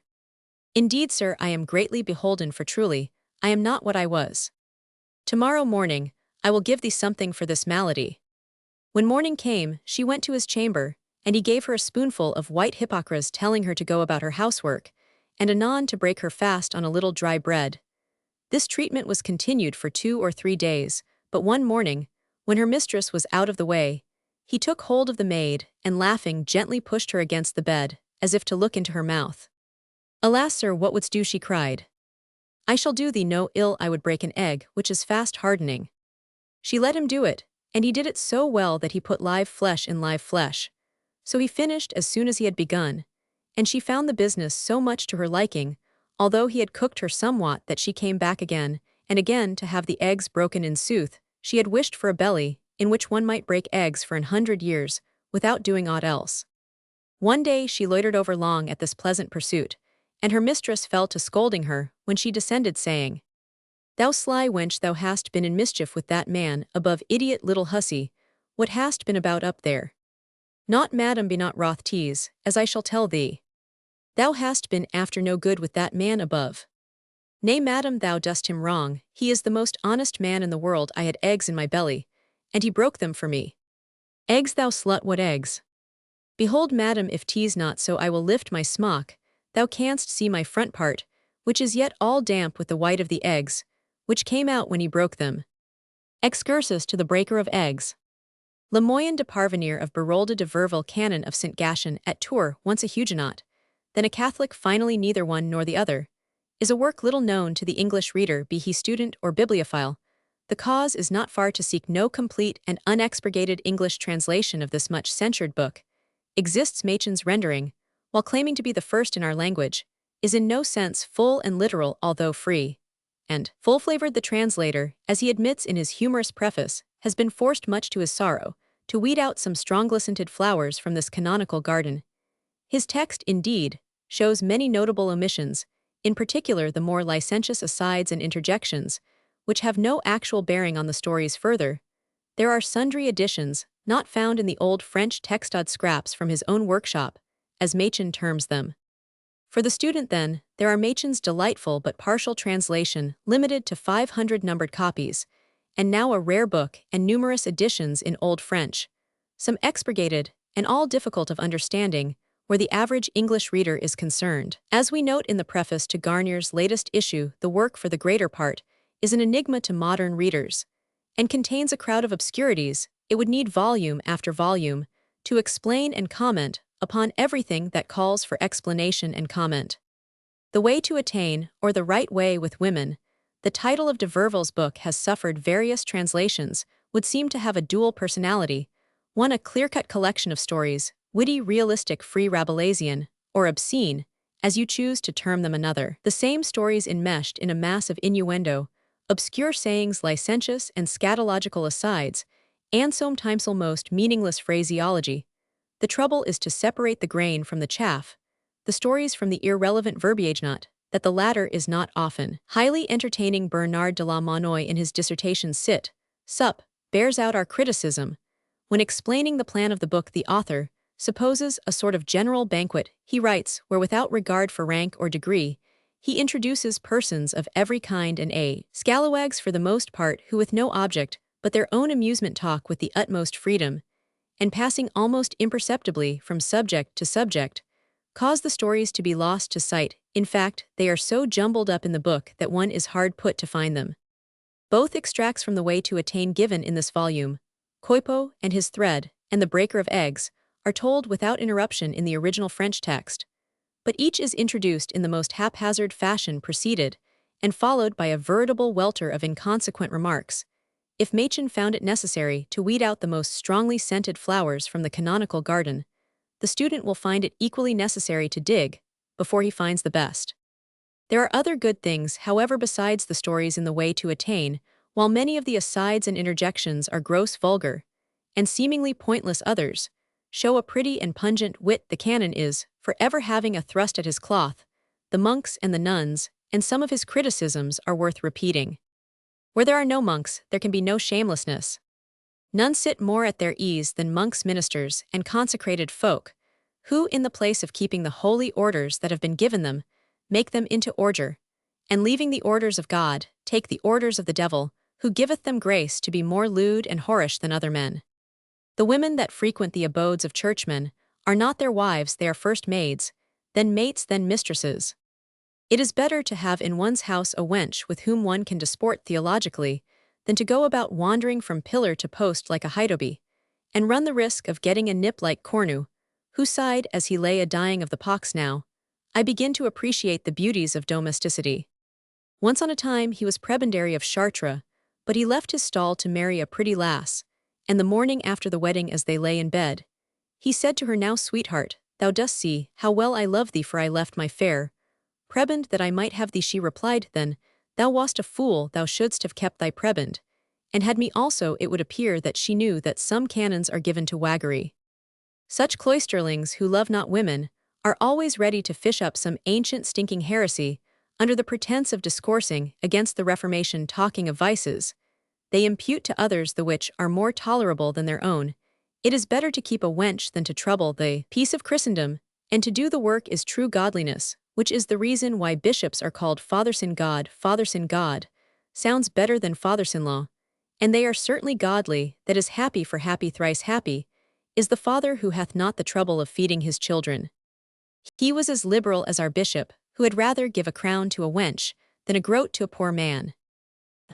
Assuredly, she is a strumpet. I saw her talking to the curate of St. Paul's, who had promised his rector to be discreet, and run no more after the wenches, or at least that he would abstain during Easter week. But Lord, he hadn't the patience, and on Easter Monday he spoke to his woman. And the parson saw him. When they met he told him of it, saying, I saw thee speaking to a wench. Where is thy shame? Canst not refrain at least during the holy season? Pardon. He replied, I did but make an appointment for next week. We have quoted sufficiently to show that amid this welter of words, there is fruit worth the plucking. The general tone of the work, however, is coarse if the canon desired to refer to what is not usually mentioned. In the most Catholic of assemblies he did so in the crudest language to our age. The grossness of his obscenity seems unnecessary, out of place, unpardonable is it. So the conversational atmosphere of a present-day smoking-room would have made de Verville blush. The old canon wrote as men in those times spoke. We of today write not as we speak, but as we think we ought to speak. It is this pitiful hypocrisy which blinds us to the fact that in Le Moyen de Parvenir we have some of the brightest tales and sayings ever penned by human hand.